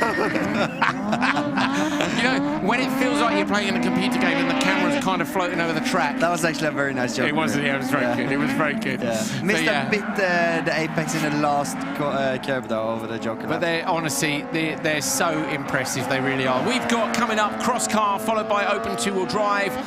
We've then got lights and supercar as well to round out qualifying here at round one, day one of the 2022 International Rallycross season. This weekend, of course, RallyX starts next weekend. Euro RX starts. We've got another RallyX weekend the weekend after that when we go to Kuvula in Finland. And then Nitro Rallycross starts June the 18th and 19th. Lydden Hill in the UK, my home circuit. Really excited for that. Looking forward to seeing the likes of Travis Pastrana and co in the FC1. We've got It's going to be cool to see if they change the track in Lydden, though. I heard some rumors. I've seen some designs. Big jumps and some designs. So yeah, Chestlands Drift. It's just nice to get international rallycross going again, isn't it? You know? It's cool to bring back home the classic rallycross track. Also, European Rallycross Championship going to Nürburgring in Hungary. One of all the drivers' favorite track. We haven't been there actually since 2013. Yes, my first very tight turn one. I crashed there actually in the fence. But yeah, great to be back in Lydden for Nitro Rallycross. Bringing Lydden back on the calendar in an international race again. That's awesome. Lydden Hill's another place. You did press-ups on the roof of the OMSC Fiesta when you won at Lydden Hill, didn't you? I failed the first press-up because the roof fell down. The roof popped. It popped. No way. And then I nailed the second one. Andreas Backer can do a lot of press-ups, by the way. Yeah. He can. Do not challenge me. No, don't challenge Backer for the press-ups. Fast and strong. So earlier on, Molly had another catch-up with our man, Oliver Solly. Okay, so Oliver Solly has now come down with us to Matthias Ekström. And Matthias, you've been saying a few things on air. Would you like to repeat them? Yeah, I could say. I mean, I was watching you driving, and it looked very impressive. And I think there are so many kids that dream about becoming a professional rallycross or a racer in motorsport. And I know for myself, it's so difficult where you are to reach your dream. But then I saw how you drove and I was so impressed, and I said I would love to see you. I didn't know how big or small you were, but as you can see there's still a big of difference. But I said if I can fit you in my car on Sunday and you behave well over the weekend, I will let you drive my car for a couple of laps, because I think that will be a memory for your life. Would you dare? Yeah, of course. So we will, I don't know, the guys are a bit busy doing setup now, but I think when today is over, maybe take your father or Molly with, and then we can do a little seat fit and see if we can fit you in the car and see if you can just reach the pedals, because I see that you are pretty small, but my guys are also good. So can you just tell me, how was your day so far? Yeah, Q1 I got the third with a pretty good start, and in Q2 we had some trouble on the start and spun in the last corner. So, but this Q3 we won, so I'm really happy. Yeah, it looked very good when I saw it. So luckily I didn't see the spin and all this. Then maybe I wouldn't have let you, but it looked like you were much in control. So I think we leave it like this. When your day is over, today you come and we just have a look and bring Molly that they can do some video, because I'm sure when you're as old as me, you will be very happy to watch that video and show your kids or someone else. Deal? So good luck for the rest of the day. Well, mate, I think you secured an 11-year-old to test in the supercar. No, that's awesome. I mean, like I've met Solly here for the last few days, and he's it's cool. Well, he's just won Q3. 11 years old. Aged 11 years old. I think the future Madness. for the sport is pretty bright. And imagine in 10 years' time when he's driving supercars or whatever. When he's 21 and he looks back at him, giving Matthias Ekström, a World Rallycross champion, interviewing him, you know, he's like, you can have a drive in my supercar. He's like, okay, yes. All right, I do that. Yeah, fantastic. Every day a week. Right, cross car. We are on to Q3 Heat 1, so this will be... Fastest first, right? Yeah, fastest first. Svensson, Osterberg, Ekmerstad, Baldins and Hallberg. Oh, Baldins goes backwards off the start, but it's another brilliant start off the inside line for Elias. Svensson gets up to turn 1, late on the brakes now. Hallberg trying to come around the outside. Hallberg's on the inside line for turn 2. Going to go P2. 3 cars go straight to the Joker. So Elias Svensson goes standard lap with Patrick Hallberg, who now looks very much on the pace compared to that Q1 where he was down in something like P9. Hallberg's back on it, but Svensson looking for 3 from 3 and a clean sweep from qualifying. Got to win this one. The wheelie there is awesome. Like, these cars are so fast. It's going to be a quick heat, this one. Just watch and learn. So Ekmerstad, Baldins and Osterberg all went Joker on the first lap. I love that camera on the rail. I want to see that on the next lap. We'll shut up and we'll just listen, we promise. Look at the speed that Svensson takes into the corner, but then maybe compromising the exit speed a little bit there. Hallberg looked to have closed down. Up and over the top now, so Svensson, Hallberg, and Hallberg goes Joker, right? Hallberg's gone Joker. This is to try and cover off Merstad behind, who's only 2.6 back. Really Merstad comes up over the crest, and Merstad's going to get it. Good exit, like that Joker lap was spot on. So then, in that case, Merstad must have done a hell of a lap to get past. Oh, Baldins gets turned around by Osterberg in the background. Contact between those two. They're losing plenty of time there now. So this then is about Svensson versus Ekmerstad. So Ekmerstad will check the gap when they come back over the start-finish line. What do we think? Svensson needs 2.7 definitely to hold on to this lead. It's going to be tight. It's going to be tight. The Norwegian Thomas Ekmerstad has done a brilliant job so far, catching back up. Here we go, let's check the gap. 3.3 should be enough. Svensson going to go Joker this time, watching the distance. In goes Svensson, inside line for Ekmerstad, but it should be plenty up and over the crest. Going to shut the door. And Ekmerstad goes through. Had to get out of the throttle. Looked like he was going to touch the barrier on the exit to me. He went super wide, too quickly into it, and too much speed in the mid-corner there. So Svensson isn't going to win this session unless they can make a pass on Merstad on this lap, and Merstad's looking super fast. Where was Merstad previous ones? He was P3. 2 P3s. Yeah, he's up there, you know. And Osterberg's been P2 twice as well. So Osterberg's going to drop back, having had the contact with Baldins. Yeah. Sending it in flames from the exhaust, that's awesome. Straighten up the wheels over the line. Checkered flag for Merstad. How quick is that? 2:25.1's the fastest time of the weekend. So Merstad with a 2:25.1 goes fastest time of the weekend because it was a 2:25.3 and a 2:25.4 for Svensson in the previous 2 sessions. Brilliant drive, Andreas. This was the start look. So I think it's instant. Look at how quickly the Joker decision was. It was immediately, I am going Joker, and then you don't lose that time. If they'd lost 2/10 on the way in, there's no way they would have got him at the merge. Sometimes here in Holjes, it's actually quicker to do the Joker the first lap, if you can make it clean, if you don't have any drivers that you catch up with immediately. So it is a tenth too faster to do the Joker lap. Here the merge. That was with Hallberg. With So Hallberg lost out, but I think we'll see the merge. Have a look and see what you think about the exit. I see here Ekmursta is struggling a bit out from this turn to get traction. Here's the merge now. So he went super wide. Yeah, it has to get out of the throttle. Well, maybe not out of the throttle, maybe glance the barrier. But you saw he was off the line where the traction is. Yeah. So I think that was the crucial bit. And normally 3.3 should be enough. Oh, definitely. We've seen 2.7 be enough, haven't we? 2.6 was very borderline. Yeah. All the flames there. Yeah. If you looked at Baldins as well and Osterberg in the background, there wasn't really anything that they could do to avoid each other. 3 cards in below a second. That's mega. That's great. Amazing, that's what we want to see. 0.8 of a second between them. On to race 2. So can't wait for that final. Huh? I know it's going to be fire, isn't it? Yeah. In all sorts of ways, exhausts and all sorts. Cinder Treuterud, remind me, how do I say it? Treuterud. Oh, okay. So not skins. Skins. I'm pretty happy with that. That was my English version. Treuterud. Okay, there we go. Anderson, Eganson, Penttinen, and Gustafsson. Watching on the outside line for Gustafsson. Look at the steering. Oh, great start. In fact, it was P4 dropping back. Still a good start. And on the outside, Bryntosan goes all the way round the outside into the whole shot. Absolutely brilliant. Spin on the inside line, up and over the curbs. 2 drivers into the Joker on lap 1. It's Penttinen and Anderson have gone Joker lap 1 and lost a bit of time. But that was an absolutely fantastic start. Can't wait to see a replay of that. Yeah. So that is Gustafsson here in the lead from the JC Race Technique. Over the crest there, lifting a bit with the front wheels. That's awesome. AT Service, which is my friend Andreas Persson's company, which is his rival here on track today. That's awesome. Fantastic. Well, Gustafsson, don't forget, has stepped up from junior cross car big last talent year here in Sweden. Yeah, he have a bright future. Yeah, 4 wins last year. Missed out on the title by 1 point.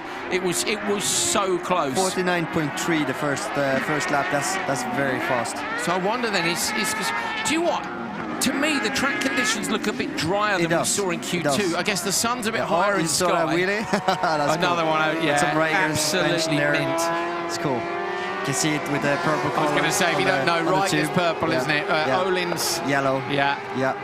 It doesn't KYB red. They see, I love it. I love all that stuff. Does that make us a bit sad? Because I like it. Oh no, I think it's cool. So do I. I mean, like, we have been in sport for so long, so we have eyes for details. Little geeky things, yes. I like it when you see someone they've painted the dampers because they're trying to pretend they're running somebody else's. Like, we see you. Here we go to the Joker. Let's see. Like, he's so aggressive. He missed the first apex there a little bit. Sends it wide. Unfortunately, we couldn't see the exit of the Joker, but it looks good. Looks fast. A bit wider in the exit, actually. Okay, so maybe not, in terms of ultimate time, maybe not perfect. Why is there a yellow flag? We've got a cross car off to the left, so Treuterud, look, is parked at the side of the track there. I don't think that'll affect lap time too much, to be honest. Gustafsson going to take this one, definitely, barring any commentators' curses. Coming down the hill now. With the AT Service on the front. Listen to that, just the... Oh, I love cross car. Up and over the crest, right, here we go. 199, you reckon that number? Stolen, hashtag stolen. Stolen, here we go. Travis Is he going to do it? Oh, yeah. Oh, no, 1/10 of a second, not even 1/10, half a tenth, so 50 hundredths. Wow, yes. Yeah, Pastrana will want that back, won't he? Oh, look here. So, off the line, this was the start. Watch on the outside line here, Andreas. So actually, because the car in slot 4 drops back, he's able to move in really quickly. Yeah, really quickly. And from the outside line, you have a better line into turn 1, so you can run with a bit more speed.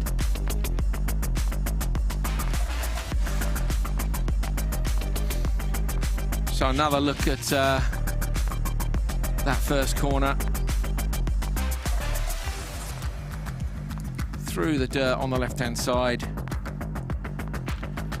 All right, we got some guests. They are Norwegian. You guys, yeah, coming perfect. Perfect. Come See in here. yourselves there. Me and Andreas And in the middle. I'll give you the yellow one. Hey, if you can come a little bit closer here.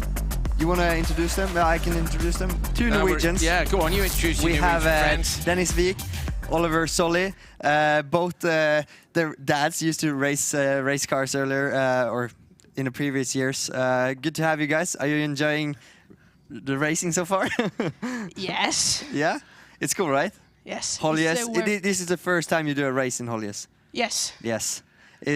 So tell me about Super or Cross Car Junior. Is it? It's a very high level here this weekend, and yeah, you have had a great success so far. You winning Q3. Yeah, I won the race. I'm really happy with that. And you had Matthias coming over. Yeah, I was speaking a little bit with him, so. So what did Matthias talk to you? What did he say? Yeah, he was looking at the racing that I did, and he was really impressed. So maybe I could drive the supercar tomorrow. So and how old are you? 11. And you, Dennis? I am 12. 12 years old. 11 and 12. Dennis, if you need to beat Oliver, like you've got to beat him now. Like he's going to be honest, they are very competitive. I know. Yeah. I'm looking forward to On later. practice today, they were 5th and 7th. Yes. Yeah. Very, very similar. 4 and 7. 4 and 7. Sorry. Yes. So what cars are you running? What car is each of you running?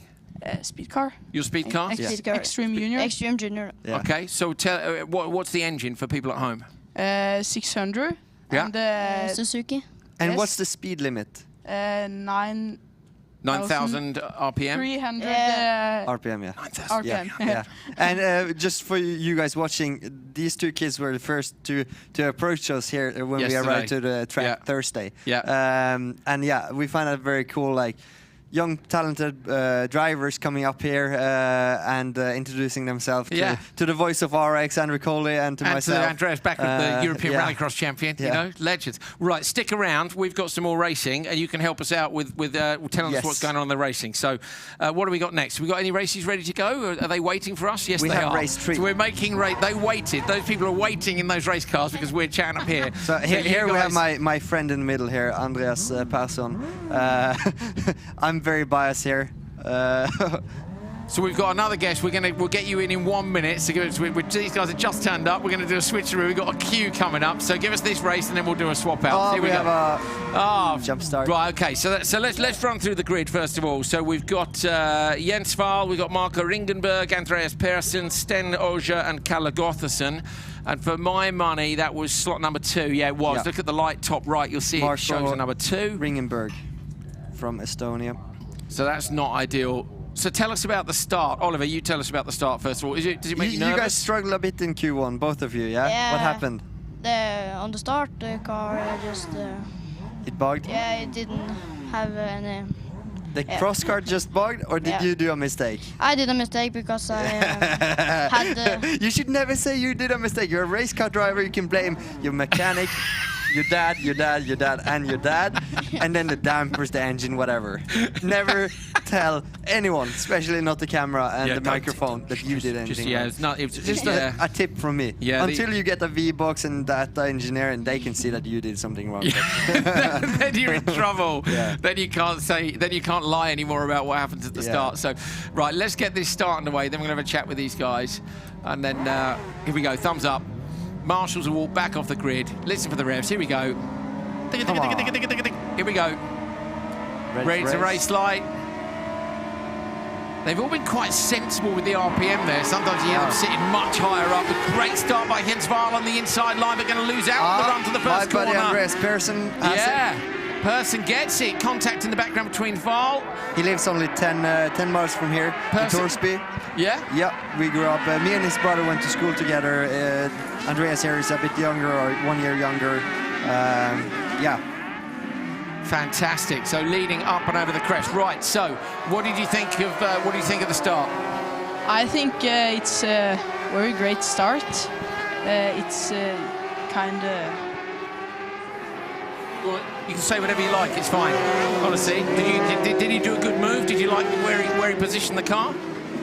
Yeah, it's they are stressed up by I can't English. No, you're doing great English. I can't Norwegian. Yeah, so you're doing. I mean, he was lucky because the pole sitter in second had a bit worse to start. So Andreas from P3, he managed to take the gap, you know. Yeah. So and also the line being P3 into the turn 1 compared with P2, you can have more speed due to the line. So yeah. Is it interesting talking to Andreas? Are you big fans of Andreas? Yeah, I am. It's my idol. They're Thank really. you, guys. Me too. A fun fact here with Dennis, his driving suit used to be his dad's suit. No way. You see the way he have tucked it in here? Yeah. We'll show that in a minute. And shoes. And the shoes. Your dad. What size are your feet? 43. 43. There we go. There we go. So inheriting the race wear from Dad. Persson leads, but it's only 1.8 back to Val. Onto the final lap. Persson goes Joker now. Watch for Val in the background, inside line. Got mugged at the start, up and over the crest. Who's going to take the lead here? That's great by Val. Yeah, nicely done. I mean, he have just done a few laps of testing. Oh, he has a half spin there. Just holds on. He just had a few laps of testing in Norway. He's a great junior driver in rallycross back home in Norway, jumping from a front-wheel driven car to a rear-wheel driven speed car, and he's up there fighting all of a sudden. Q1 he wasn't fast, Q2 he got better, Q3 he's up there fighting. Absolutely brilliant. So Val coming into the final corner won't be actually that far off the time either. I wonder if he hadn't had those problems at the start, that might have been he had the half quickest. spin. He had the half spin. So He would have been quickest. 2:25.5. I think that would have gone great. fastest. That's a That's great impressive. drive. Way to go, Jens. Jens Val could have gone quickest there, hasn't, but you can see only 4 tenths in it. And if we take a look at the start in a moment, you'll see his sister is going to be in the next heat, Helene Val. So watch the start here. Jens Val is on the inside line, look. Has to give up positions there. A little bit of contact, maybe a tenth or so there. Now we see it was that early decision for Joker again. Yeah. Catching really some time good there. What do you guys think? Yeah, I think it was a really good start. Important to take the Joker there because he was on the outside, so he got the speed in. Here we go, half spin here. Too much speed into this turn here. Oh, all the steering lock. It's got to be a That couple of corner tenths. is... It's hard. Yeah, it's really hard. tricky. It's tricky. Yes. Why? Why is it tricky? Because you come really fast into the corner and you was on the gravel, so you get gravel on tires. Brilliant. Well done, lads. Look, you've been amazing. We want to say thank you very much for coming up and being such excellent commentators. And no matter what, keep on going hard. Yeah. You know, there will be ups, there will be downs, but you guys are great. So keep the hammer down. Yeah, man. Well done, lad. Well done, lad. See you later on. We can keep one seat. Thank you. So Jens Val wins that last race. Absolutely brilliant drive, only a few tenths off. We've got one more guest coming into the commentary box who we just need to see very quickly in here. Come on in. Come on in. Come on, I sit see down. the licorice. So let's, if we can have a quick look in the commentary box with us here. I'm going to switch your mic on. Which one have you got? Yellow. We might have to wait. We might have to wait until after the race. We'll do the start. We'll start the race. Here we go. We can look afterwards. It's Anderson, Nogane, Haval, Kong, and Ida. Inside line, great start. Oh, P2 gets a little nudge on the run to the first corner, but hangs on tight. Going to get into turn 1 first around the outside. Who's it that's gone Joker? It's Ida who's gone into the Joker. Norwegian. Am I saying that wrong? Aida. So it's different to Enzo Ida. Yeah, it's a slightly different spelling. Aida. There we go. See, this is why we need a Norwegian in the commentary box. So yeah, great job there. Only Aida has jokered on this first lap, so now it's quite nice. When you've only got 3 laps, if you're the only driver to joker on any one lap, that's actually pretty rare. It is. Like previous or 2 heats ago, we saw 3 cards going in there. 1 stayed out. So yeah. So Aida in the background has got clear track here. I suspect somebody will respond. We'll have a look at the gaps as they come over the line, and that will give us an idea. 4.4 back, so in theory could get 2 cars here. Neither of the leaders respond, so watch for the guys in P3 and P4. Oh, that's a big jump. Have they gone Joker or not? Need to see in the background. Yes, Val's gone in. It's strange for me. Val normally drives a red car, and all of a sudden she's in a yellow car. So I'm like a bit confused. Mate, I'm confused all the while, don't worry. First race of the year, new liveries for everyone, and you know. It's always the hardest race to commentate. You've got nothing to refer back to from the previous day's action. You don't recognise the cars so quickly. I'm always frustrated as well when you get like 5 cars that look the same. I'm like, really, guys? Come on, really? Like, yeah. I don't know if it was me that forced Subaru to change the colours on the end of the wings or not, but it's much easier when they're different colours. I used to like. Do you remember the Markland cars? One had a red roof and one had a yellow roof. There was Thomas Heikkinen and Anton Markland. Yeah, and Markland. Which one was yellow? And then PG Anderson. Yes, PG was yellow, wasn't he? Definitely. And Markland was red. Yes, and Toppy was white. Well, I think always white. Yeah. Toppy, come back. Yeah, Toppy. I do still see Toppy in the paddock sometimes. Yeah, sometimes. Sometimes he's in Nobody could ever beat him in the start. Really? He has some rare talent of reaction time. Super reaction times. Super reaction times. I hated being in the start with him. Really? Dude. Yeah, really the worst, was it? Toppy was the best starter. Yeah. There you go, Toppy. Hit us up on WhatsApp if you're watching. If you're not watching, you're out of order. So, Mcginnis coming around to the finish line now. Checker flag is on. Somebody off in the final corner. Was it Kong who's gone off in the final corner? No, it wasn't. It's Anderson. So Anderson's gone off in that last corner and dropped back. Had a ball there. But it's Mcginnis who takes the win. So we have another guest in the commentary box. We've got Lauri Hallinen with us. Lauri, we're going to just you've got your microphone there, have you? Yeah, nice and close to your mouth with that. Just doing where are you in qualifying? Tis. Yeah, where have you finished overall after the 3 qualifiers? I'm be first. Top qualifier. He won. Yes, mate. That's how we roll. See, Yeah. you only get to come in the commentary box for a couple of reasons. Okay, one, if you're Norwegian, you know Andreas, the previous people. 2, if you bring a load of licorice in here. But 3, mate. Last year you came in here only with the licorice. This year you're coming in here with the TQ. Look at the licorice. Oh yeah. But so can we just Delicious. point out TQ against 29 young drivers? I think. Yeah. That's a lot more drivers than last year. Yeah, very much. But not only that, from last year you have stepped it up so much. Yeah. It looks like on your driving style, it looks so much cleaner, and your braking points are on. It's dialed in, you know. Yeah. Yeah. So what did you do to practice? I'm only drive because it's. Did you do anything on the ice? Yeah. I like that. I like that. From Sprint Finland. is the best I know. Yeah. Do you go on the lake as well? In Finland? Yeah. Do it ever happen you drive a car? Yeah. And how old are you? 12. 12. That's cool. It's very cool, isn't it? 13 this year. Yeah. So we have one last race for. It was Mcginnis who took that last one. We've got one last race coming in cross car. Stay with us because we're going to ask you some stuff about this. You know any of these guys racing here now? Yeah, Joni-Pekka Rajala? Yeah, he's very which good I driver. used to race with in the Supercar. Yeah. And Huuhka. So yeah, we've got Nobody else. two fellow Finns, haven't we? Yeah. So we can get some opinions on this. So Riku Huuhka has been rebranded as the Kid, and the Kid has just taken the lead in the Hot Wheels backed car, drops onto the standard. Everybody else goes Joker. So Rajala leads the Joker, it looks like. He's going to stay out, isn't he now, Andreas? Surely. Surely. I would say so. I know he's in clean air, he can do what he wants, he can nail his braking points. So Lauri, do you have a spotter? No, you're not allowed spotters as junior.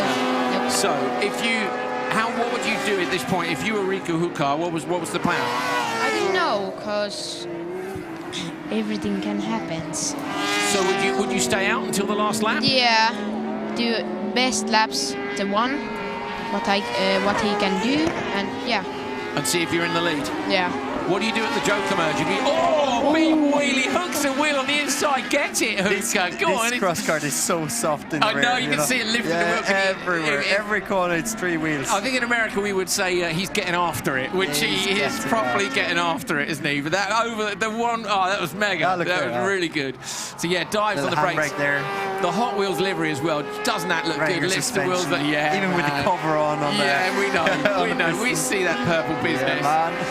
So Riku Huuhka, the Kid, coming down the hill. Where is our clock? We'll get that when he crosses the start-finish line. I think it's a pretty big lead. The exit of the corner, it's the front wheel. Saying hello. Get it? Right, what's the gap? He needs about 2.7 to Rajala behind. 3.2 should be enough. We did see someone make a mistake earlier on. Into the Joker lap now.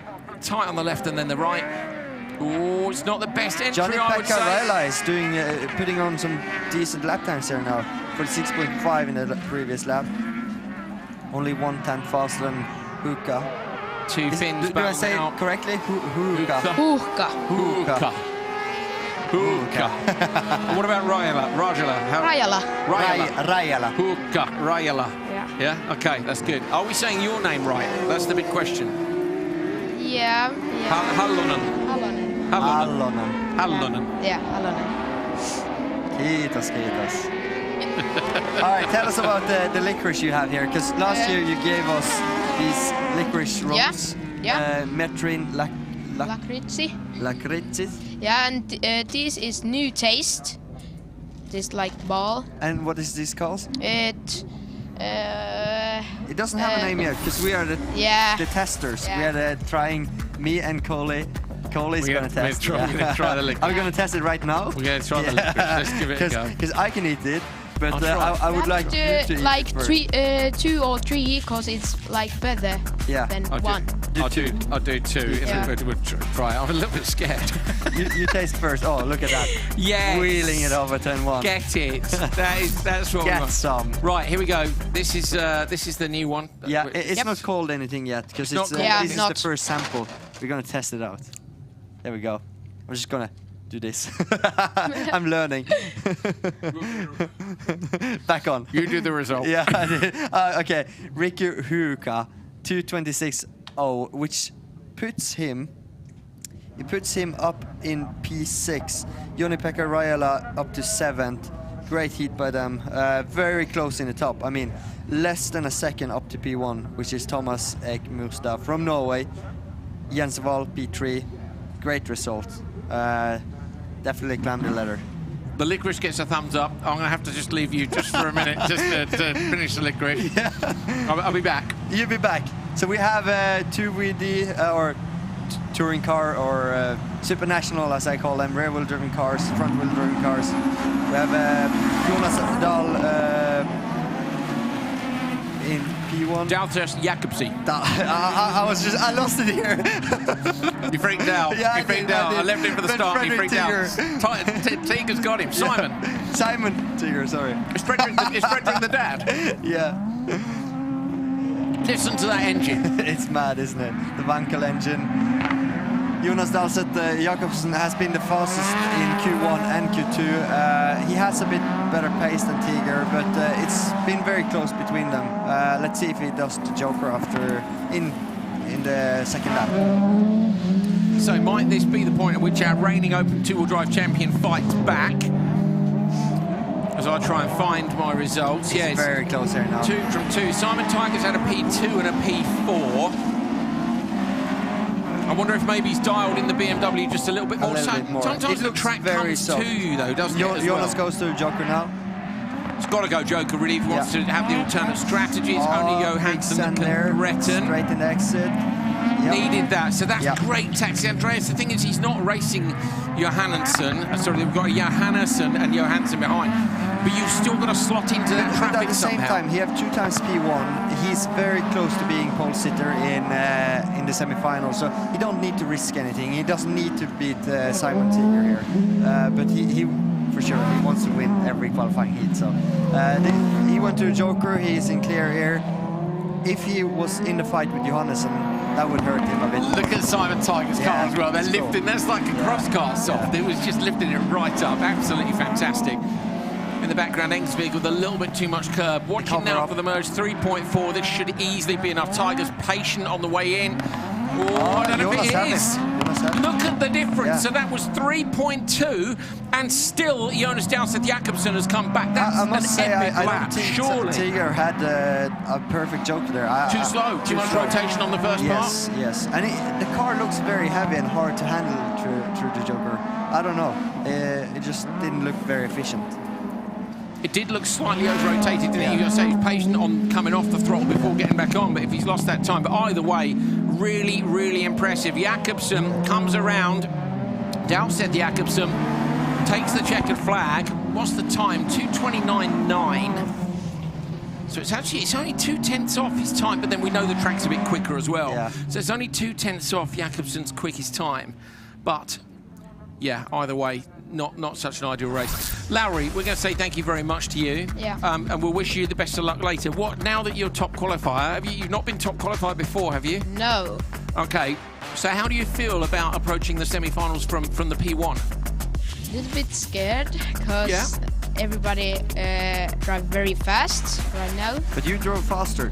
You know what? Yeah. When you're nervous, your body is sharp, then you perform. So that's all you need to remember. Actually, here, Lauri Hallonen, P1. There you go. Yeah. There you go. But he's That's right. simple. I'm nervous before I do TV. Andreas is nervous before he races, and he's nervous before he does TV. And it's good to be nervous. Being nervous just means you will be full of adrenaline and you'll be ready to race. So you're going to get it this afternoon, aren't you? Yeah. You're going to win for us. Of course. Okay. Yes. This is what we like to hear. Mate, we wish you the best of luck. All right? Kiitos. Yeah, kiitos. Send it this afternoon, yeah? Alla hyvä. Thanks, lads. I'm going to take care of the licorice here. He's off now, bless him. Yeah. We'll eat all the licorice. You go and get all the trophies. Get it.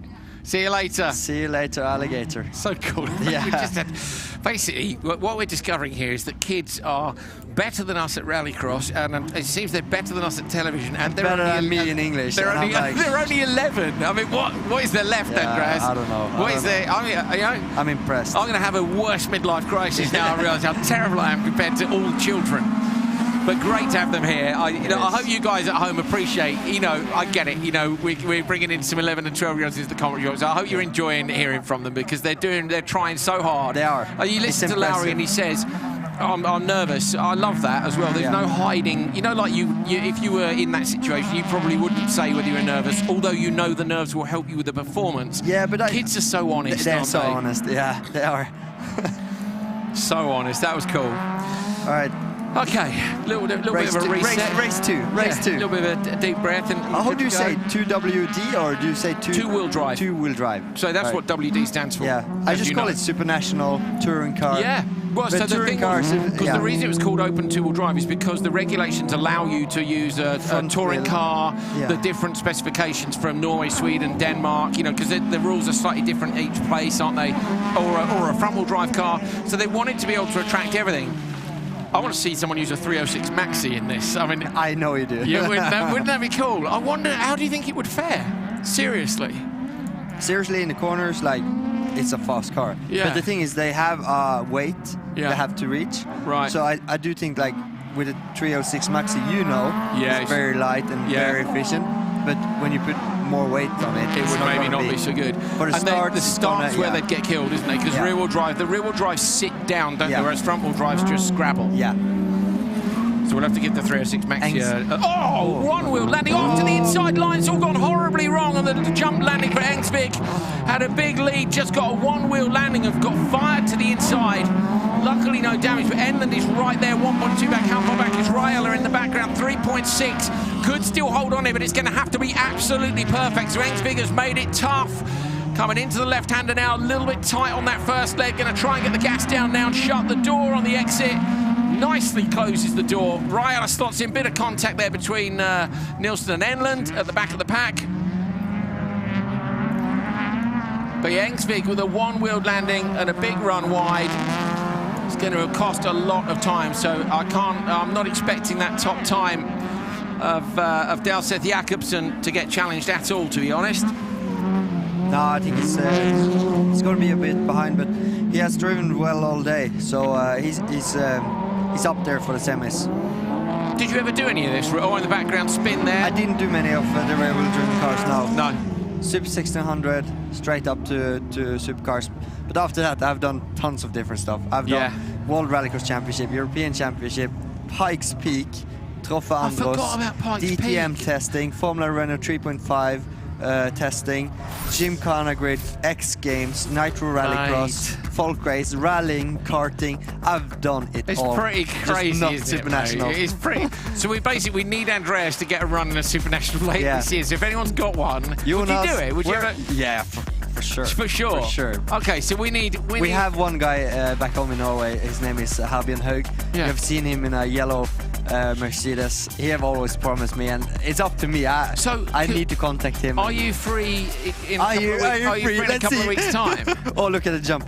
Whoa. This was the landing. Look at the compression on the rear right. It's actually, the car's pretty strong because the angle that rear right landed at, I was expecting. I hope he doesn't. Here we go, sit from the front. Watch this, watch this. Watch the rear right, so back left of your picture now. How he didn't have that off the rim is beyond me. That's the limit, isn't it, for keeping a tyre bead on. Here we go from the rear again. Whoa. Get it. Oh, when it landed, it fired him left, didn't it? He got rocketed off to the left-hand side. Sander Engsvik, despite the most exciting jump landing of the weekend so far, still takes it, but 2:34.7 is not going to challenge P3 so far. P3, I mean, it's not as far off as you would have thought. He would have been up there with Jonas and Simon. Oh, we got a Sander and a Seaman. Yeah. So it's this one. Oh, sorry. Yeah. So it's it's P5. My dyslexia hits It's all good, mate. Yeah. It's all good. So, all right, so Fredrik Ågedal, yeah. very, very competitive, very fast. He's on the outside. He got problem. He lost the wheel in Q2. Yes. So. Well, was he leading at the time, or he was second, just behind Jonas, or third behind Tiger. Listen to that rotary engine again, and the proper wastegate noises. This takes me back to like Group B rallycross, where the choo-choo-choo, or the, well, you know I like the wastegate noise, don't you? Oh, there we go. The Ford wastegate specifically, wasn't it? RS200 and so on. Oh, listen at that. Yes. It does sound good, doesn't it? It does. It really does. So Kenneth Kong leads from Ågedal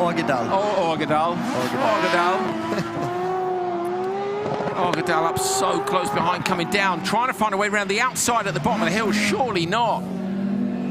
Now looking to the inside line of Kenneth Kong. So Ågedal's got more pace, going to try and pass Kenneth Kong, and does around. So basically he's gone outside from the bottom of the hill up to there, and now finally will be inside line up at turn 1. Taken 3 corners to do it, but that's brilliant, isn't it? Such a clean driving there. Such a clean driving. That's awesome to watch. Kenneth doesn't go Joker. For me, see, Kenneth there should maybe have gone Joker, but then if he hasn't got the... Yeah, he has got the gap back as well.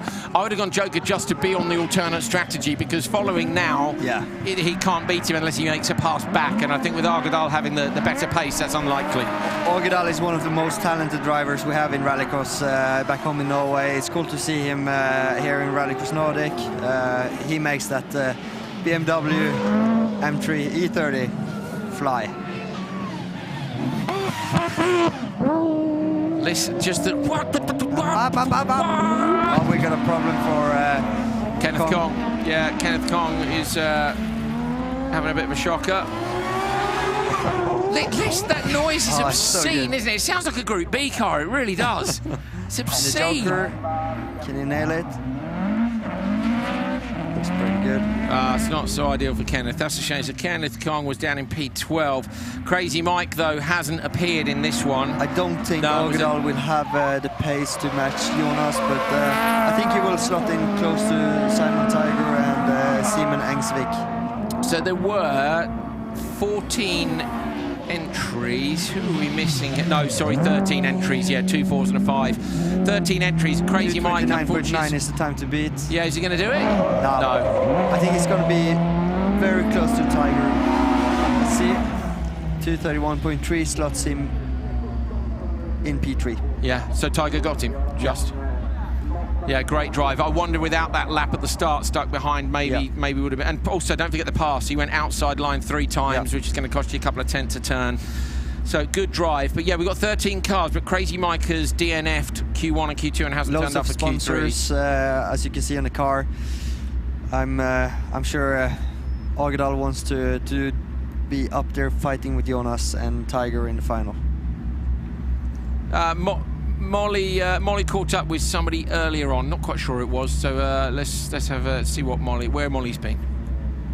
Sondra, first race weekend of RallyX, and things are going very well so far. Talk to me about the races you've driven.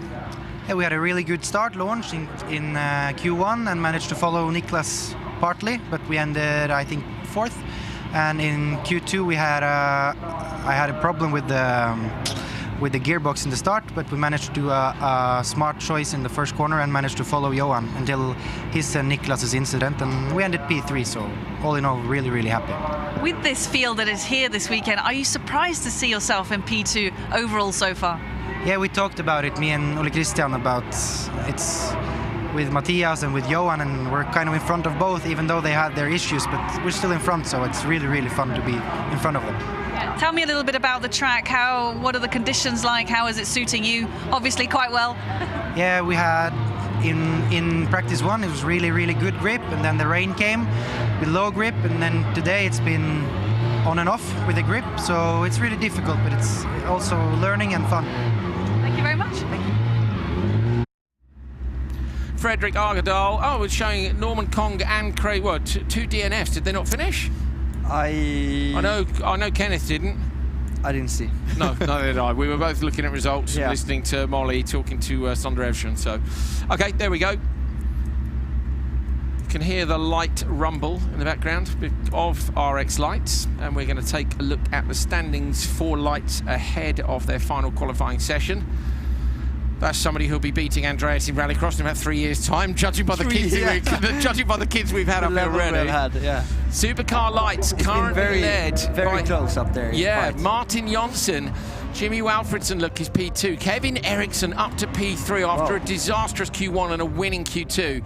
Enland, Ole Henry Steinsholt, Simon Olofsson, look, it's total opposite results to Kevin Eriksson. Yeah, and ends up in P6. Mcginnis is 7th, Janssen 8th, Oskarsson 9th, Lars-Erik Haug is 10th, Hookvist 11th, Persson 12th. Ollie Eriksson, as Andreas pointed out, he needs a result here. He does. He really does. Like we all know he has the speed, so he had some issues in Q2 and we'll be bouncing back this time. Okay, so where is Ollie? Ollie Eriksson is in the last race. Yeah. Which his brother was, of course. We have fastest first now. Yeah. In the previous session, Kevin was in that last race and absolutely smashed it. Yeah. He won the session, didn't he, in that last race? He did. So now Ollie needs to do the same. This time he is with Simon Olofsson in the last heat, so it's going to be hard. So it's gonna be, but he's going to be fast anyway. Yeah, that's true. So, Kevin Eriksson, Martin Jonsson, the current TQ man, Mcginnis, Janssen and Steinsholt. Good start, Mcginnis in the middle of the grid, but great start on the inside line for Kevin Eriksson. Kevin Eriksson going to get to turn 1 first. Look at the time he gains on the run to the first corner. Round the outside, Casper Janssen gets sideways in the blue RX2 machine. Into the Joker goes one car. Mcginnis follows on in P3. So it's Kevin Eriksson, and then I think it's Casper Janssen and Mcginnis. Who's gone to the... Is it Janssen or not who's gone? Yes, it is, yeah. I'm trying to see who's gone. It's Jonsson who's gone Joker. Sorry, Jonsson, Joker in the back. So Jonsson could threaten from there, Andreas, because no one's gone in with him. Jonsson is a very fast driver as well. I spoke with Andreas, and I saw the race of Kevin.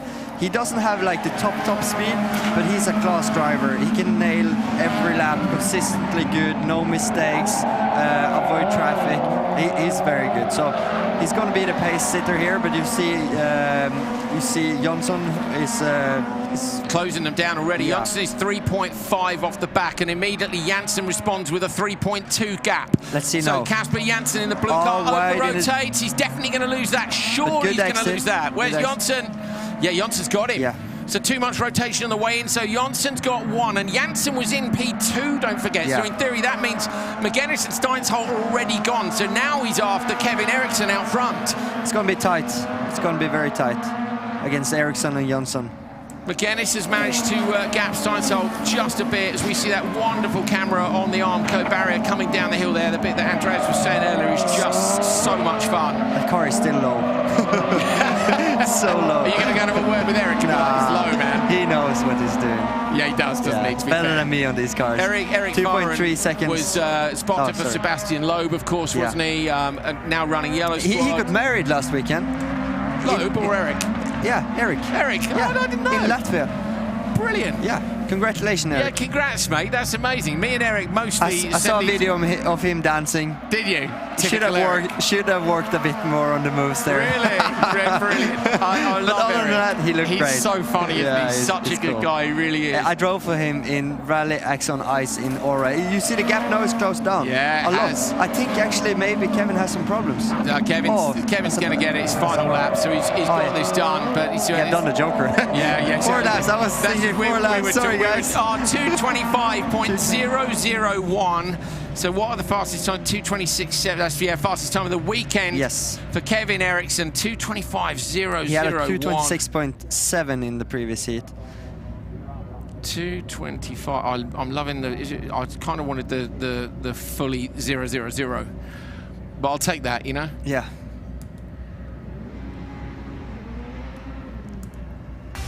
You know, you had a fire there in Q1, and we can see on the start line especially quite a lot of smoke around the car. That must be quite disturbing for you as well. Yeah, like you say, for the start it was a bit disturbing, but after that you don't really notice anything. So that was a I mean, that's what happens when you have some issues and the guys are repairing the car, and they were doing a mega job just to make us come out to the start line, and I was happy with that. Then unfortunately the first couple of corners it was a bit too much action, and that's not really what I'm here for, so I just tried to back off and don't risk anything and just finish the run, making sure that everything is working, and learn something from the driving instead. So maybe not the result what we wanted, but it was good we were out for Q2 at least. And where did the fire come from? It was just a small oil leak, and it was dripping down to the what is it called, the exhaust system. So after the finish line that caught fire, and then yeah, shit happens. But still, with all these things, you're doing quite well. You're third overall. Absolutely, yeah, that's great.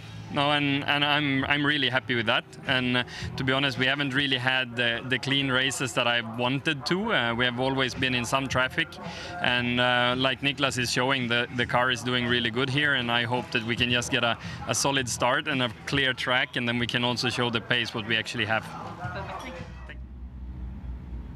Kevin Eriksson takes that first race, 2:25.001 from Janssen, Mcginnis and Stein. So it's a good job Andreas backwards because he's switching my mic on now. That's brilliant. I'm getting into it. Mate, you're doing fantastic. It's actually very cool to see Anton in the Hyundai. Yeah. I don't feel he have been in a top championship contender car for a while.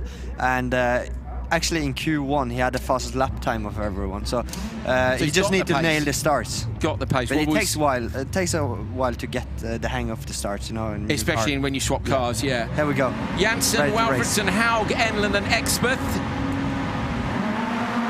Walfridsson with a really quick reaction time, gets away nicely from the lights, going to try and squeeze the door on Janssen on the inside. Janssen's got that inside line, but stays in the throttle. Great job by Walfridsson through turn one to hold on, really nice. Jimmy is second overall. He's born and raised very close to Holjes.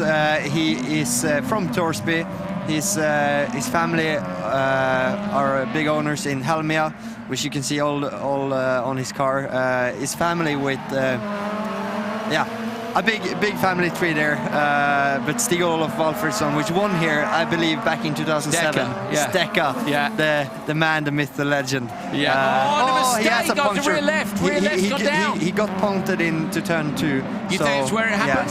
Yes. Or turn 1 actually. That's gutting. So Jimmy Walfridsson's got to try and hold on Andreas. He's got 2 laps to go on 3 wheels. You've done this. I remember the focus. We spoke about it earlier on in S3. What does he have to do to minimise the damage? Joker now, I would say.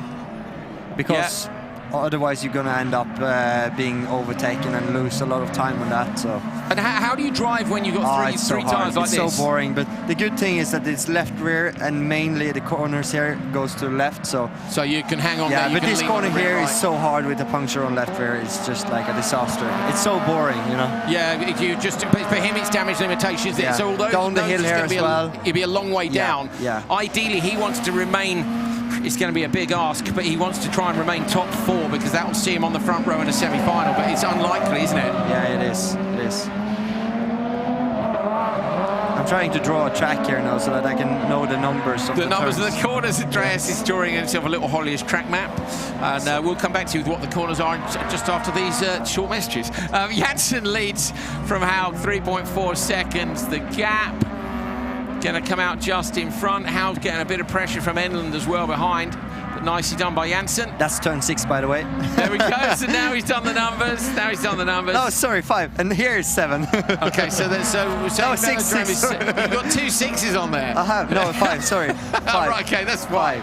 That's why. This is 7. So 7 coming down the hill, then 8, and 9's the last corner. 8 here, yeah. But do people, sometimes I hear people talking about different numbers. That's because they just feel like there is a turn or there is not a turn. Yeah. Some people number different bits of the track. Yeah, that's true. Janssen takes it. Target time was 2:25, and it's not anywhere near that. So, well done. No, it's very close. Oh, no. 2:29.8, yes. 4.8. Oh, so 4.8. Yeah. So, that's a brilliant time by Kevin Eriksson. Janssen 2:29.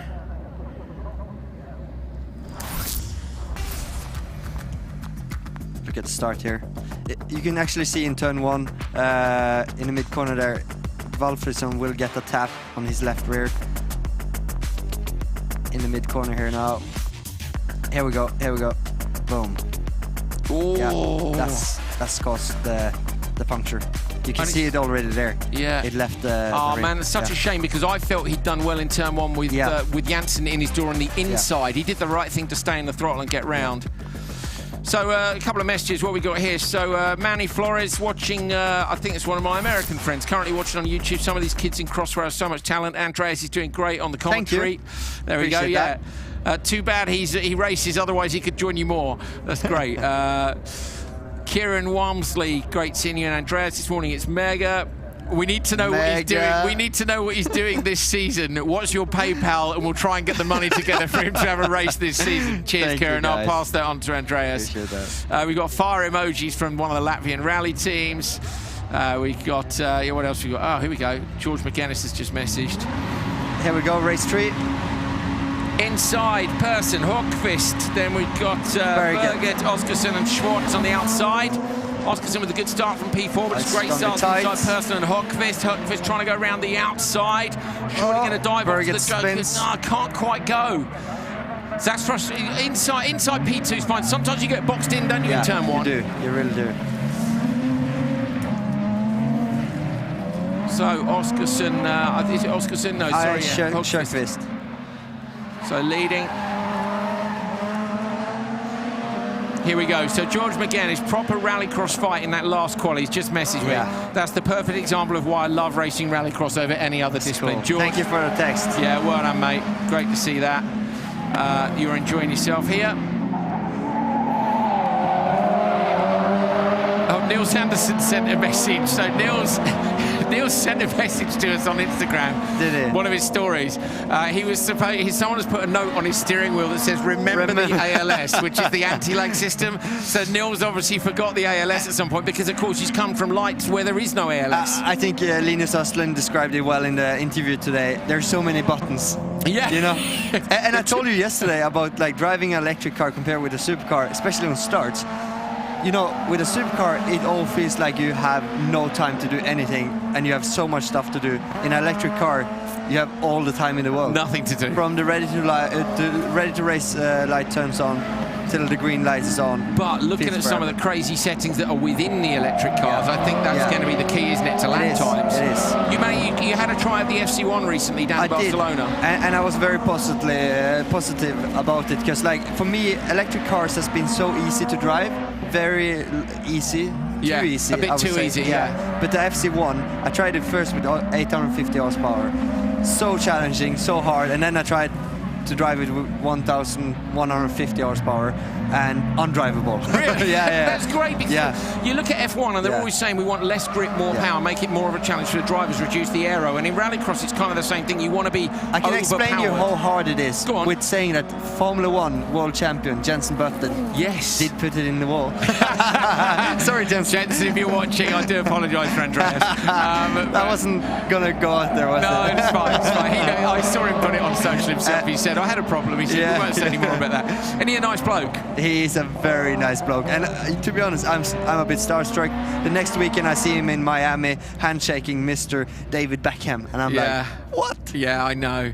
Yeah, I think what was lovely about Jensen is he comes from F1 and he's such a huge superstar within that. You couldn't get him out from the car. No, he loved it. He loved it. RX lights, RX2. And full chat, full banter, just like I'm an F1 driver, not distancing himself from anyone. He was asking you for some advice on driving the car. I tried to give him nothing. Yeah, well, you were a bit starstruck anyway, weren't you? So we had to we had to put him the other side of a fence, as you might have seen from the pictures I posted online. We put him behind a wire wall. It's great. I love the fact Jensen's dad, of course, used to race rallycross back in the day, and I'm excited to see how he gets on in the sport. I really am. Jensen has signed with Excite Energy Racing for Nitro Rallycross, if you didn't know. So it'll be good to see, won't it? Yeah. I'm not expecting him to kill it, and I don't think he is either. I'm expecting it to be a steep learning also curve. in Nitro Rallycross, there's much more dirt than we have in Rallycross Nordic or European style circuits. Yeah. Although we do start the season with European style circuits, so we'll see what happens there. We do. We do. Green flags. Is that where we watched yesterday? No, that's one of the other Marshall points, isn't it? I'm not sure. No, it must be. We went and gate crashed a Marshall point yesterday. Yeah, we did. Awesome spot. It was. Awesome spot. It was good. It's just outside or inside turn 8, which is after the downhill section. As they go over the jump on the right of driver's right. If is any a of you marshal guys post. get a chance to go there close to the track with the marshals. I'm not going to lie, it is pretty hard. If you don't, you need to have the name of backer, being the voice of RX or being Molly with a smile. We are super nice to people as well, with Chelsea. Just be super nice, wave, smile. Yeah, the amount of race circuits I've got into without accreditation, like, good morning, off he goes. Contact on the outside, not ideal. Olofsson, Eriksson. So Olofsson and Eriksson have got what they needed, haven't they? Now it's a case of, how far out is Ollie? He's only 2 places out. He's on 64 points. Emil Persson is on 67. So he only needs a 3-point difference between Persson. Hockvist is on 68, Haug 68, Oskarsson 69. Very different lines there from Simon Olofsson and Kevin Eriksson, where Olofsson gave away a bit into the Velodrome turn 6, but he catched a lot, or he pulled away a lot in the exit there. He go a bit harder into the corners than Kevin, rotates a bit more. Both are driving great. Olofsson had a win here. Yeah. He won all three qualifiers, TQ semi and final win last year. Sorry, Neeson last year, round 1. Ollie did a mistake into the Joker. So a bit wide. Still gets a very good exit, but lost probably a second in the entrance. So it's not what he's he pushing needs. hard. Should be enough. He's pushing hard. But Olofsson, the rest of the season was rough for him. Like he only made one more final, having had a clean sweep in the first event, and that's pretty hard to take. So Simon Olofsson, he's not far away from here either. So I'm not sure the name of it. So I'm not gonna say. But he's track, isn't there? Yeah. Is that the one that Thomas Holman lives nearby as well? I do think so. Yes. Yeah. Very good driver. Very good, but has some bad luck every now and then. It's hard to keep the consistency, isn't it? I think and especially quick on a track like Holjes, where you need commitment, where you need to have like a good feel with the car, which he does. Yeah. It's going to be interesting to see if he can challenge Kevin Eriksson on the lap time here. His best lap time is 46.6, which is very similar to Kevin. Closing down the gap a little bit on Olofsson now. 2:25.0 is what he's aiming for. This is the last lights race, and I can already hear supercars. Me too. I felt it shaking in the rig here. It's really when you wear the headsets that we wear for commentary, really all you can hear is he going to get it? No. All you can really hear is each other and what's on the TV, isn't it? But the only thing that comes through the headset is anti-lag. That's the one thing you can hear from the outside world. P2 on Simon Olofsson there. So plus 0.7. Where's Eriksson slotted into? Oliver Eriksson. He had a 226.4, so P4. Yeah, P3. So easily enough. So that's going to drag him straight into the semis. So both the Erikssons are going to make the semis. There was a bit of banter going on between them yesterday. So they were joking. So watch this on the outside. This is Oliver Eriksson. Doesn't get as good a start as Simon Olofsson. Up towards the first corner. Oh my goodness me. He was lucky not to get collected, wasn't he? I think they hit wheel to wheel and couldn't turn. Inside, it was like, neither of us is giving up. Yeah. Oh no, you just don't need it, do you? Yeah. Just don't need it. Look at this line here. I like the orange. Look at that. Almost a Markland, isn't it? He is pushing. Almost a Markland. He's never afraid, is he? He'll have Liam's title of sending Sanderson with behaviour like that. That was absolutely I'm going to put that W. Yeah, so W. I think we've thrown all the paperwork away, but it's good did. anyway. It's fine. So Olofsson with a 2:25.6, Eriksson, Peterson and Ida Tornholt. And there's a bug running across the camera right now. Beautiful day at Holjes. Me and Andreas will only be outside for 28 minutes in the whole of the I actually got a bit sunburned last night. Did you? Yeah. You went yesterday? Yesterday. Yeah. Molly as well, she said. No danger of getting sunburned today or tomorrow, mate, is there? No, that's... We need an open-top studio. Yeah, we do. Yeah. Right, here we go. Belevsky next to Gronholm. Supercar. Gronholm has won both sessions so far. Belevsky, Evshan, Ekstrom and German. Has Ekstrom solved those start issues or not? It's a much better start by Matthias Ekstrom, but he's not going to get anywhere near Belevsky, and Gronholm on the inside managed to pop 3 into P3. Evshan inside, going to go Joker surely from where he is. It's Avian did great there. Yeah, gone straight in there. Gronholm, Belevsky and Ekstrom on the step lap. Evshan with a perfect decision, getting a great exit as well. And in behind has Evan got is German. right there. So you think that's a good move? Yes. Let's see that gap then between... we know Ekstrom likes the car in the lap. He just didn't like it off the start. It looks better. It doesn't look super dialed, but it looks better. But so far, no one's gone to Gronholm, have they? Now, you look at that. Yeah, Andreas, you were saying the Hyundai we know is a great car. 2019, potentially the best car, but that's a couple of years ago now. Yeah. Never You can also see, I said it earlier, Belevsky with wheels off, and Ekstrom goes up the inside of Belevsky. Belevsky has to get the position up to the 2016 world champion. Look at the gap now back from Ekstrom to Evgen, and it's not a lot, so Ekstrom's now got to get that hammer down, or otherwise he's going to get overlapped by Evgen anyway. Long jump from Ekstrom, runs the car out deep and wide, swings the S1 back round to the other side. Let's see if he can catch Gronholm here now. He's got it. He's got to get away from Let's see the Evgen. pace. So watching Evgen in the background, of course, if he catches Belevsky, it would be a problem, but Belevsky's quick enough. I don't think you'll hold him up, and with only a 3-lap qualifier, it changes that tactic. This is what Sondre wants. He's not trying to come in here and win the race. He want to gain experience, drive against the names of Gronholm, Ekstrom, Kristoffersen. He's right there. Ekstrom is killing Gronholm's lead here. He's carved it down to 0.6 of a second. The gap back to Evgen is 2.6. 43.5 where Niklas is 44.2. 2 seconds in between Ekstrom and Evgen in the background. Watch for Evgen over the jump. He should slot into P2. Evgen has it. Them both. Evgen gets in front of Gronholm, who's won both sessions. Sondre Evgen with a brilliant joker decision on the first lap leads from the current TQ man, Niklas Gronholm. I'm impressed with Team Werksted all over his side, all his local partners from Goul. He's a great character. Normally, you can find him on the folk race races with the Volkswagen Beetle from 1962 or whatever. And now he's here with JC Race Technique. Yeah. Brilliant decision from Sondre Evgen on the first lap. Goes Joker, gonna come round, takes the checker flag, he beats Gronholm and Ekstrom. That is a mighty win for Sondre Evgen.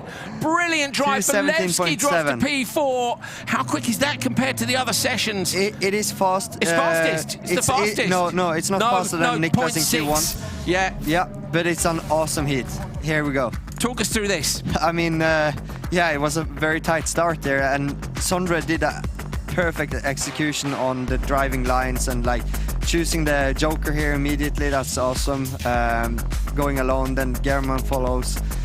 I mean, I know Matthias is not happy with that start. He was putting everything in there and he thought he had it dialed, but obviously he needed more dialed. Oh, he was so sideways over the crest there. Evgen's decision, he got that perfect first lap joker. There's a mistake there from Gronholm, look, where he's lost a bit of time. Look at this. This was Ekstrom up the inside of Belevsky. And it's fun, but it's definitely on. Yeah. I mean, Belevsky, he still does some rookie mistakes in traffic. He's super quick, and when he's alone, European champion in Super 1600, awesome driver. Did you see the way Ekstrom leapt on the throttle there? Belevsky's got to make the point of the there's that fast line in the hairpin, he's fine, but you don't do it when there's another car behind you. It's the sort of thing you do when you're in clear air. And as he's run himself deep to get the rotation, Ekstrom's just fired it up the inside. I was surprised how much Niklas lost in that last lap. He did a 44.4 where Matthias did a 43.6. 8 tenths. 217.7 for Sondre Evgen. I would say that is probably his best drive in Supercar. Yeah, that was awesome. You know, certainly his biggest result, if you like, in qualifying in Supercar.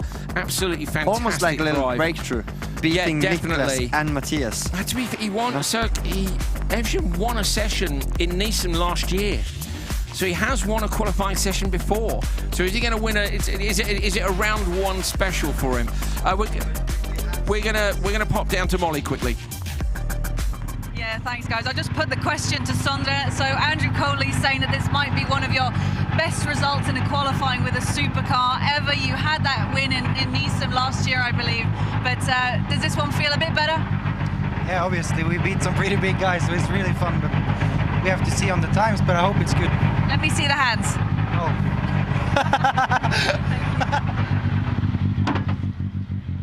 I was trying to get Molly to tell him what the time was, but he doesn't know yet, Andreas, that he's only a 10th off FTQ, fastest time in qualifying. Right, let's get on to this next one. OC Veiby on the inside from Enzo Ida, Markland, Bryntosan and Michalak. Michalak, as Andreas was saying earlier, has suddenly found some extra pace over this last year. But he's up against it with Bryntosan, Markland, Ida and Veiby. Yeah, it is. Markland's P3, despite those issues at the minute, he's P3 overall. He's struggling with the start.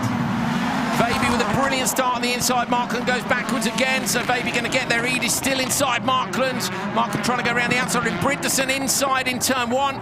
Baby decides to go straight to the Joker, which I think is a good move. Bryntosan getting a lead from Michalak on the standard lap, but that was messy. Bryntosan lost a lot in turn 2 there. He did a correct thing, fighting for your position, but you know, he probably lost a second. Baby is right there. He's the pace setter now. Good decision from Baby, wasn't it, to go after the contact. I thought and he was Baby lucky had that 3 drivers went to the Joker. Yeah. You need some luck sometimes. You do, It's rallycross. you have to make the decision here quite early. Yeah. Look now, Bryntosan has been very fast the first lap and the second lap. I do think he has some issues with his turbo, with his wastegate, where when it gets warm, it expands a bit, and then he's losing the pressure. So that's what we saw earlier in Q2, where Ekstrom overtook him on the outside in the velodrome. Michalak goes Joker. Everyone should get him. He might be close, but I think he should get him as well. So regardless of it, I mean, the gap was he just would have been tight with too much. Enzo. So Bryntosan, I reckon, Bryntosan should get back out in front of Michalak, but Baby is all over this. Maybe he's not used to having cars right in his mirror, so No. I think he's a bit stressed. Like he wants to push, but it's so easy to overdrive these cars because they have too much horsepower. But yeah, he's still inside the gap of Bryntosan. Let's see the lap time. So Bryntosan does 43.6, which is the same time as Matthias did, but Baby does a 44.1. So Bryntosan is faster. He's pulling away. But does he have the gap? It's 2.2 at the time. I'll be very surprised if he gets out in front. He does. Baby and Markland both go. He's actually done well, I think, to get P3 there ahead of Enzo. Was really fast in his second lap, like 43.6, the same speed as Matthias. So he lost that time, didn't he, in the start with the contact? There's not a lot he can do about that. He's then nailed his second lap. So see here how much he's losing on the exit, and that's where you think everything's warmer later in the race. Yes. I love that camera down the hill. I really do. So Baby then, after a bit of contact in the first corner, made a good decision to go Joke. OC Baby coming around. The time is 2:17.7. Is he going to be near? He's going to be close. Oh, that was hard. He's faster. Baby goes 2:17.730. So it's not quite as quick as Gronon went in Q1. But even with that episode sort of in the first couple of corners. I mean, it's 3/10. That's Here's mega. Baby on the inside. So Baby's got an absolutely fantastic start, look. You can see contact in the background for Markland. Yeah, Bryntosan's outside. To be fair to Bryntosan, and then Bryntosan, that's where he lost all the time, was changing his mind. Bryntosan was going to go Joker, wasn't he? And then he got up the inside of Baby and was like, I don't know what to do. Yeah. You need to act quicker in rallycross. So that's good from Baby, really good. Yeah. Interesting what he said earlier this weekend, it's hard to do rally, and I'm assuming he just means to find the next step, to find the budget to continue at that level, you know, and he's coming across again to rallycross. Look at this down the hill. The dirt that flies up, cars flying up. Full send, final qualifying session. No holding back there, Supercar, no, not at all. Big dings in the door from Bryntosan. Vaguely fastest at the minute from Evgen, so Evgen not going to win this session. 2:17.7, Markland, Bryntosan, Enzo Eid and Michalak. Pulling this down, that is fastest so far by 3/10, I believe. Very good drive from you. Yeah, I had a good run. I've been trying to change my driving a little bit over the day, and I think I did some small steps now in the right direction. But anyway, it's really enjoyable. I'm just enjoying, and hopefully a good position on this one, and we'll be quite good to into the semifinals. Thank you. Thank you. You've seen a difference in his driving between the two sessions. Yeah, but still, he's still driving on like 92%. He's not pushing it too much, you know. I went over to see him after Q2 just to have a chat, and he felt the same thing. Like he wants a bit more, but I think that's natural, you know. Supercars, it takes a while to get used to. Hedström, Ostren, Carlson, Franks and Nils Andersson on the outside. Remember, Franks is in the RX2E car. Great start from Andersson. Andersson going to try, surely, but he'll give people a bit of space. He's had a rotten morning, Andersson has, but not so bad this time. And then Carlson looks up the spin in front. Go on, Nils, find a way through. Victor Franks right with him. The RX2E car, he's quick, isn't he? It really is. Look, what did you say the difference was? 7/10? Yeah, 7/10 on a single lap time. But struggling out from the box. Ostren going Joker on the first lap is pretty good. It's interesting it's struggling out of the box because the thing about electric is instant torque. So why does he struggle out of the box? Because it's not as much horsepower. He doesn't have enough horsepower. And right. The weight, I'm not sure about the weight, but I think the car is a bit heavy. So if you had the 800 odd horsepower of the FC1, you get the instant power and the wheel spin away from the line. Yeah. So then it's going to be really interesting to see how people manage that start when you have too much. So what you were talking about with Vaby a minute ago, you were saying he wasn't trying hard enough, but you were also saying it's really hard to overdrive. How do you balance that, mate? It's really easy to overdrive. Yeah, sorry, really easy to overdrive. Because you have too much horsepower compared with what the tires can take. So how are you balancing what you were saying about Vaby? He wants to go faster, but at what point does he overdrive? Like how big is that window? Right now he's underdriving it a bit. He's coming into the corner a bit too smooth, and he's always a bit too late on the rotation. And there he's losing a few tenths here and there. So lap time wise was not great, but his consistency was the key why he's leading the Q3. Right, okay. Yeah. And you think that's him adapting from rally to rallycross? Yeah, absolutely. It takes time. Yeah, massively. Hedstrom has just done, Carlson's just done a couple of good laps in the background here, which is... For 3.9, that's awesome. That's awesome. But Hedstrom takes the Joker. And this is a car they build at their home shop, you know. We don't see so many good results. I think it was Carlson that had the fire here. Yeah, he had a lot of issues last year. Awesome driver, spectacular driving style. Hard, but fair. It's cool. Up then towards the jump over the crest. Hedstrom as well lives just an hour away from here. Peter Hedstrom takes the checker flag. Does he go fastest? No, he doesn't, according to this 2:19.2. Still quick. He is up to P7. Victor Franks in the RX2E car. Yeah. How old is he? 16 years old, and he had my start number. That's brave. Yeah. 13. Everybody wants your start number, mate. What was it you said? What is 13 in Latin? Yeah. You should fear the number 13, as in you should fear it. Not so why did you choose it, apart from the fact it makes a very nice B for your logo? B for Backroots, B for Bergen where I live, B for blue because of my color. So many reasons. So the B and the 13, yeah. And you don't fear the 13, you like the 13? No, I like it. But I want everybody else to fear it. Okay. Yes. So when you have 13, you should go up inside, like. Even though there isn't a gap, you should at least give it a little nudge. You should always have a look. Yes. So, Victor, you need to give some nudges here. Fear the 13. Yes, man. Fear the 13. Impressive stuff from Victor Franks, 16 in that electric car. I was wrong. Peter is up in P5, ahead of Matthias Ekström and Thomas Bryntosan. That's a good run. I'd say he did a couple of purple sectors before Carlson did. Yeah. So Carlson kind of took that afterwards. But at the minute, who's leading? Maybe Evgen Gronholm. It's actually fun to see the changes they have done to the Hyundai, where Oliver has been testing the car. A lot softer, Solberg style. Let's see now. Gronholm's TQ. Gronholm takes the TQ, so none of these guys can get to him. So Niklas Gronholm with P3 in this session. If he get P4, even if he gets beaten, he will. He's still. Johan, where's Johan? Johan is not. No, he's too far down yet. What was the problem? 12th. He had a broken steering arm. Yes, he did. Q2. I save you there. So Johan, you did, mate. So Johan lined up all the way to the right. Is that to avoid the rubber for the traction? Yes, he needs to beat Östlund and Toren off the start. Oh, jump start by Linus. Oh, it's the second one. Oh, it is the second one. Is that getting on the clutch too early and it overheating? Or is it just...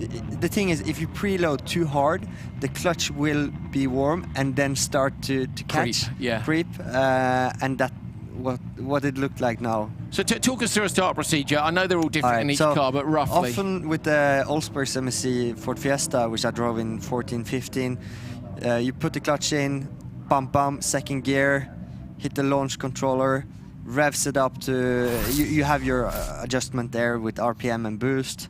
You hit that, dial that in, press the launch button at the ready to race light, go on gas approximately 1.5 seconds after that yellow turn is on, yellow light is on, and then when the ready to race goes off, you wait for about 1 second, then you start preloading.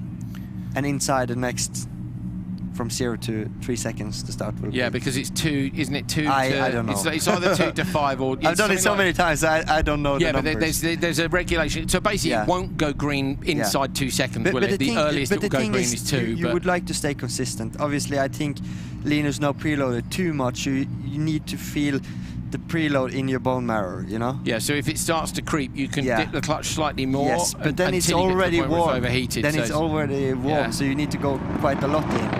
So Kristoffersen then in slot number 3 really needs to win this start. Ostland's got a double joker to do.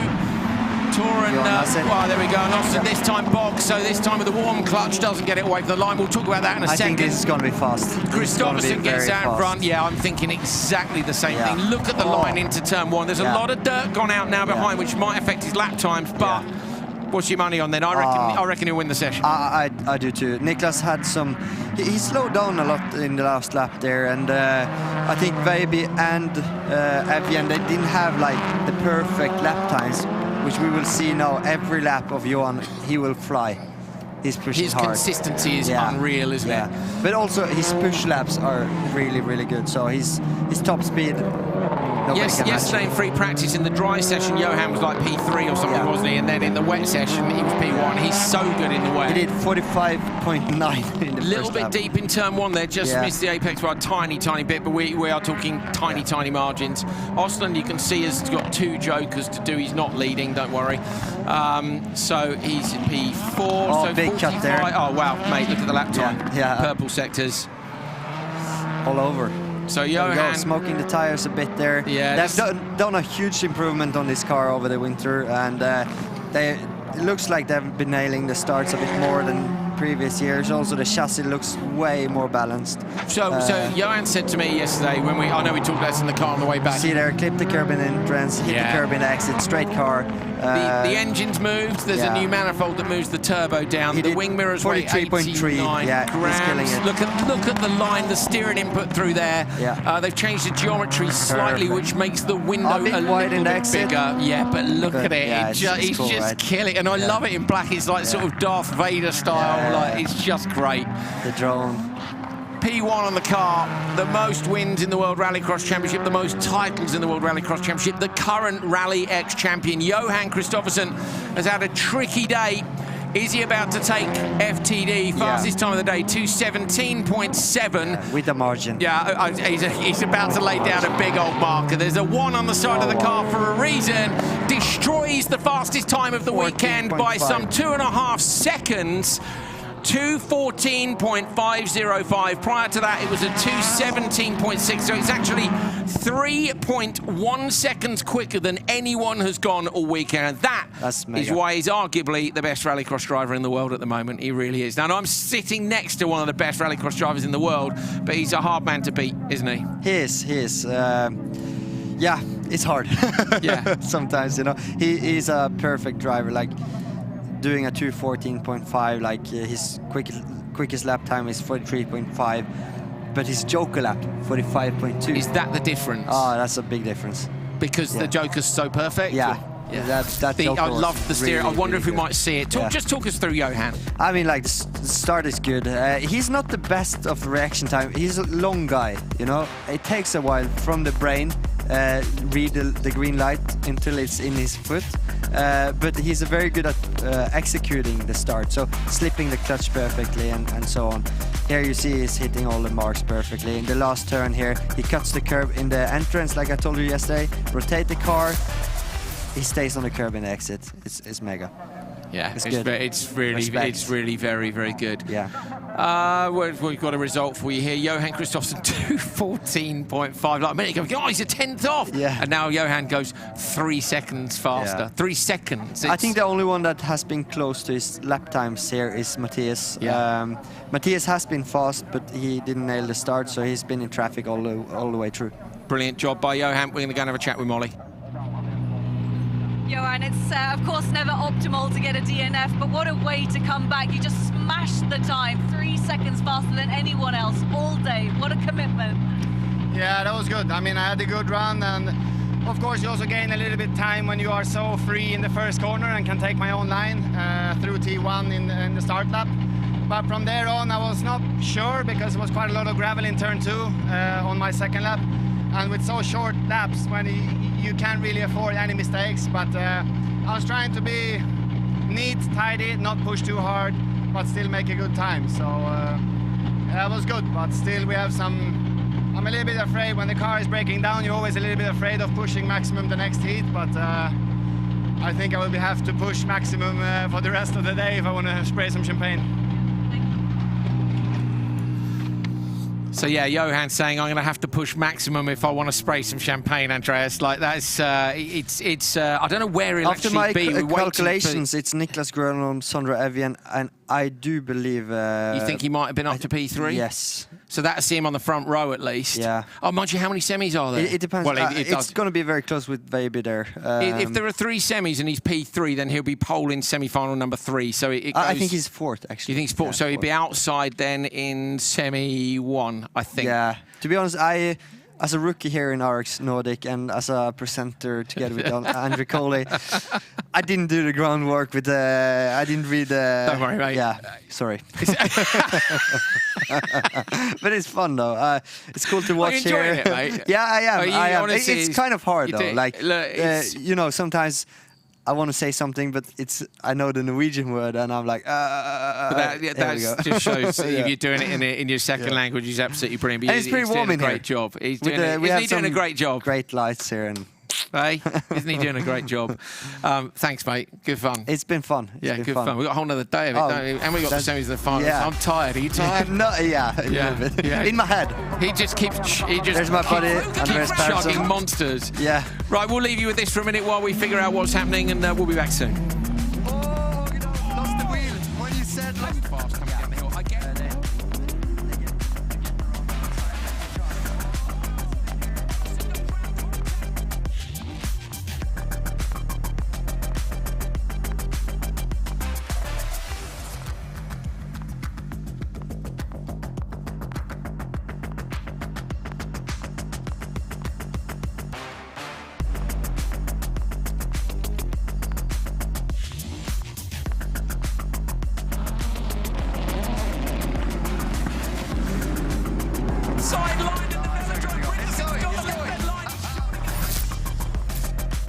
So we've got a confirmation of our qualifying results for you. Just had to have a little pause to get those in. And Andreas Backward's maths is impeccable. Gronholm takes the first TQ of the year from Sondre Evjen and Ola Christian Veiby. Kristoffersen, Markland, Ekström. That is a hell of a list of names. Bryntosan, Hedström, Belevsky, Eid, German, Carlson, Mitchell, Ostring. Victor Vranks is P15 in that RX2E car.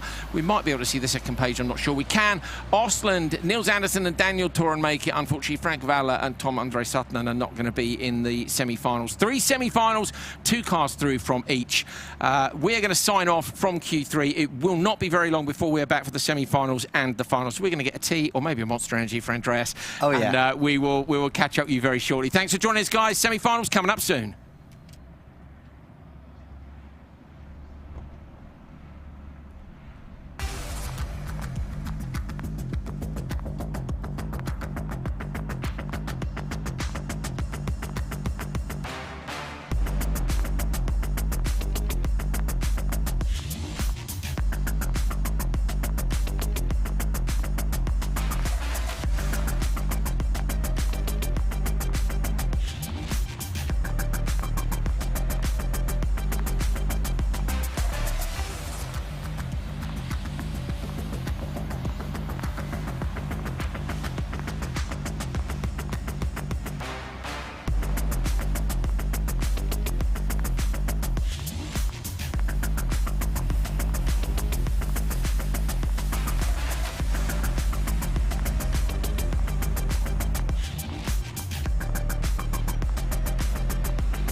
RallyX is brought to you by Cooper Tires, Olsbergs, and Thorns & Key.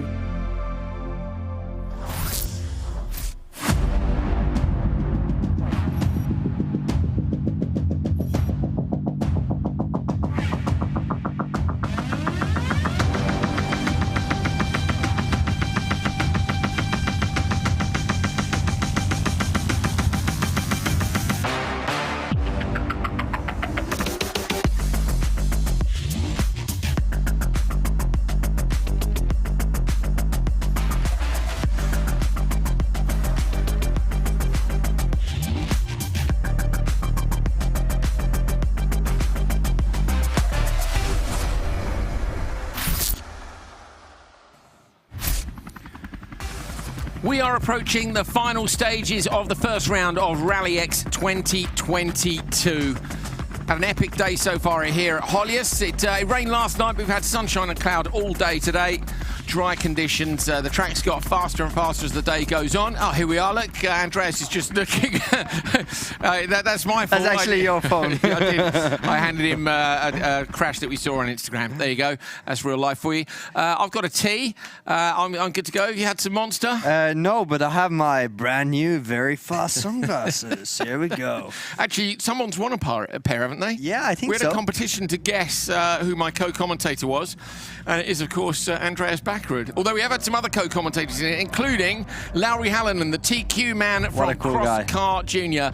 Lovely kid who's taken his first top qualifier against a huge field and a class field as well. Look, Anderson, Yulalami, Solly, who looks like he might have a supercar test lined up thanks to Matthias Ekström, who was also in here. But yeah, right the way down to P18. So we've got 3 semi-finals coming up with 6 cars in each. The top 2 from each car will go through. Let's take a look at semi-final number 1. So we'll get down to the grid and you'll see who's sitting down there in a moment. That is the famous Holjes, and there is the lineup for that first one. On the pole, the top qualifier, number 57, Lauri Halonen. Brilliant job by Lauri, it really is. We have Solly there in second. Yeah, on row 1. Eric Nilsson inside on row 2. Yep. Dennis Vik outside. We had him here in the studio. Yeah, Nordbeck and Steinsolt. Marshals are off the line already, barely giving us any time to have a look, but it's all good. So it's Halonen versus Solly on the run to the first corner. Great start by Halonen. Look at the reaction time on that. He's destroyed them off the start. And unfortunately, Oliver Solly has gone backwards at the start line. Halonen said he was nervous because he said, look, everybody is really fast. But I tell you what, that's the perfect start as when you're the top qualifier, isn't it? It is. Solly up to P2. Was a hard start. No, he's down to third. I'm sorry. That's all good. It's all good. He's in tight in there. Lots of white cars. It shouldn't be allowed, should it? You all have to have a different colour car. Yeah. Andreas is learning the misery of cars that look the same, numbers that look the same, names that sound the same. It's not easy, I can tell you that. Thanks, mate. I appreciate it. Especially like for us, cross kart isn't like the natural thing we watch this every time. Like the thing is, the cool thing here in the Rallycross Nordic is that you have the divisions such as cross kart. We are familiar with supercar lights and supercar. Yes, you can do that standing on your head, can't you? You know the drivers, you recognise. The first event's always tricky when you don't recognise the liveries, but what about Halonen? Like he said, he'd been driving on the ice. We know he'd done some rally driving as well. But he's absolutely killing it. Top 2 here goes through to the final, so it's that second position is very, very crucial. Halonen now has already built up a gap to Nilsson on 1.1 seconds, and it looks like it's increasing. So Dennis Vik was in here earlier, wasn't he? Yeah, Dennis Vik and Solly. So I'm looking at Dennis now, who's Jokered look in the 190. He is the threat to Nilsson. So we want to have a look at the gap between. So if you're new to Rallycross, they joker once. Qualifying was 3 laps, semi-finals are 4, the finals are 5. They joker once in each race, every driver has to. So Vik, you can see from the green light on the graphics, has jokered already. He wants P2 because that goes through to the final. So look, the gap to Nilsson is 2.0. Back to Vik, it's only 4.6. Halonen goes to the joker now. Yeah, so Halonen's gone in. That's a sensible decision because he's got enough of a gap already to cover off everyone. But has Nilsson gone in with him? No. So Nilsson has chosen to stay out. Solly went to the joker, Oliver there. So no, it's all on him and Vik to beat Nilsson. So is Vik in front of Solly? I think Vik he is. is in front of Solly. Yeah. So Vik is the danger man now for. What's problem coming down the hill? Hallinen's just driven straight past. So yeah. Nilsson's gonna go slow bit of contact in behind. No, that's the P2 car. The P2 car getting held up in a slow corner through the right-hander at the bottom of the hill. Poor old Nilsson. Eric Nilsson in the number 34 buggy has got some sort of a tech issue which has slowed him down. You can see it's not completely dead, but yeah. Stuck in gear, probably. Hallinen out front by a mile. So who's in P2 now? Is it? I think it's going to be Vik because Norbeck and Nilsson have to joker this lap. They've both gone in now, so Vik should come through, and that's going to. Solly's been dropped down. It was Vik that had the contact? Yeah, I think he will be third now. Yeah. So it's all in. The two friends, Vik and Solly, fighting about the second place here now. He have, I would say, one opportunity into the last turn now. Solly got a worse exit from the velodrome now, but getting down the hill. Hallinen, the top qualifier, coming through semi-final number 1, an utterly dominant victory for Lauri Hallinen, books his place in the final. That is the driver, the TQ man. P2 going to go to Vik. And he beats his friend Olli Solly, though. Both those drivers, as Andreas said, were in the commentary box earlier. But it is Dennis Vik who goes through to the final with Lauri Hallinen. I'm impressed with Hallinen. So mature driving, like the start perfectly executed, driving 4 solid laps. I mean, consistent. He did a 49.3. The others are doing 49.5. Is Oliver Solly. Yeah, good job, good job. This was the start. Again, he missed the start, Oliver. I guess, you know, been speaking with Matthias Ekström about driving a supercar already tomorrow evening. It's a bit of a distraction, in the age of isn't it? 11 years old. It's, you know, next time we'll wait after the race. Yeah, so this was the contact. So look, in the background, it was, I think it's Nordbeck. Yeah. It was Nordbeck who got caught up in that. So the white car, number 34, was Eric Nilsson, and it's Isaac Nordbeck in the 331. Yeah. So Nordbeck was maybe in a better position than we thought, but I still think it was Vik who was in the box seat to go through anyway. Yeah. Hallinen, chucks the car over the line. Looking a little more relaxed, but he'll know now, won't he? I'm just trying to see, what did Hallinen get last year? He got a P3 at Neeson in round 1. After that, he was 5th, 4th, 6th, 6th, 5th, 5th. So Hallinen's been there or thereabouts. Last year, there were 21 drivers in the championship all year. Yeah. But there was only 9 permanent drivers. We've got 29 drivers here today. Yeah. So it's a big step for Hallinen. So we have Lucas Andersson here in pole. He finished 3rd, 2nd and 5th throughout the qualifying. And he was last year's champion. So the 99 car is last year's champion. 2 wins, 3 seconds and a 3rd here at Holjes. So he'll be looking to do a little bit better. Alongside is the 134, which Carl is... Peder Nordstrand, which is underneath even management. Like they have a big kind of like push for him and a few other drivers. They're doing sim racing, they are doing cross karts. They've been testing with Ole Christian Weiby in rallying and also Johan Kristoffersen. They're doing tons of different stuff. So yeah, a big talent from Norway, and we will see more of him in the future as well. Joachim Lundelander, Isaac Hattenmar, Peterson and Suono on the back row. So we've got a couple of Latvians, 3 Swedes and a Finn in this one. But I really think you've got to keep your eye on row 1. Do look out for Lundelander and Hattenmar on row 2. It's a big ask to come from the back of the grid. Remember, there's a lot of difference in the speed of these drivers from the front to the back because they come from the top 18. Last year's champion Lucas Andersson on the pole will want to make sure he's up on that front row. Everyone start, except for Andersson. So similar to Hallinen, gets away now. That's going to see him into turn 1 nicely in the lead. And it's Alexis Suono who ends up in P2. So I said it would be hard to come from row 3, and Alexis Suono's done it immediately. So straight from the back row into P2. But he's got to find pace that he maybe hasn't had all day, Andreas. Yeah, that's true. And also we have Carl Peder, which started 2nd, bugged in the start. He's down to P3. You know, that P2 is so crucial to get through to the final. Oh, we have a lock up here. It looks like he had the gas was throttle stuck up, and he tried to brake. He just locked the front wheels. The car didn't stop. That, to be fair, if you want it anywhere, that's a good corner because he was up and he managed a bit at the bottom of the hill. That's not what you want. Although, to be honest, most of them seem to take that right-hander at the bottom of the hill flat out anyway. So I'm sure it'd have been absolutely super wide fine. in turn 1. We have an overtake here. Carl Peder Nordstrand is up to 2nd. Side by side in turn one, look. That's they cool. give each other so much respect. Respect, yeah, I like that. And straight to the Joker on the outside, good move. So I think, is that Suonu who's gone to the Joker? I think it is. Yeah. In the 95, yeah, a bit too much I think the rotation in the graphics here Joker. is a bit wrong. We have had... You think some people joking on the first lap? Yes, they did. Okay, well, either way, Anderson out front, the reigning champion. Say Lucas Anderson last year, 2 wins, 3 seconds and a third, but he only got a third here at Holjes, a third and a fourth, so I think this is somewhere that he'll want to be getting better results. How are his lap times compared to Hallinan? Do you remember what Hallinan was doing? I don't. I don't. 3:24, yeah, total. We only got total time. 49.1. I think they did 48 something. Okay. Yeah. So maybe Hallinan has that extra bit of pace. Anderson's nice and sideways, real He's central pushing driving really style. hard. Yeah. Get some good line here into turn 4, 3, 4. 5. Andreas, he, from qualifying through to semis and then the final, there's a different lap count in every race.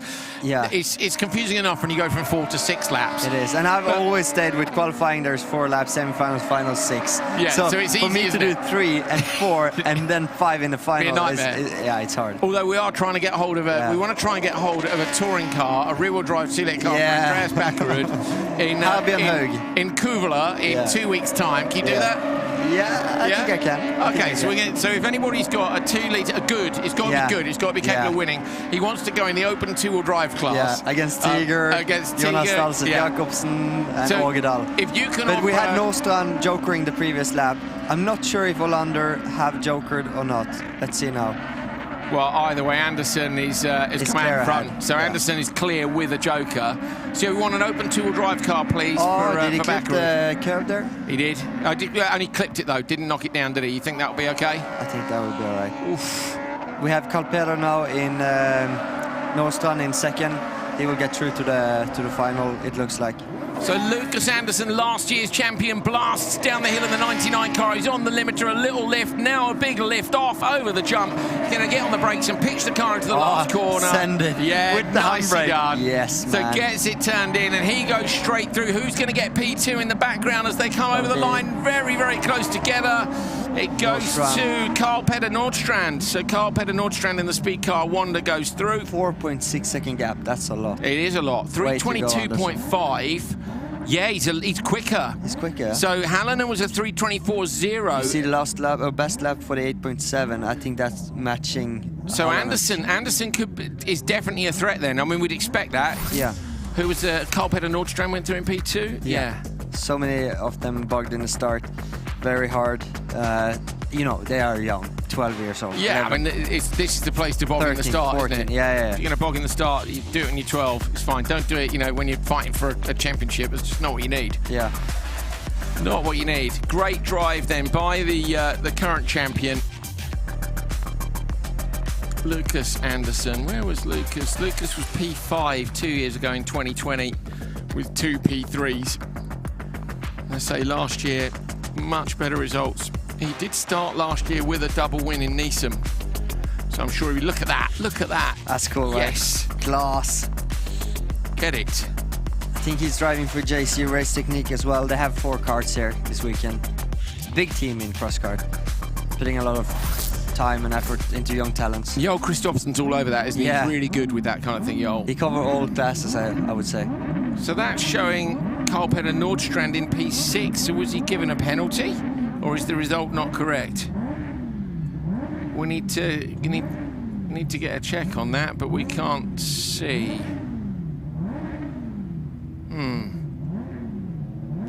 Yeah, we have Pettersson here after. It looked like his throttle was hanging.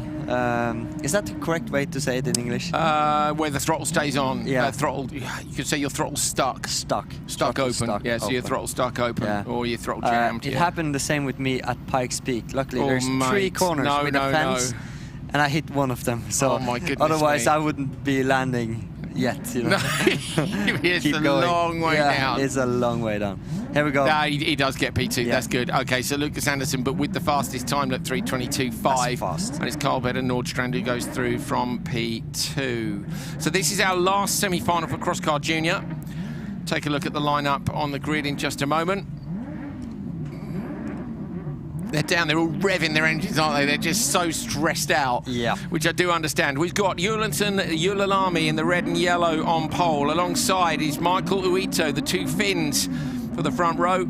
There's Rasmus Persson, Tino Niemi in the background. Then Joni Turpainen and Emil Nysen on the back row. 4 Finns in this. Remember, we're going to Finland in a fortnight's time to the wonderful Kuvala circuit for round 3 and 4 of RallyX. Can Julalami get a good start? Everybody has bogged on that P2 grip position so far. Is Uitu going to get enough revs to get away, or is the grip level there too high? He does. Uitu finally gets a good start, gets a better start than Julalami. Going to move across and shut the door on him. Julalami slots into P2. The top 2 go through. Remember, 139 in the background. Tino Niemi, great move, but I would have gone Joker from there, Andreas, in P3, because that was a brilliant start. But at the same time, you know, it's hard to say. Like Emil Nysen, he was P18, you know, after the qualifying heat. You would be going behind him if you Joker. So it's always a bit of a risk, like calculation. He probably have a great speed, but when you only have we should explain to the people at home. When you only have 2 semi-finals, you've got the top 12. So the difference between P1 and P12 is significant, but it's not massive. When you've got 3 semis and you've got 18 drivers, each row is basically 2 from the top 6, 2 from the next 6, and 2 from the next 6. So you've got a couple of guys who are almost on the pace of TQ, and you've got a couple of guys who are not, you know, who are learning, who are a bit further down, and that makes the tactics much harder. It's a bit like ending up in a bad heat race because you had a puncture. Julalami had a 5th, 8th, and a 2nd, where Emil had 14th, 20th, and 17th. Like, you know, tactics. Exactly. So Persson is into P3 having jokered. So Persson is now after Julalami's position. You can see there. So the gap, it's about the gap now between these two. Julalami in P2 in the red and yellow is the gap between Julalami and Persson in the 21 car, which is coming down to the bottom of the hill now. So we'll check it on the timing screens. There's 2 laps to go. If the gap's big enough, I think you'd probably go now, but they don't have spotters, remember. No, so that's true. What do you do? I forgot about that. Yeah. Like, it's quite tough, isn't it, really? If you're second and you feel the pace is high, here we go. So Julalami has to hold on to this position if he wants to go through. Nicely done. A bit wide in the exit there, but nicely done. A little bit sideways. You can see how small he is in the car. He's probably these things are so physical. You've driven them. I've driven them in the UK. I drove them on the ice. Physical. Crazy cool. Crazy cool. Very cold on my hands. Did you try Baldwin's one in Saudi Arabia or not? I was gonna, but he broke the engine. Oh, mate. What were you driving out in Saudi? I was driving the Skoda supercar from ES Motorsport. Oh, okay. Yeah. I was about to say Super 1600. Did you get to drive the Unicorn? I was a passenger. Okay, so you still haven't driven the Unicorn. Awesome. Ken Bloss Unicorn. If you haven't seen it, search it up on YouTube. It's a beast. Let's see here. Uito coming into the Joker on the final lap. We saw Julalami's Joker was nice, but to be fair, Uito had a little margin, I'd say, of a second or so. Yeah, really on top of that car. Clean. So the front row both got good starts in this one. It was in the first semi-final, it was Hallen and the TQ man to go through with Dennis Wieck. Dennis Wieck went through from row 2. Second semi-final, it was Anderson and Nordstrand who were the front row. And in this one at the minute, it's looking like Uito and Julalami, although they're going through in the opposite way round. So last lap. Yeah, this is the first time that the pole man hasn't won their semi-final in junior cross car. But that's okay, Julalami's still going to go through. So Julalami will go through in P2, but the winner of semi-final number 3 is Michael Uito. 323.5. How good's that? Yes. No. Yeah, yes. Quick. Very close to semi-final 2. Anderson 322. 323. It's faster than Halonen, but I'm not sure if Halonen went a bit slower in the last lap there. Without the pressure. Yeah. Uito's lap times are 49.3, which is half a second slower than Anderson. Yeah, Lucas Anderson. Yes. So Lucas Anderson, the quickest of the 3 semi-final winners, the current champion, kind of what we'd expect. Yeah. Uito beating Julalami, but Julalami going through. So of the top 6 qualifiers, 5 of them have gone through, including the TQ man. It's only Dennis Wieck who's come from row 2. who was, I say, was up here in commentary with us. And in fact, it's only Oliver Solly, who's missed out. Yeah. But if he gets a supercar test on Sunday, he's not going to care about not making the final, is he? I mean, I want a supercar test, and I've never met 11 years old. All the pressure. And the guys, first of all, like, the rev limiter for like 15 seconds in the start. I feel sorry for the clutch and the engine. If you were the dad, that's where you gently says it. Son, daughter, could you maybe don't go on the throttle until the marshal leaves the grid? Like you don't have to rev the engine. You can't do that in a supercar. No, your turbo would melt. Yeah, cooked turbos. All right, so Uito from Yulilami, Persson, Niemi, Turpainen and Nason is the results from that one. Okay, what else have we got on here? We've got cross karts. Patrick O'Donovan sending me pictures of his supercar. That's cool. I wondered if he might be watching, but apparently he's too busy racing down in Pembrey, where the British Rallycross Championship's going on this weekend. Driving the World official, they are watching. They're getting their Yaris ready for an auto test tomorrow, and they're watching the racing. That's cool. On to cross car. Svensson, ahead of Elias Svensson, Osterberg, Persson, Val, Rajula, and Anderson. So Svensson, Osterberg on the front row, that's where this really is all about if they both get away well. Osterberg's got an absolutely mega start, but Svensson too. That car is absolutely lit off the line. Osterberg going to shut the door surely on P2. Won't go Joker, will he? Oh, I don't know if I'd have gone Joker on that one. I'm not sure. I'm not really sure. When you don't know how quick the rest of the field is, that could work, but it's a bit of a risk. It is so far, because three drivers got to the Joker together, so, and he's right there. He's right there. So right now it looks like a great move. Let's see if Anderson will slow him down. I have my good friend Andreas Persson here as well.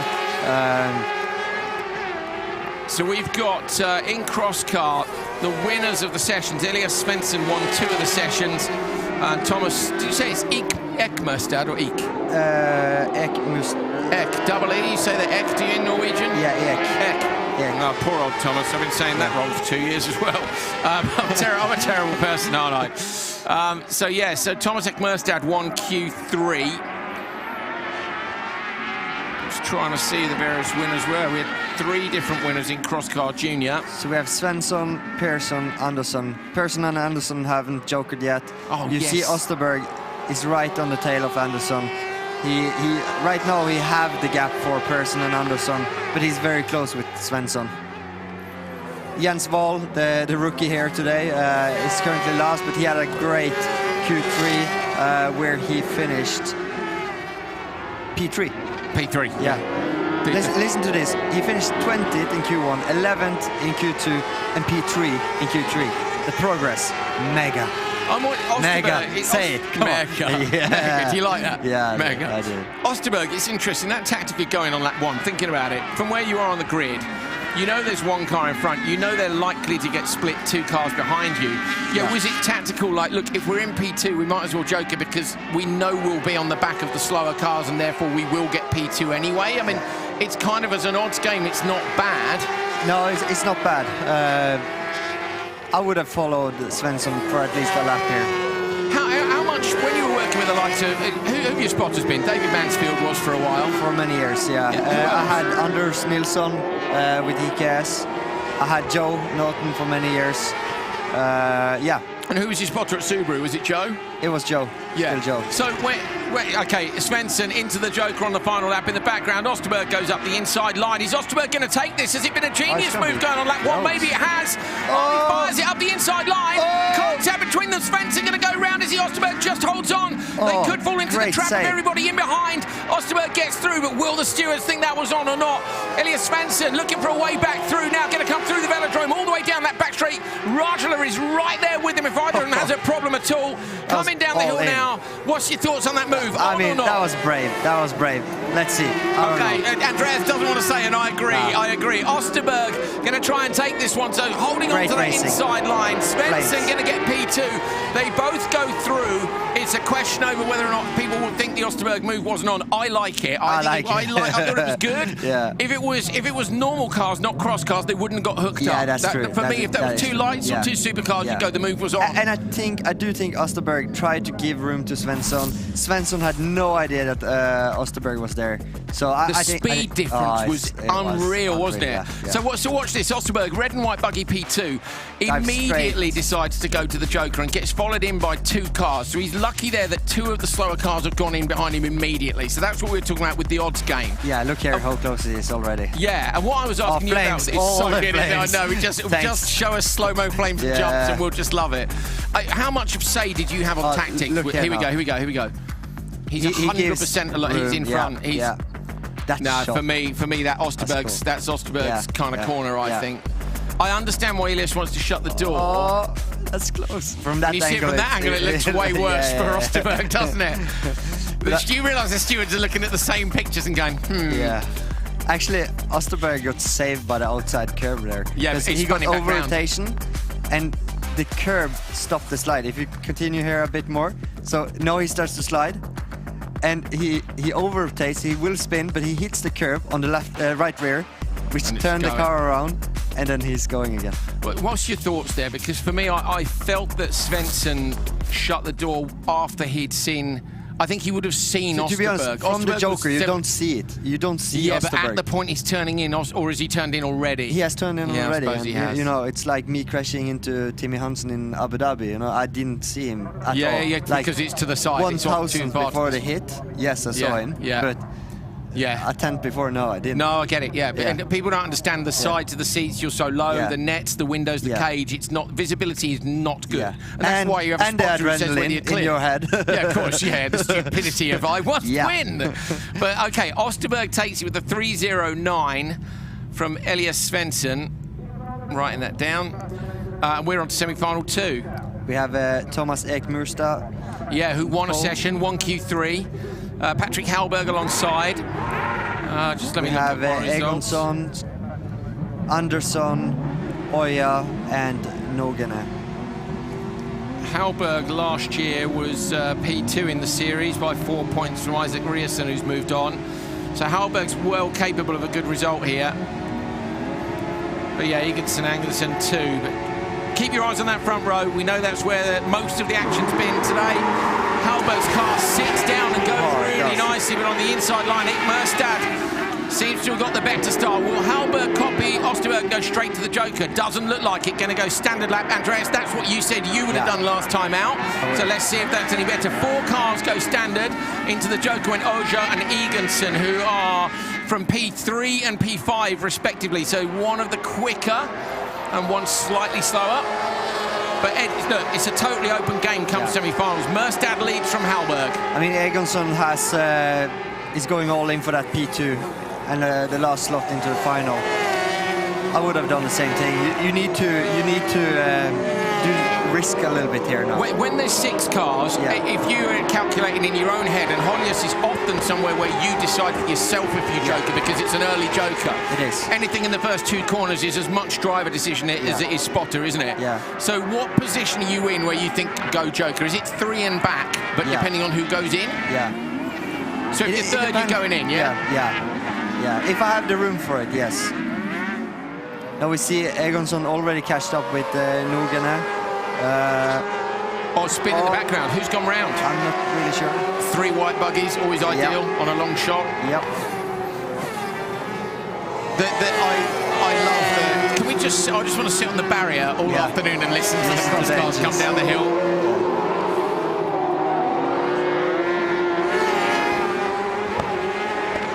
Okay, Murstad still looks like he's comfortable in the lead in front of Hallberg. The gap to Nogene and Egonson is still quite high. Egonson has been catching up to Nogene. Murstad's gone in from the lead. That's unusual, but it is. But he's guaranteed his place in the final and now. And he doesn't have a spotter, so he doesn't really know the gaps, but he's safe. We're going to have a listen in on the Armco down the hill here, so have a listen to this. Here we go. As they come round, hopefully we can have a listen in.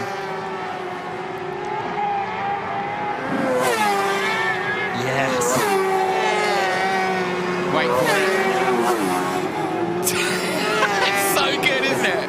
is cool. It's really so cool. all cameras we want mounted right next to the track from now on. We appreciate cameramen can't stand there because of people like Andreas. Yeah. But that's just so good. Look at that over the crest. Hallberg on a really sendy mission, dives onto the brakes now, chucks the car in, trying to get Merstad, but Merstad's got this done already. Jumps it up over the curb, slots in.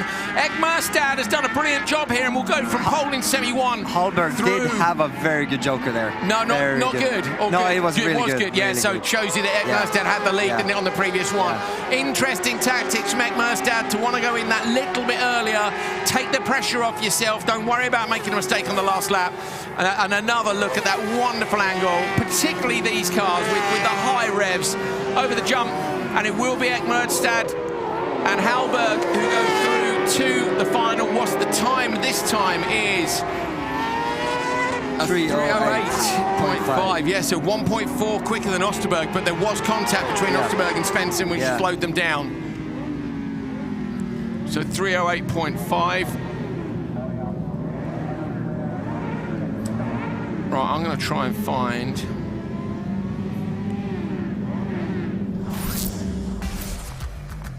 There we go. Start was kind of a basic start, nothing, no big drama. Going from P4 into the Joker. I'm trying to persuade Michaela Arlen-Kotlinski to come and join us in the commentary box, so I'm just calling her out now, basically. If you know Michaela... calling her a chicken. Yeah, if you know Michaela, just text her right now and tell her, go in the commentary. We'll look after her. We're in just 10 minutes. Like, she's a great driver, and I want her to come in the commentary. We know she's in the paddock because we've seen her. Andreas has asked her and I've asked her, so if you know... I asked her nicely. Yeah, so did I. I've sent her some nice messages. If you know Michaela, send her a nice message now saying, go in the commentary box. Come on, like, let's send her a few messages at least. And then if she doesn't come up here, well... we'll just say bad things. Oh, look at the... Stoke. Yeah, Ek Merstad. And I think he'll be fighting for the win here. So do I. Yeah, he drove really, really well. He could still nail the Joker a bit better, but he didn't need to. No, that's true. Yeah, that's true. But still, you want to do get it that right. in the final. Yeah, when it's you see, that's a Johan thing, isn't it? Yeah. Still nailing the Joker even when you don't have to is the thing. Yeah. And it's yeah, but without getting in punctures or taking off a steering arm or whatever, you know. So far, both the front rows have gone through, P1 and P2. This one, final semi-final, Alex Gustafsson and Pasi Penttinen on the front row. Then it's Ronalds Baldins and Riku the Kid Hukar, Kalle Gotherson and Cinder Troiterud on the back row. But Gustafsson up from juniors, remember. Can he go through to a final on his debut in cross-car with a start like that? He can. It's absolutely brilliant. But then he loses out on the run at the first corner. Got to give enough room here. Drops into P2. Contact with Hukar. Hukar ends up on the dirt on the inside. Gustafsson just about holds on. Hukar's suspension's broken. Rear right's collapsed. Will they have to red flag that because he's not going to be able to move that car? That's a hard call for the Well, the marshals, they're light enough for the marshals to move. That is one thing. Yeah, maybe they can help him push away the vehicle and him to get out from the car. We will see. Something happened with Gustafsson out from the start because he nailed the reaction and it looked like going to second gear, he wasn't able to get it in there. Yeah. Oh, was that two wheels through there? A little bit of a curb pop. The car's still sitting in turn 3. Turn two, sorry. The car's still sitting in turn 2, so there's yellow flags up here. There it is, there it is. Oh, it's in a horrible position. He's not still, please say he's not still sitting in it. That's not, I mean, it's not, strictly speaking, it's not on the line. But it's, Baldins goes through. Troiterud. But Baldins hasn't jokered. So Baldins may drop back from here. Oh, yeah. Troiterud. Oh, sorry, Penttinen is in the number 6 buggy that's with Baldins. So Penttinen has joked. Gustafsson. This is some debut in cross car, isn't it?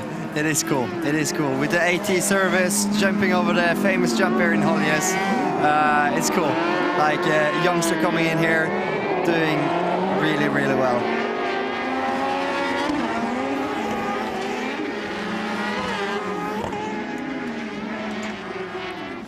There is Hukar's stuck car. Gustafsson goes into the Joker lap now, going to squeeze the door closed, but not quite. Bowdens has gone through, but Bowdens, of course, hasn't Joker, so Bowdens is going to drop back. Tight. Penttinen is right there, so Bowdens is getting a Joker and drop out of this. There's one more lap to go after this. So Penttinen's really got to keep Treutherud behind. I wouldn't be trying to make a move on Gustafsson, because if that doesn't pay off, you lose your spot, you're gone. It doesn't look like Bowdens has enough speed here. New car for Bowdens, isn't it? He was dialed last year, but it takes a while. He is fast. Yeah. I've seen him drive. Yeah, man. I like Ronalds. He's cool, isn't it? He gave me an orange hat last year with a big picture of a truck on it, because I think they do plant hire, don't they?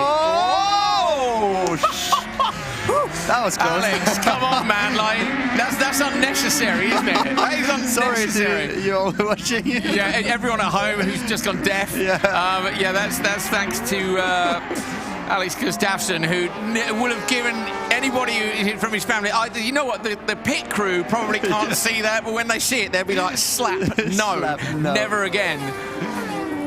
Oh, that camera on the wall is genius, and so has been the drive from Gustafsson. Moves up from junior cross car to senior cross car and wins semi-final number 3 to go through to the final. And it is Pasi Penttinen who goes through with him. So all 3 front rows, all top 6 after Q3 have gone through. Has gone through, yeah. Yeah, it's epic, isn't it? 3:12.3 though is some 3 seconds slower than the others were. Chaotic. You see their great start, then it looked like he missed the gear. Then he lost it. So Penttinen's in front at this point. Hukar is outside. Hukar gets collected by Gustafsson, runs a little bit wide. Watch the contact here, look, in the background. It is Cinder Treutherud who hit on the one side. And then did he break the car on that contact or on the curb? It's hard to say. It's race incident. Watching Hukar here, look, here it. It's as he comes back over the curb, isn't it? Oh, no, it's the rear right. I think it happened already in the first contact with Gustafsson. The drive shaft you can see hanging out. Brilliant bit of flying there. It was big, wasn't it? Yeah. As was the jump. Yeah. Mate, look at it's old school F1, isn't it? It's cool. Gold livery there. Yeah. We're loving it. We're loving it. RallyX is back. International Rallycross is back for 2022. Drop us a message if you're enjoying yourselves today. It was really tight in the merge. It was, wasn't it? And he did well to hold on. Because Bowdens was the distraction. And it was they don't know that Bowdens hasn't joked.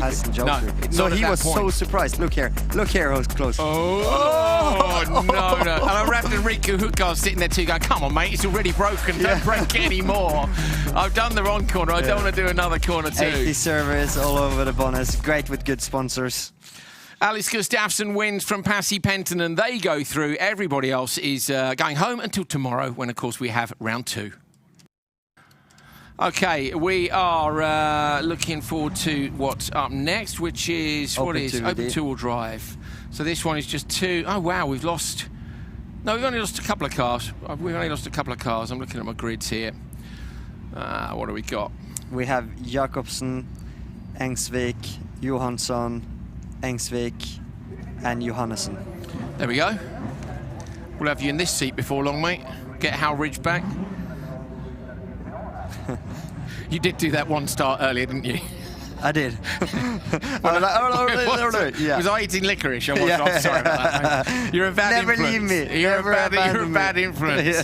I know. He gave me snacks, so I got distracted by snacks. Yeah, it's a shocker. I wonder if Simon Engsvik is the brother of Sander Engsvik. Got to be, hasn't it? Yeah. Both they're entered by themselves.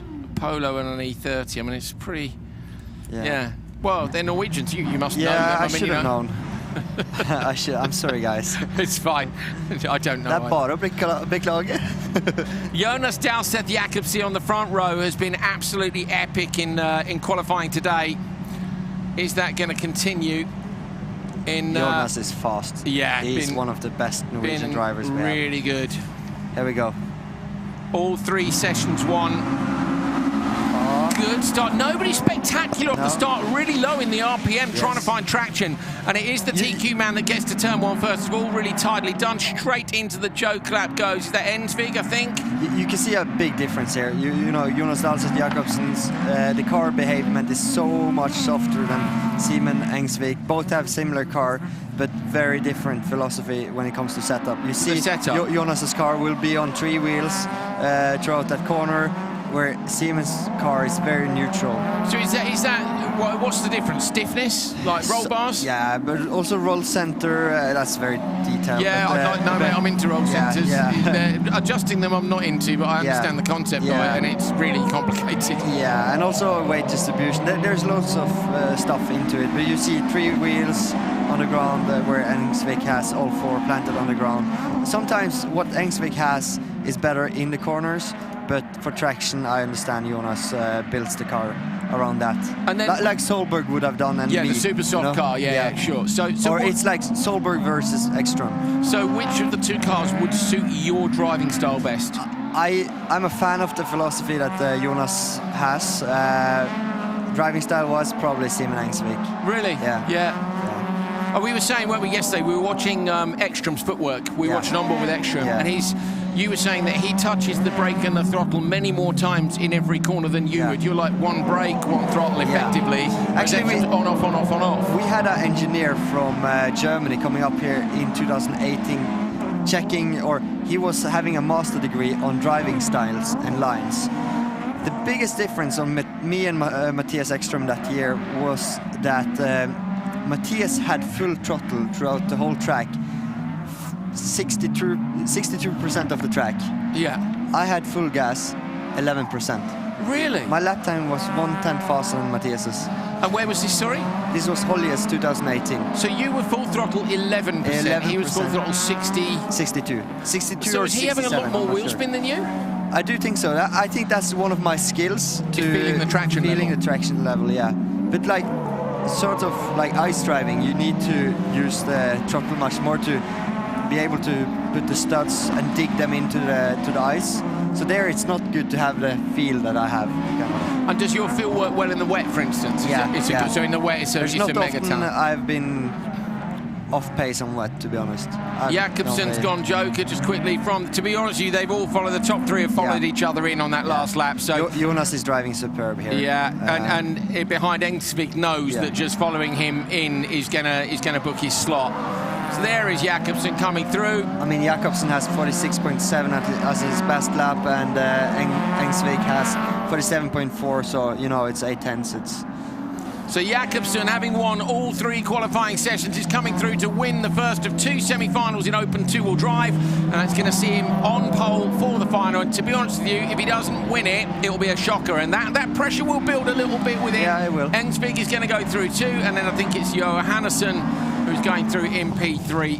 Last-ditch DTM move there between a BMW and a Mercedes on the final corner. It's cool though, because Jonas Dahlstedt Jakobsen, I know him, he's a good friend of mine. He's been helping Thomas Bryntosan a lot. He have been doing Super 1600, Folkers, all this stuff. He have been here in Holjes many years, but never driven here himself. So I know how much he's appreciating being here, driving his car around. It's cool. Yeah, fantastic. Molly's with Kevin Eriksson. Kevin, we saw you spend most of the morning fixing the car, and then you move on to becoming top qualifier after winning the 2nd and 3rd qualifying. What a comeback!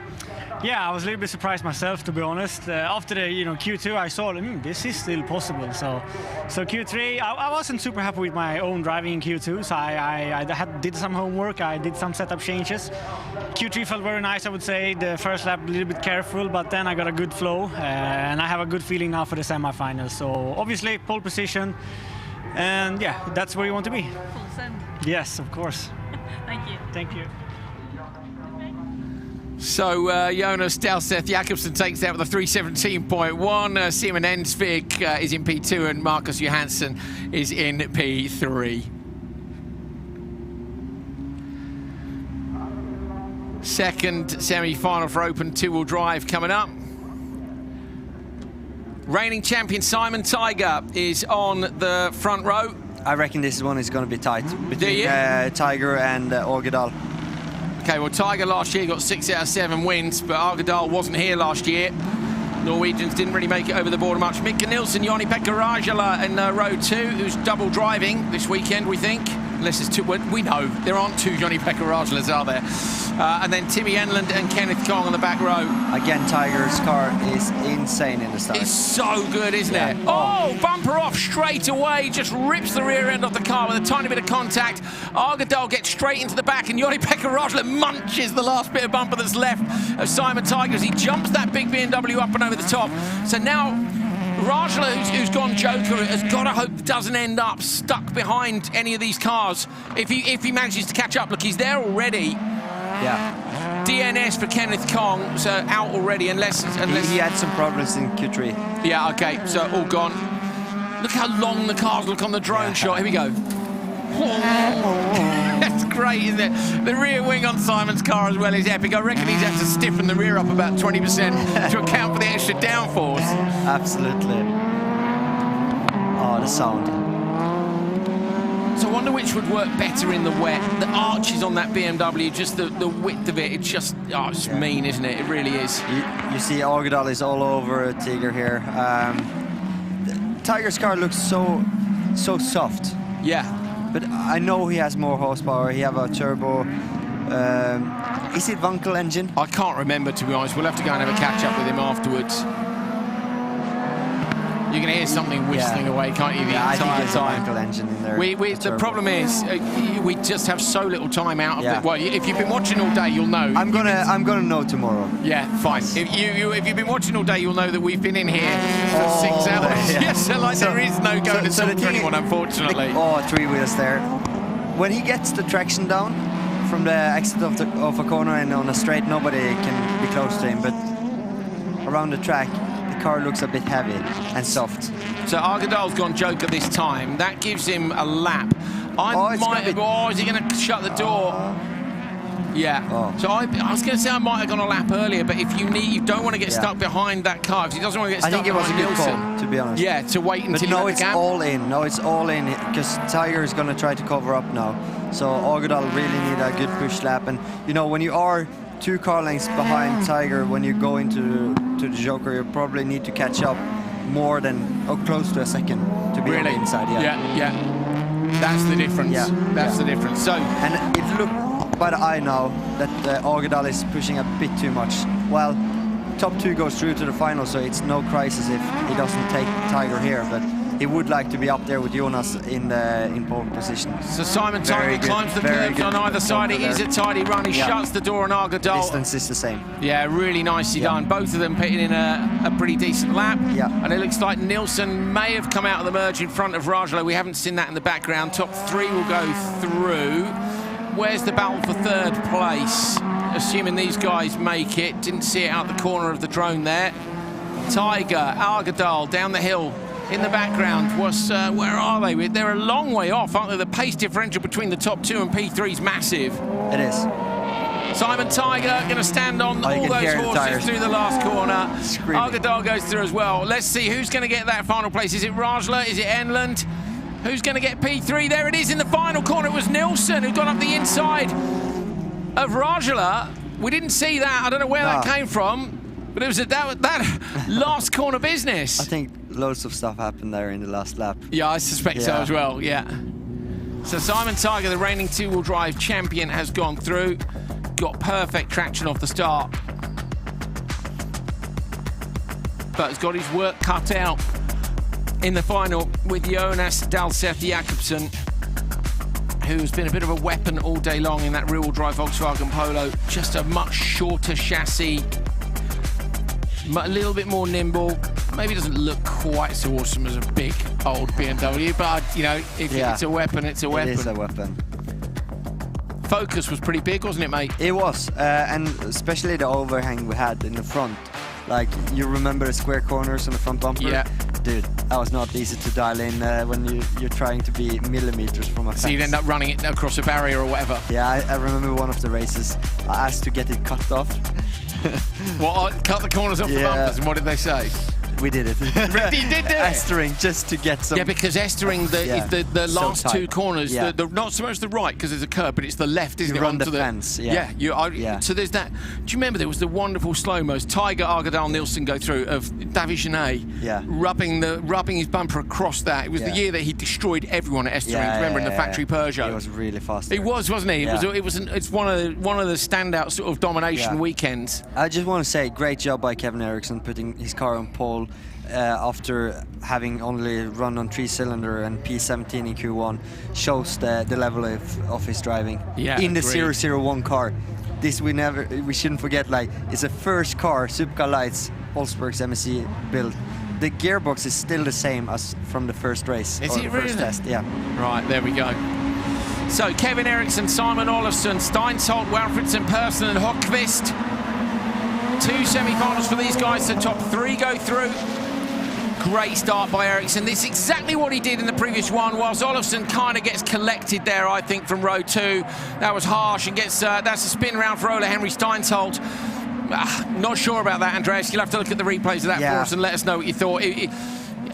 Either way. Yeah, I can't really tell now. No, exactly. Kevin Eriksson. But it was tough. I don't understand. He must just have the shift point perfect. Yes. Because at every start where he's nailed it off the line. The thing here with RX2, all the cars are the same. Yeah. Everything is dialed in similar. So everything is about like finding those small little details that can pay off in your own favor. Yeah, and he's done that off the start each time. Eriksson and Olofsson, they are class drivers. Yeah. So, Olofsson, who's jokered? Hockvist has jokered. According, and the timing screen shut, that's better. I was going to say Hockvist down in P6 having jokered. Who's going to go this time? Walfridsson goes joker. Which have been very fast today. Only was the Q3 where he got some problems. Good decision, I think, Andreas, to go there. He's going to be the first driver who has joker because he's in front of Hockvist. No, he's behind Sjöqvist. Is he? Yeah. We're waiting for yeah, so timing screen hadn't updated and we can't see him. So he's dropped in behind Hockvist then. Yes to that camera all day long. I'm going to be obsessed with it all weekend. Deal with it. Yeah, it's so cool. It is cool. Eriksson, Olofsson continue with 2 laps to go. We're halfway through semi-final number 1. So different driving style here by Olofsson and Eriksson.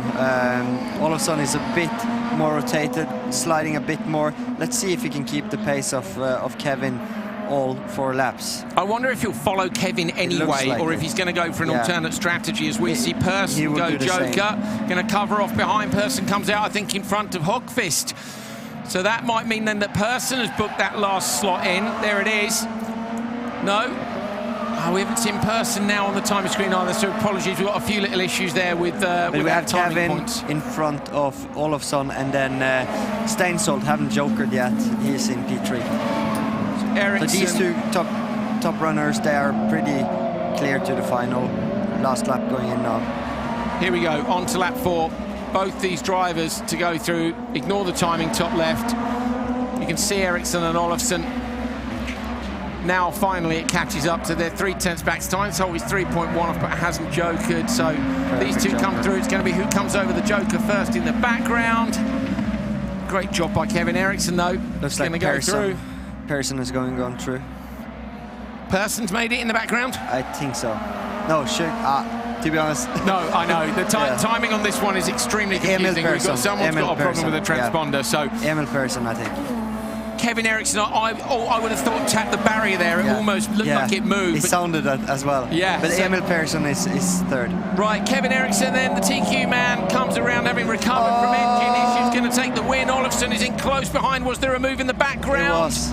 Over the line, it goes to Steinsholt. Unfortunately, according to this, it's Persson. It's personal. That's what I think. Yeah. Steinsholt is. So we've got our timing screen. It's just something different to our graphics, and it is Persson. The timing screen's updated now. All right, tight start. Good. Look at the distance gets on the inside of Olofsson. Surely he must have missed a gear or something.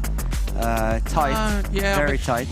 I don't know that it was as bad as I thought. At first, I thought it was a harsh move, but I don't know that it was. It just touched wheel to wheel. Yeah, and he gets fired around, doesn't he? Yeah. Kicking the clutch there. Get it going. Desperately trying to pull it back to straight. Nice save. Kevin Eriksson with a pretty faultless He drive. needs to be careful with that much cutting all of a sudden over that turn 4. For the tyres? Yeah, he did it also in Q2.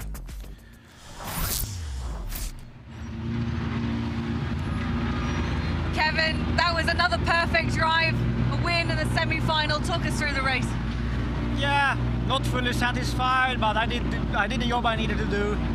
I don't know. It's I haven't fired all yet on my four cylinders yet either. So I need to get really back going. But yes, you know, everything is so far really good. The launches are perfect. That was the only thing I was nervous about, and I did a lot of practice before that just to get that going. And it seems that I found something good there, so that's good. And then I'm just a little bit too careful right now on the track. I just gotta let loose. So yeah, I hope I do it in the final. Thank you. Doesn't look too careful to me. Let loose. Let loose. What does that mean? Was that empty of English words? Things are going to get wild. Yeah.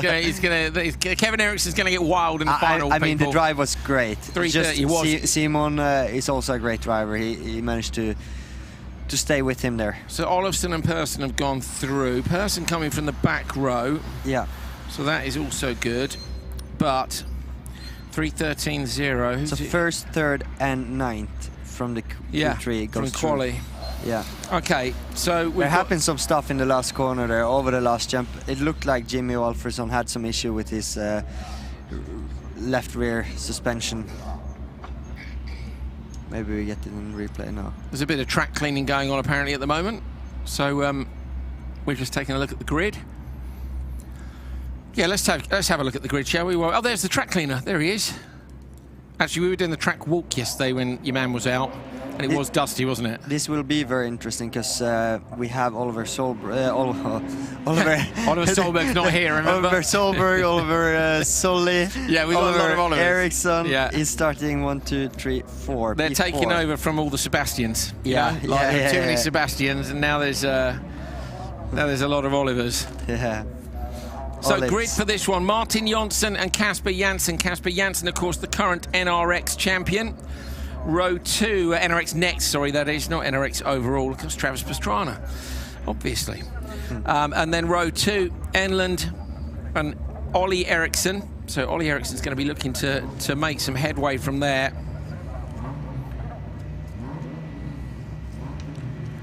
And bringing up the rear, George Mcginnis and Mats Oskarsson. So Jonsson, Janssen, but watch out for Eriksson round the outside. Great start as well on row 2 there from Martin Enland. Can't find a way through. Eriksson going to try surely and stay all the way wide. Slots from outside to inside.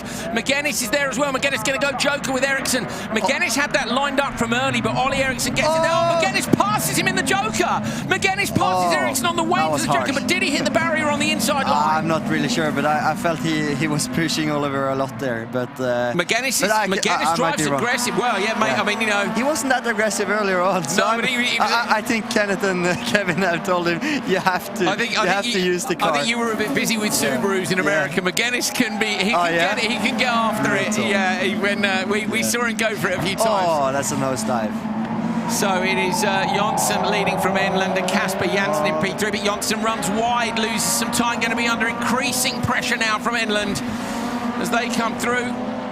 Eriksson almost had it dialed in there, first into the joker and lost it there with Mcginnis squeezing on the inside. The gap back look is 3.4 to Mcginnis. So at the minute, Janssen would be in danger from there. Yeah. Eriksson might not make it, but it just depends now on lap times over the next couple of laps. You notice none of the leads. And Eriksson's passed Mcginnis in the background. Mcginnis, passed him. He went on the outside in the velodrome now. I think he's gone through. Let's have a look. Let's wait and see if we can what's going on in the background. Oliver first, he's got him. Oliver's got past Mcginnis. It's going to be tight with Enlund and Jonsson. So now, do you know what? If I'm in this top 3, Andreas, I'm thinking about responding now as we see Kasper Janssen make a move on Enlund. That was pretty decent. They don't have time to do that stuff. No, they do not. They don't have any time to lose and at all. It doesn't look like Johnson is 4.0. having that speed to gap them, you know. Enlund goes. So Enlund's going now to try and cover off Ericsson behind. Enlund, not the perfect entry to the Joker. He's not got enough rotation on it. Watch for Ericsson over the jump. Ericsson going to try and come through. Enlund shuts the door, squeezes Ericsson up the wall. Ericsson on 2 wheels, going to try and get back through. I'll tell you what, if Ollie Ericsson makes it from here, he's had a hell of a fight. Yeah, man. He's been hit by about half the field so far. So poor Ollie Ericsson going back to a category that he knows so well. He's a double RX2 champion. I think he might have won GRC lights as well. This shows the level we have here in RX Nordic. It does, yeah. It really does. You know, we've got top. What I say, we've got Janssen here, Casper Janssen, who only made his debut last year and then won NRX next. He just did this. He started the year being super like aggressive and sideways. As aggressive you are hitting down the smashing iPad. timing screens over here in the commentary box. So Janssen go Joker, watch for Enlund and Ericsson now. The top 3 go through. Everybody else is stopping for the day. Going to try and shut the door. Just about gets it done. So now it's about whether Enlund can hold on from Ericsson. Ericsson knows he has to make a pass in the next couple of corners. He'll try and get him on the run into Velodrome here if he can, but it's not enough time. So Ericsson's got Mcginnis all over the back of him as well. Janssen, Enlund. Where can Ericsson make a pass? Anywhere. Very hard. Very, very hard. Okay, watch for Ericsson in the orange car, P4. He's got to have a look up the inside into the head, but he sets the car up. He's coming in hot now. Enlund going to hold on, though. Ericsson looks to the inside. He'll hope Enlund runs wide. Lines the car to the inside. He tried everything he could, but it's Janssen, and Enlund who go through. And Ollie Ericsson, was really pretty well beaten up in that one. Yeah. That was tight. It was good, wasn't it? Good final, or semi-final. Well, I'm looking forward to the final now. I'm getting proper excited. So... This was the start, Andreas. That was so close for Oliver Ericsson to really nail that Joker. Here we go. He spots a little gap in between there. Takes some line, cuts right back in. Him and Mcginnis have a little come together. Mcginnis goes outside, inside. Yeah, so what about... No, I think that was all right. Do you think Ollie ran a bit deep? He did, it's very hard to be in the lead going into the Jokers. You would like to take some line there to catch up the front runners. So, I don't know. Do you go defensive though? If you go in lap 1 into the Joker, do you need to be defensive? 4 moves like the one Mcginnis made, or did you know? So it depends who you have with you. Yeah, right? But you can't know that either. You haven't got time to see what it is behind you, have you? That is true. Maybe Oliver stopped a little bit too much to nail the corner. Oh, he almost rolled there. Same spot as Anton Marklund last year in European Championship.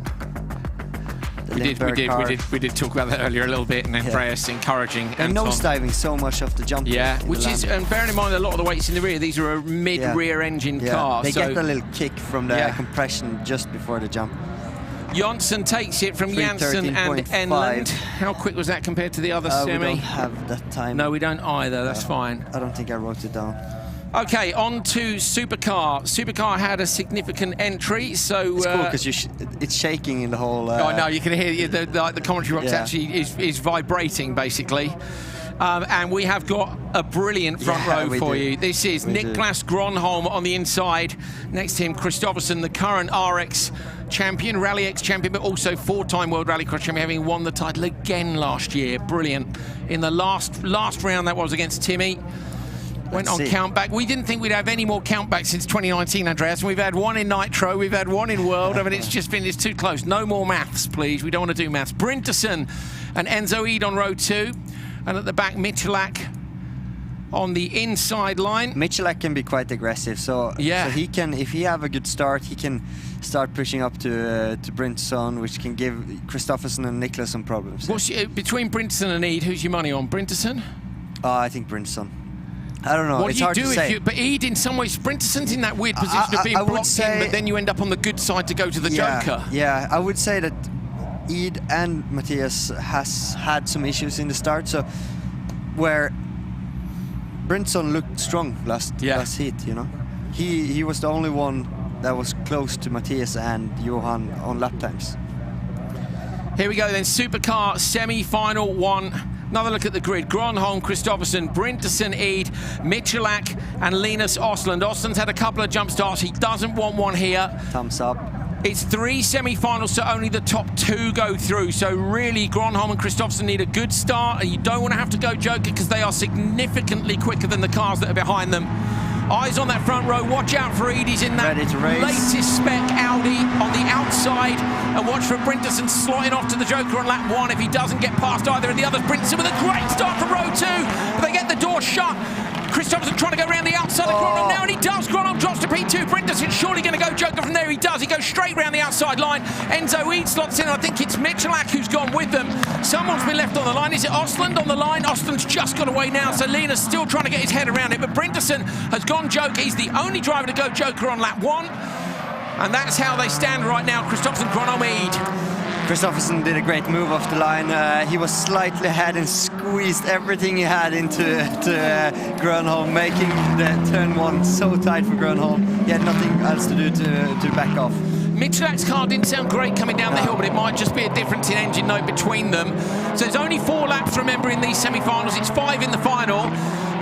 If with only the top 2 going through, I reckon Gronholm will follow Christopherson for now. Yeah, I don't know the tires, like if they put on new tires, used tires, like I don't know the tactics, you know. Well, so okay, so for everyone at home, they get 8 tyres today. Then tomorrow they get 4 tyres from today and 4 new ones. So tomorrow they're going to be short on tyres. I think. Normally, like Johan had a great start this time. Like he was half a car length ahead of Niklas Gronholm, a World Championship contender's car, where this is the Swedish car of Christopherson. Yeah, true. It's not the factory Polo; it's the KMS Polo. Although it looked like an advantage. Like half a car length is like new tires, used tires. It's a lot. Yeah. It could be that Niklas is saving his tires for the final. They did have to use their tyres, don't forget, as well, last night in free practice. So free practice 1 was dry, free practice 2 was wet, but I think most people, I don't know if anybody had the chance to put wets on, because a lot of people got caught out by the rain coming in. But they all said they were pulling off, weren't they, in FP1? Johan is so close to the Ekstrom and markers. Johan both pulled off, didn't they, in FP1 to save a lap of tyres. That's how crucial it is. It is. And I mean, Christopherson is doing a great job here, gapping to Gronholm now. I think Eid's parked at the side of the road. You think so? I wasn't sure. There was a car parked in the background after the right-hander. Yeah, Bryntosan's up to P3 in the background. Enzo Eid's parked on the right-hander before the crest at Velodrome. So Christopherson is spitting on the fast lap time of the day for 2.9, where Gronholm has for 3.1. Into the Joker lap goes Christopherson now, and Gronholm. Bryntosan on the standard lap coming up over the crest. Is he going to get past either of them? I don't think he is. Nope. And there is Enzo Eid parked on the left-hand side. So must have happened something. Yeah, maybe contact at the merge that we didn't see. Bryntosan's right there, isn't he? So Bryntosan has got pace. He'll need to just find a little bit more tomorrow if he wants to make it through to the final. But Johan Kristoffersson, the RallyX Nordic champion from last year, is going to book his spot in the first RallyX final for this year. Up and over the crest, the number 1 car is going to take the number 1 position. Niklas Gronholm going to go through with him. Bryntosan just misses out. Remember, top 2 go through. 2:58.4. And fastest lap time of the day. First to get below 43s is Johan Kristofferson for 2.92. 2:58.4? Yeah, 2:58.4. Andreas, why are the times coming down? Is it where he saved new tyres? Obviously, we don't know about the tyres. We don't have the chance to go out. It's very hard to say. Like, the track could also be a bit faster. Perfect start. Moves over, squeezes gentle to Niklas. The curb is coming very tight there for him, so you have to back off and turn left instead of right. Yeah, nicely done. And Bryntosan did the right thing to go Joker there. Absolutely. I thought he would from that right side of the grid on row 2. If you don't manage to get through, and you very rarely do, because they always shut the door on you, you might as well go Joker from there. That is true. But at the same time, all right, he wants to challenge Johan and Niklas, but they are so fast that if you follow them for a lap, you won't lose anything. That was Niels Andersen's dad in the middle, Per Eklund on the right, Tommy Kristofferson on the left. Spotting for Johan. And Molly is down with Tommy Kristofferson now, so we're going to go and have a catch up with Johan's dad. Tommy, just a few thoughts from you on the semi-final. I heard it was fastest lap time of the day as well. Yeah, I think the track developed a lot, and we know that the start was important for us because Niklas is quite fast, and we can see also he followed quite easy. So I mean, it will be tough in the end of the day, but this was one step in the right direction, so we are happy with that. And Johan's comments after the finish? No, he was just calm and saying that it was a good one. Okay. So we are happy so far. Thank you very much. Yeah. They're so calm, aren't they? It's just so calm. Yeah, the track's getting faster. It's all good, you know. You need to ask them if they have new tires or not. Yes, yeah. We need to tell Molly, if you're listening. I know you're listening, Molly. Molly, we want to know about tyres. So we're interested to know who's got new tyres left, because me and Andreas are not getting out of this room for another hour. And when we get out of it, I'm not coming back in until tomorrow. If you see Joe Norton, he should know. Yeah, he'll know. Here's the start again from the drone. Oh, it's so tight. You see there? Niklas had to. He had to brake, then turn left, then into the right turn. I wonder if Bryntosan could have gone standard lap there, you know, which would have kind of given Grono a little bit of a headache. Yeah. But at the same time, he wanted to challenge Johan and Niklas, so he had to go Joker. We haven't seen what happened to Ede, have we? I wonder whether maybe it was... it pops up later now in the highlights. No, this is the last lap, is it? Yes, it is. That's coming around to the finish, so maybe we're not going to get to see it. Love a drone. Me too. Do you want to try to fly it? Yes. Did you see the video? Can you get it happen? It's terrible, dude. It went straight up over the cafe. The legend. FIA World Rallycross Championship pranked everyone with saying Per Eklund was doing the full World Championship in an electric car this year. Even I bought that one. Did you really? Yeah, I did. Mate. It took like 10 minutes. That's proper gullible, I'm afraid. Yeah. Although, who doesn't want to see Per Eklund do some more rallycross? You know, we did a hill climb called Norway's toughest hill climb here 5 years ago, 6 years, I don't know. And I was fortunate enough to share a cabin with Henning Solberg and Per Eklund. Every breakfast, lunch, dinner, I sat next to him, just listening to stories. You know, that man has some stories. It's awesome, isn't it? Especially when Johan Kristoffersen was younger and Per Eklund was feeding him with like pocket money to do pranks on everyone. You told us about a pretty good one. Yeah, those are good. Yeah. I wonder what happened with Enzo's car, to be honest. It doesn't look... The steering doesn't look damaged, does it? Must have been some I mean, they've got all night to fix it, but it's obviously it's not ideal at all. It looks like today, like, he have speed. He have shown that many times, so it's... He looks really confident in the car. The turn one here takes a lot of commitment, doesn't it? And I watched Enzo yesterday in FP1, and he came in over the crest with the car rotating, backed in.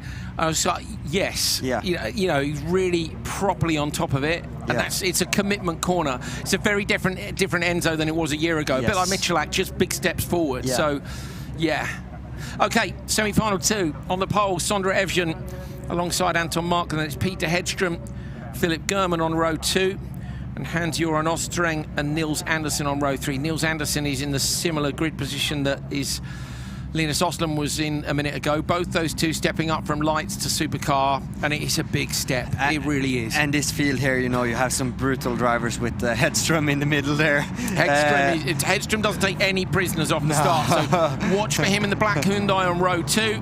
But it's Evjen versus Markland on the front row. Markland's got to get the start right. He hasn't had brilliant ones so far today, but he gets a good one this time. Great start, needs to close the door on Hedström, not let Hedström think he can get through, but Hedström's inside into turn 1. Markland's now got the inside line into turn 2, and if I were Hedström, I might have committed to the Joker just slightly earlier there. He waited, didn't he, on the brakes? But he goes through into P3, so at the minute it is Evjen, Markland, and then and then he has gone. So Hedström has gone Joker. Great execution from the start from Evjen. Also, I saw Philip German miss the start a bit reaction-wise, but today Anton has been very, very fast on lap times. He will try to chase down Evjen and give him a run off his money. And a better start this time as well. Yes. You were saying swapping between supercars. I know we talked about the start procedure earlier, but they're all different, aren't they? Everyone. Different philosophy, different kind of like barometers and stuff, a different feeling on the clutch, squat. How was the Subaru to start? Hard, because it doesn't give any feeling, it doesn't squat anything in the start, where the Audi, for instance, Audi squats hard on the start, and you really know when you have the preload on. So there's a little gap now between Sondre and Markland, which make them both kind of drive in their own ways. So I'm impressed with Sondre. Sondre is from Norway, closer to Bergen. Often when I drive from Bergen to Oslo, I stop at his shop. He have like 60 Ford Grace Beatles cars in shell and engines everywhere. It's madness. He have done so many steps over the winter. It's really cool to see him fly around with the JC race technique. Markland goes Joker, so Markland's gone Joker. German stays on the standard lap. He'll be covering off anyone who is in behind. There's no one really for him to cover other than Hedstrom. Hedstrom has Joker, doesn't he? But he's showing us not Joker. He went Joker on lap 1. I'm sure he did. We saw Hedstrom go Joker on lap 1. Yes. So Hedstrom is showing us not Joker, but he's also showing us P6, which he isn't either. So looking out front, Evjen, German, Marken joking on that last one. Marken's now got to nail a couple of laps and see whether or not he can get out in front of Sondre Evjen. Evjen's just got to keep it tidy out front. Last year, Sondre Evjen won the semi-final at the first 2 rounds. In fact, he won his semi-final at the first 3 rounds last year, twice in Nice and then once in Holjes. Evjen, of course, securing P3 in the series, so he knows what he's up to. Responds to Marken's Joker and just shuts the door. Tidily done from Evjen. Only the top 2 are going through. There is nobody anywhere near Evjen or Markland on this one. Sweeps around the long left-hander at Velodrome. I'm impressed with Evjen. Yeah, it's tidy, no pressure there at all, was there? Yeah, he's going to be up there. Is he going to be in pole position for the final? No, I'm not. Do you want thinking he was ahead of Yes. Someone was P4, so he might be. There's awesome. 3 semi-finals. Awesome. Yeah, but he goes to an Evjen, flicks the car over the line, so he's pleased with that. Marken will be pleased as well. Anderson actually managed to get round as well. Niels Anderson got through and had a clear run. A little itch of the nose and a couple of blinks at the end of the race. Barely any time for blinking during the race, and certainly no time for blinking at the start. Awesome start by Evjen and also Anton. Very, very similar. You know, it's not much to do from that position from Anton's point of view. Very tight there with Hedstrom. Hedstrom does the right thing to go to the Joker after understanding the battle for turn 2 is done. Great job.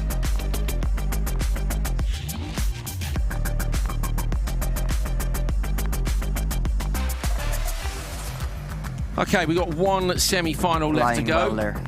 Yeah. I'm impressed. JC Race Technique have done a great job with all this. These are the old spec that Evjen and Veiby is driving with, and it looks on point. It actually looks like it's starting a little bit better than Matthias's car. Yeah, which Matthias won't like. Yeah, he won't like that. Matthias is in the car which Kristoffersson used last year to win the World Rallycross Championship, and that is the very latest car. He said, I asked him, and he said it's got all the latest bits on it, everything that we've done. So I have some news. Veiby is on new tires. Matthias is on used. Belevsky, I think, has 2 new, and the rest of the field has new tires. So, sorry, who's on the front row? Front row, Ekstrom has used, Veiby has new. Okay, so Veiby on the pole, OC Veiby on the pole, making his return to top-level rallycross. But Ekstrom, a previous world champion, hasn't driven, remember, this car since the end of the World Championship in 2020. He didn't even know it was the end of the series because, of course, COVID cut it short. And he gets a brilliant start this time. Matthias Ekstrom finally gets the start he's been looking for all day long. Shuts the door on OC Veiby in the background. Belevsky goes through into P3, and that's the fastest 3 drivers. 100% the fastest 3. Got standard lap immediately. This is mega. I mean, like the start Matthias had there. No, he has the confidence. No, he's a dangerous man. Oh, mistake by Belevsky. Belevsky loses out. Daniel Toren up the inside line. Contact between them in the background, but Belevsky's got the inside line. But only the top 2 are going through, and Andreas, that mistake might see him not make it through. It might be. Belevsky is a very, very fast driver. He's still in clear air, so he have the chance to gap Toren and Carlson and the rest of the field here. But right now, Carlson is looking fast. Do you think, though, that he can get into the top 2? Because for me, I don't see Veiby making enough of a mistake. I kind of forgot that there's only 2 cars. Mate, I get confused too. It doesn't help that some categories it's 2 and some categories it's 3. So yeah, I don't see him unless somebody gets a puncture or does a mistake. But yeah, you see here Matthias is gapping Veiby. Matthias did a 45.9, which is 8/10 slower than what Johan had in Q3. So what did Johan do? We don't know. Of course, he did don't know 0.50 in his first lap in Q3. Ekstrom's putting a lot of rotation on the car on the way into he has the corner. used tires, Talk us around Ekstrom's driving through here. Of course, you spent how long as a seat? Were you 2 years or a year as his teammate? Yeah, 1 year. Yeah. But I know Matthias pretty well, and I know his standards are pretty damn high, and there's nothing to say about his driving. No, but it's just the way he's like. Again, here, look at the rotation on the car on the way in, and again here. But this track here, you can drive it in so many ways and still be fast. You can be smooth and still be fast. Yeah. But some points in some areas of the track, you need to be aggressive. Like this corner here, the velodrome, you need to be a bit smoother. But then again, here, you can be very aggressive. Look here now. One brake, sideways, back on throttle, over the jump we go. It's so good, isn't it? This is another... I wonder if we might be in for a decent race between him and Kristoffersen come the final. They're going to have to sort the grid out, obviously, first of all. We got with the 42.4. 42.4. So now we're in there. I'm just going to say, Johan Kristoffersen did a 42.9, which was really fast. 42.4 is next level. Okay, so Ekstrom goes half a second quicker than Kristoffersen went. So is that the fastest lap of the weekend? Oh yeah. Okay, there we go. Andreas just nodded and blinked. It was serious. This is Matthias giving the middle thing to this is everyone. This is the special wave one. There we go. The Matthias Ekstrom, the 2016 world champion, who won last weekend at Po in ETCR. The series is contesting. He won a stage on the Dakar. He knows how to handle a car. He might not have been in it for 2 years, but he wins semi-final number 3 with the fastest lap of the weekend. 2:56.5 is 2 seconds. Is it 2 seconds quicker than Kristoffersen went in his semi, and it's 3 seconds quicker than Ekstrom. So Ekstrom's just absolutely smashed the semi-final timesheets on used tyres. So we know the track is coming to them a little bit. So as I read it now, it's going to be Sondre Evjen, Johan Kristoffersen, and then we have Matthias Ekstrom, Niklas Grönholm. Molly's with Joe Norton. Let's head down and have a catch up with Joe. Joe, we've just seen Matthias take his semi-final win. He's dialed in the start now, hasn't he? Yeah, we've been struggling all day, but finally we think we've kind of nailed it. We managed to save some tyres. I think Veby had 4 new there and we had 4 old, so yeah, to put in them times was really good and looking promising for tomorrow. So what you're saying, he's got 4 new for the final? No, not 4, but we won't give away anything. Thank you. Thank you. Not 4, but we won't give it. You've only given away the fact you haven't got 4. I love Joe. Joe Norton. Joe. People were asking for more airtime for Joe Norton in Backerud Life, weren't they? They basically wanted Norton Life. Norton Life. Yeah. Oh, he would hate it. Yeah, he would. He would hate it. We should follow him for a whole weekend with a camera. Just like, come on, Joe. What are you doing? You have a cup of tea, Joe? What are you doing over there? What are you having for lunch? He would absolutely hate it, wouldn't he? But he's such a lovely bloke. He's super calm. He was saying to me, Ekstrom normally has his spotting in Swedish. Yes. So I think this is Joe thinks he's Ekstrom's first spotter speaking in English language, but he said, I do speak very slow and calm when he spots, which he's done for you. He's very good, and you know, he's got his tactics on point. He's been watching rallycross for so many years. So aggressive, yeah? Look at the rotation on the car. Again, coming down the hill, just everywhere. Again, bang, on the brake, rotate the car. You know, this is Ekstrom really at his best, and I love watching it. I really do. Me too. Car control.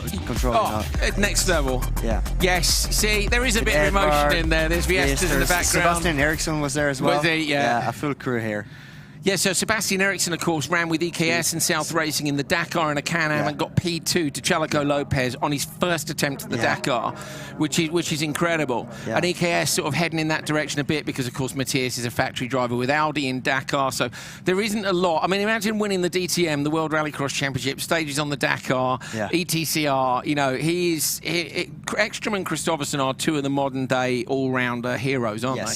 And I mean, like, the background of Matthias doing so many different championships and always in the top is like unbelievable to watch. Right, we're going to take a break just for a couple of minutes while we get ourselves ready for the finals, so stay with us. We'll put some lovely slow motion pictures up for you and we'll be back with the finals very soon. And after the break we have a guest. Yes.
Matthias, winner of your semi-final. Isn't it nice when you see, after hard work, you dialed in the start and it just worked perfectly?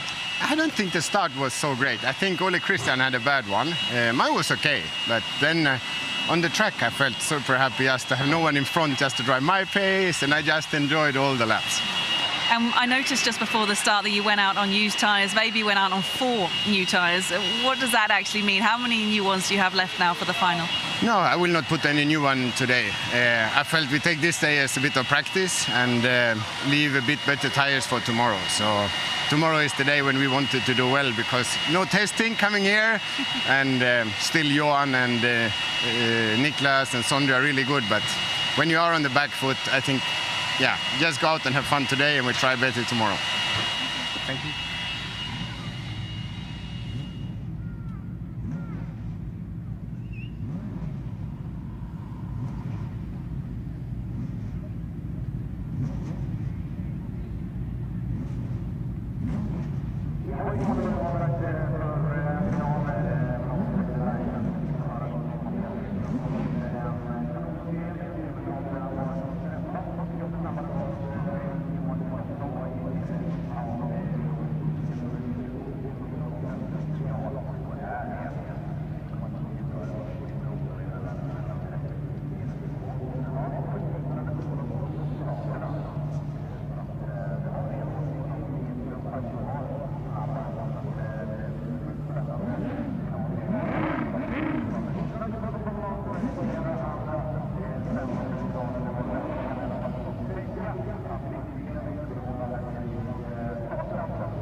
Well, it's been a fair old day already here at Holjes for round 1 of RallyX 2022. I really hope you've enjoyed being with us. My name's Andrew Coley. This is the European Rallycross champion, Andreas Backerud. Hashtag Snackerud. Yeah, Snackerud. There are snacks here. Yeah. Look, I mean, you know. and we have more here. And then we have licorice over there. It's not a good diet day, but that's fine. We're having a lot of fun. Molly Pettit is, of course, reporting from the paddock, and we'll be catching up with Molly very soon indeed. But we are getting to the business end of round 1 of RallyX 2022. And first up is Cross Car Junior. Now, I think it's important to note here the brilliant job that Lauri Hallinen did. Sure driving. Himself, yeah, absolutely fantastic. Right the way up into basically the TQ. Then he won his semi-final. He's now up against the reigning champion Lucas Andersson on the front row. All these drivers are capable of winning this. Uito, Julalami, Nordstrand and Vik. Great start by Hallinen again. He's got that start absolutely nailed on. Uito up the inside in the background of Andersson. Manages to go P2, but then spins from P2 down to P6. Hallinen facing around the wrong way. Come on, lad, nail it. Get it down the gears, spin it round. Hallinen leads from Julalami. Julalami has come up from row 2 into P2, but Hallinen with another banger of a start. Oh, yeah, absolutely nailed it. I mean, he has executed everything perfectly throughout qualifying, semi-final, final. How old was he? 12 years old? 12, yeah. Lauri's 12, yeah. It was Oliver Solly who was 11. 11, yeah. 11! And I know also Dennis Vik is 12, 13, 12, yeah. Yeah, amazing. They really are. These kids here are the future of this sport. So if you want to nail yourself on as a sponsor to someone who's going somewhere, go and support one of them. Go on if you fancy it, because they'll all be looking for a bit of support to take the next step up the ladder. Don't look at the names on the screen, because that's not the case right now. No. Oh, we have Hallinen goes gone Joker really early. Yeah. I'm surprised by that, but fair enough. What do you think? I don't know. Hallinen has it so far. No spotter, remember? No spotter. So Hallinen's made that decision for himself. Remember, it's 5 laps. If he was feeling, I mean, he's covered off 2 people already. So Hallinen is into P3. it's about now. Really, it's whether or not Ylälami wants to stay out. Yeah. Ylälami surely now stays out and tries to do the lap times. Trying to get gaps to Halonen. That's the key for the win. But that's as well. I think everybody here is pleased with a podium in the first race of a new year. Halonen is winding the wick up. He really is. He's sideways in that hairpin the whole time. Ylälami coming under pressure from Anderson. This is exactly what Halonen wants. Anderson goes Joker. Halonen's going to swallow him up. Halonen swallowed him up easier. This is about the win, remember. So Halonen manages to get past him and he tries to shut the door. Nordstrand up to P3. Yeah, reigning champion Anderson drops back another position. Oh, and then swaps again as they on the exit, finds better traction. That's a mistake now, looking up the inside. 3 different passes. These junior drivers just pass. That's cool. That is cool. Like, we see very good racing here. People respect each other, and overtakes inside, outside, and inside. Everything. So lap 3 of 5. Remember, it's 5 laps now. We're in the finals. Ylälami leads from Halonen as they cross the line. What is the gap between them? Let's have a look and see. It's getting tighter. Halonen is having this in his pocket, isn't it? 1.4 seconds is the gap we can see on our timing screen. Ignore the graphics on your screen. Got a couple of issues there, I'm afraid. But it's going to be very. I think he's closing it down, Andreas. I think it's less than 1.4 now. What do you look at this? He's eating him alive. Yeah. It's going to be very close between Ylälami and Anderson. Anderson, yes.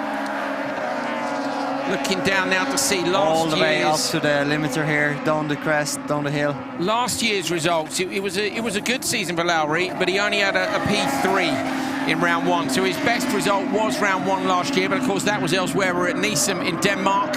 We're on lap 4 or 5. He's got 1 lap to go. Just got to keep a calm head. How much pressure is he coming under from behind? What's the gap like back there between? It's Halonen, Anderson. So Anderson is still right there. He's only a second off the back of Halonen. Into the joker lap now goes Ylälami. Anderson coming up to the back between Halonen. Halonen comes through though and takes the lead. So Halonen in the lead for the final lap. Can he get it done here? Close on the merge in the background. Ylälami may lose a position here, but a contact between them. Drops back one more. So it's your reigning champion Anderson in the 99 car trying to chase down Lauri Halonen. Halonen has had an absolutely brilliant day. He's been fantastic. He's been in the commentary box. He's delivered the licorice to Andreas Backerud, but more importantly, he's delivered on track. He took his first ever top qualifier spot. Fantastic drive by him. He backs it into the last corner, and Lauri Halonen takes his first ever win in junior cross car. Great drive by the very likeable young man.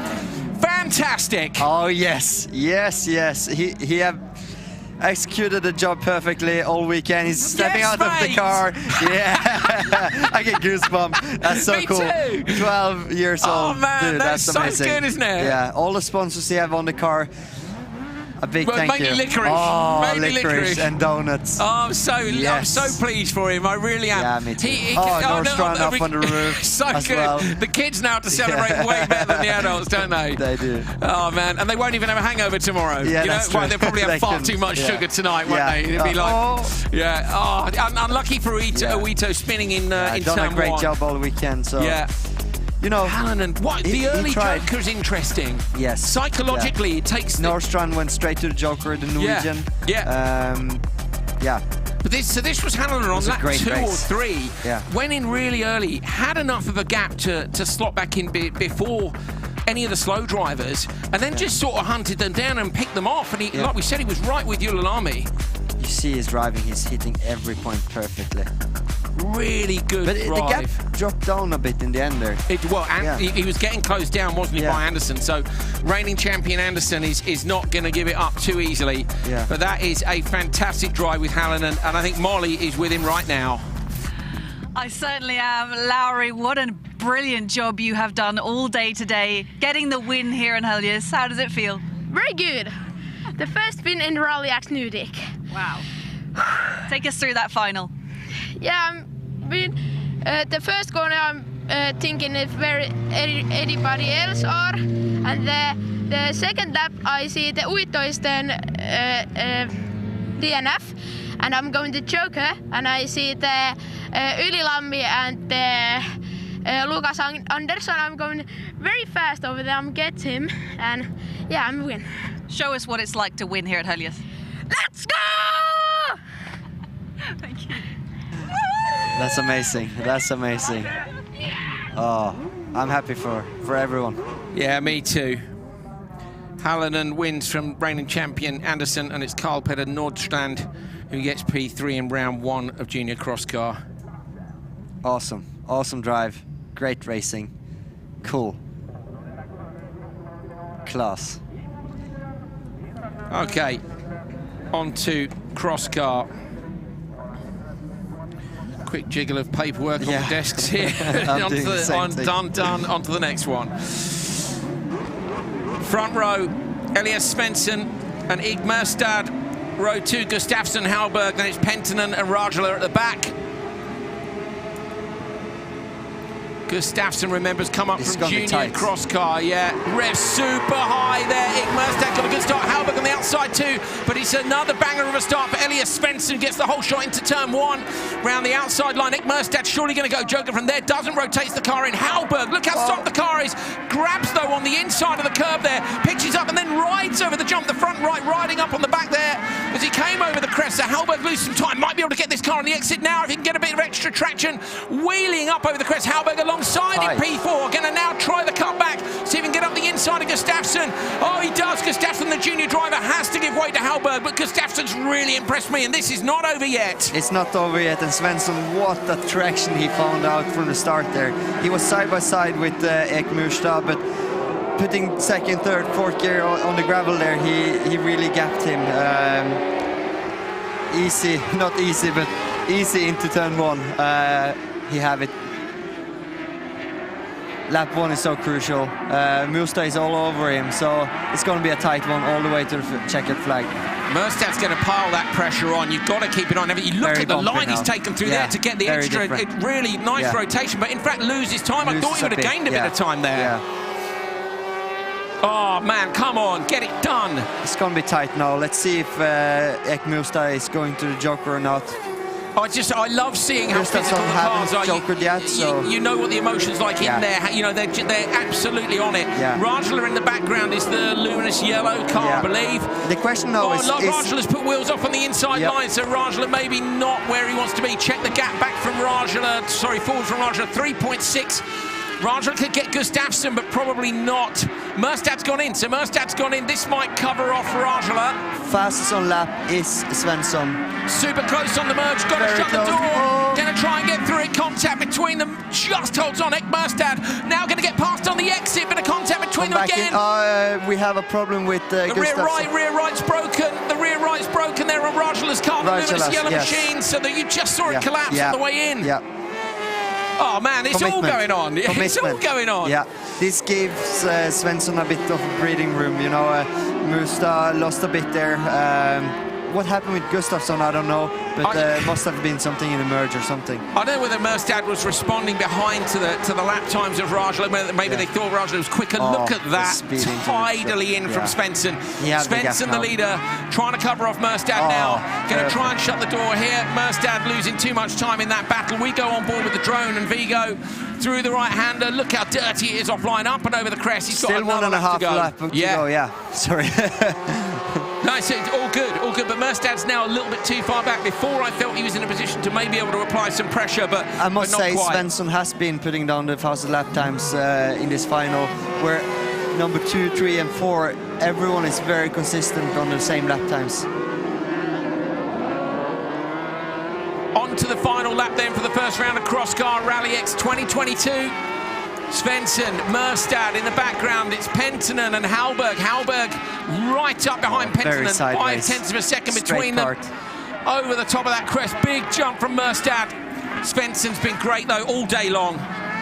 The drone lens has got a little hit there, you can see. That's cool. I don't know how you get some flares. You don't know how they manage it, do you? Although Vigo was telling me at Race of Champions that he got the car completely stuck up in roost from somebody in front. Svensson, though, coming down the hill, 1-2 qualifying sessions. Great job with that. And he's about to come through, having won the semi-final as well. Up and over the crest. It was a bit of pressure at the start of the race, but it's been a great drive all day long. And it's Elias Svensson who takes the win in Cross Car Round 1 2022. Murstad right there with him. And a brilliant battle behind Penttinen and Hallberg, separated by just 0.2 of a second. Fantastic. Yes. Yeah, go on. For the win. knows how to do the donuts as well. Not a single mistake all the way through the final. Remember, round 2 is tomorrow. Yeah, I don't hope he needs to use those tires That's tomorrow. what I'm thinking too. Leaking That's some what water I'm out thinking there, too. probably a bit hot, the water.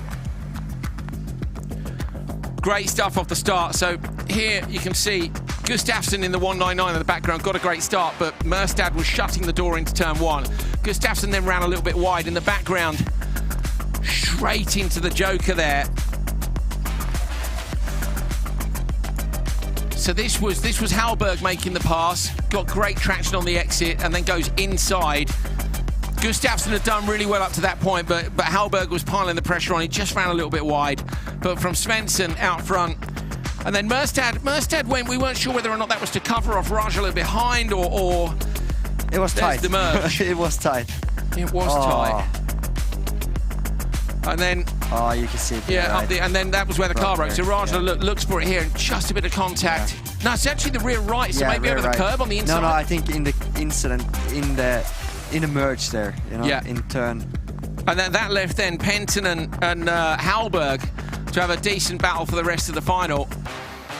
And in fact, Alex Gustafsson got pushed towards the back, but a brilliant drive by Svensson. Really well done. He wins the first round of RallyX CrossCar 2022. And here we have him, winner of round 1, Elias Svensson. Did you feel the pressure out there? I see you breathing a big sigh of relief now at the end. Yeah, the car has been really good the whole day, so yeah. It feels good, yeah? Yeah. I'm really happy.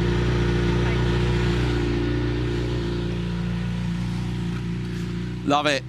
Great job. Really, really impressive driver, and nice to have another top-class cross-car peddler in the championship, isn't it? Yeah, it really absolutely. It's going to be an interesting championship, and it was tight between Elias and Thomas there. When you think as well, any of these guys could have won. There's probably another 6 drive. Well, we know for a fact Osterberg could have won. There's so many drivers that weren't in the final that could have done. Cool of Alex to come from junior last year. And make the final in his first one. Yeah, and then we've got the likes of Baldins, who's got a new car, hasn't got it dialed in. Cross car could get lively as the season goes on. It's on fire. Yeah, really good. So Svensson takes the first one of those. We've got an open 2-wheel drive final coming up, but we've managed to snag another guest. We've got George Mcginnis in the commentary box with us. So, George, man, how's it going? I'm so great. Could have been better if I made it into the final, but so happy to be here with you guys anyway. Well, at least you get to spend time with me and Andreas. I mean, I know, right? You guys are such a good time, and I get free snacks while I'm here. Yeah, so why there you go. be here? This is from EKS. I actually bought this to Matthias on EKS the other day. Andreas bought the snacks at a Swedish sweet shop. They've got really good sweet shops. Oh, yeah. Why? I mean, it's cheaper here in Sweden than in Norway. Yeah, so Norwegian goes over the border to buy sweets. This is like £1,000 worth of sweets in Norway. If you've never been to Norway, don't go unless you've got loads of money. It's a beautiful country. You should go. It is a beautiful country. It is a beautiful country. But bring your own food. And beer. George, mate, welcome back to RallyX. Of course, I saw you a bunch of times last year at Nitro Rallycross, NRX Next, but you'd only started your debut really in the lights cars was at Arvika end of last year. That went well. NRX Next went well, and now you come to Holjes. Yeah. So we made the decision earlier this year to come to Holjes. It was my birthday and Christmas present. Sweet. Couldn't have asked for anything better. I've had an amazing trip so far. I've got to practice a lot of Swedish. Dude, you've learned Swedish over the winter. Yeah, I've actually been learning it for about 8 months now. So I've, properly. So I know you have done laps here, but on dirt. Yes, I have. How many? Hard to say. And what car are you driving?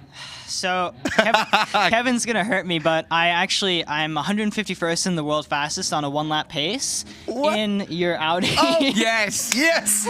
But better than that, I know he's faster than Timmy and Kevin on dirt rally, which that was a bit of an achievement for you, wasn't it? Yeah, that took me a lot of time. How many hours? I think I'm over 700 now. 700 hours. Do you realize? Do you realize? That's a lot of. And then there's iRacing and WRC10. You do iRacing? Oh yeah, and then we should come together as well. So yeah.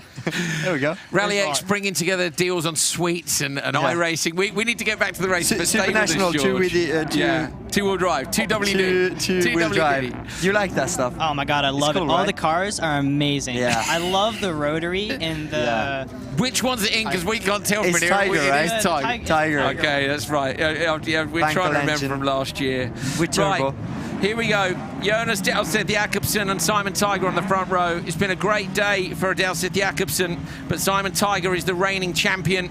Row 2, Simon Ensvik and Fredrik Agedal, and then on row 3 it's Joni-Pekka Rajala and Marcus Johansson. Wow. Johannesson, sorry. Look at the smoke out the back of Tiger's car. He normally gets a great start, but it's not going to be enough this Jonas time. probably have it now. Or trying to out-drag him up towards turn 1. Can he get around the outside? Simon Tiger, the reigning champion, can't. Is he now going to get mugged from behind? Over the dirt on the inside line. Manages to keep all the tyres on. Hooking in behind that is a bit of a rest, but 3 cars go straight to the Joker, and Simon Tiger's gone standard lap. Yeah, I mean, Agedal was in the squeeze there. He decided early to go to the Joker. Unfortunately for him, Johannesson and Engsvik went before him, so he should have turned, but it's easy for me to say from the commentary box.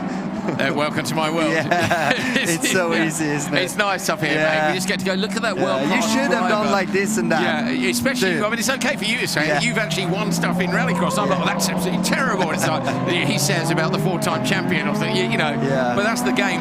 George, you're loving these cars. Which one do you want to try? I have to say, Tiger's car is just a monster. There's a long queue, mate. Even Liam Doran wants to try that, you know? It's quite interesting, though, that the third car would have gone into the Joker after seeing the 2 cars go in, because it's never a good idea to be the third car into the Joker. It's tight. Here comes the merge.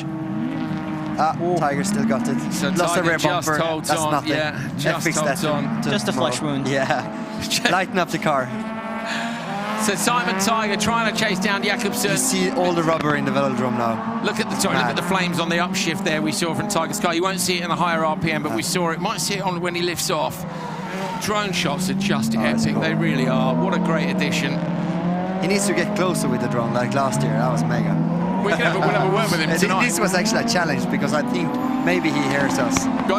He might be able to hear us, actually, but I think Vigo as well. Closer now. He's had so many lenses smashed. He's coming closer. Maybe stay further back because he hasn't got many drones left. Yes, man. Here we go. That's it. Now we're close. Now there he is. He's made it into the shot. So yeah, Vigo knows what's up. Look in the velodrome how much rubber there is now. Yeah, it's completely different. So in the dry, that's fine. If it were to rain, and we haven't got any rain in the forecast, does that then get slippery? Yes, it does. Really so you alter slippery. your lines? You would like to go above it and then cross back on the inside of it. So, yeah, it changes a lot. We walked the track here the other day, didn't we? Turn 1. What's in turn 1? What's in turn 1? Tire marks from Ken Block. Yes, the donuts. Donuts he did with the start the Project electric. car. Yes. Yeah, so did you send in the picture or not? 2020. Yeah, we'll send that to Ken later. You see how much sand there is in turn. You can probably see it actually from the drone. You can probably see the donut tyre marks into the Joker lap, and out of the Joker lap goes Jakobsen. Tiger was closer than I thought he might be, but Jakobsen's responded very quickly and is still in the lead. So Tiger's pretty close to Jonas. Yeah, he's got to try and apply some pressure. So George, are you happy with day 1? I mean, obviously you wanted to be in the final. That hasn't happened, but that's the way it goes. Like, what are you thinking? I've only had 23 laps here in person total, and I'm racing up against Oliver Eriksson, Kevin Eriksson, Martin Enlund, Casper Janssen. These are all like really experienced drivers at this track. Simon Tiger taking a look. Sorry to interrupt, George. Simon Tiger going to try and get a look. Spins, no! Almost gets collected on the exit. I think he might have broken the car, has he, in that attempt? But Simon Tiger went for the move. He was right there. He had to try. One more lap to go. Yeah, he had to try. Can he get it going? Has he got it going? I think Johannesson might have got through as well. just behind Johannesson. Oh, no way. We're on the final lap. Let's get this done. Then we can talk to George again about the lights, because we've got lights coming up next. So Jonas is driving so well. Yeah, Jakobsen into the long left-hander up at Velodrome. On the power now down the straight. Won all 3 sessions earlier on today. Won the semi-final, pretty much untouchable, really. Simon Tiger was untouchable last year, but he's now got a fight on his hands for this year's series, because Delseth Jakobsen is looking very good in the rear-wheel drive polo. Going to take the first win of 2022 in open 2-wheel drive. Simon Tiger got close to him, but not quite enough. Engsvik is right there as well. Tiger spins around Johannesson. Go on, backwards over the line, go on! Oh, come on. So Tiger gets it, but I think that will get swapped personally. I think they'll give that to Johannesson. Johannesson will want to get there before Rajala. Oh, hang on a minute. Oh, is he going to have words? Is he going to have words? This is Rajala, but we want to see what's happening between Tiger and Johannesson. Opening and closing. Hang on, here we go. Watch this. I think it already happened. He's not happy. Yeah. Not happy at all. Not happy. And in the background there comes Rajala. Look at that. That's some camera work, isn't it? We see the little argument. We go to Rajala. But we got to see Rajala opening the door and closing it. Yeah, so brilliant. I mean, that was cool. Brilliant. Oh, That's a bit of a misfire. Yeah. Well, maybe tomorrow he can just drive the one car and chill out a little bit. But a win for Jakobsen. Andreas, Norwegian over the border in open two-wheel drive. You guys have got such a strong scene in this Very category. High level. Yeah. You know, but normally Tiger would beat Jonas in the start, and he have catched up with Jonas. Like, he was fairly close and also faster lap time than Jonas had in the final. So Jonas did a 47.7 where Tiger did 47.3. So I've got a thought for you. When we go to... see all the sand coming into turn two now? It's massive. When we head to Kuvula next, Kuvula's got a long tarmac start straight. Is that going to play into the likes of Simon Tiger's hands? I mean, Probably, obviously there's the rest of the lap, but if the start makes a big difference. It does, but Jonas's car looks better in the turns, you know. But I don't know. It's going to be difficult to spot. I hope he's got a lot of those rear bumpers because he's lost about 3 Here we go. He's trying on the inside. This was the attempt. So did he then get on the gas too? And then he got on the gas. It was entirely his own fault. He loses the grip on the rear, spins around. I'll tell you what though, he did well, like where Jakobsen's, if he hadn't got on the gas just a little bit too much, that gives you an idea of how much power there is there, doesn't it? Yeah.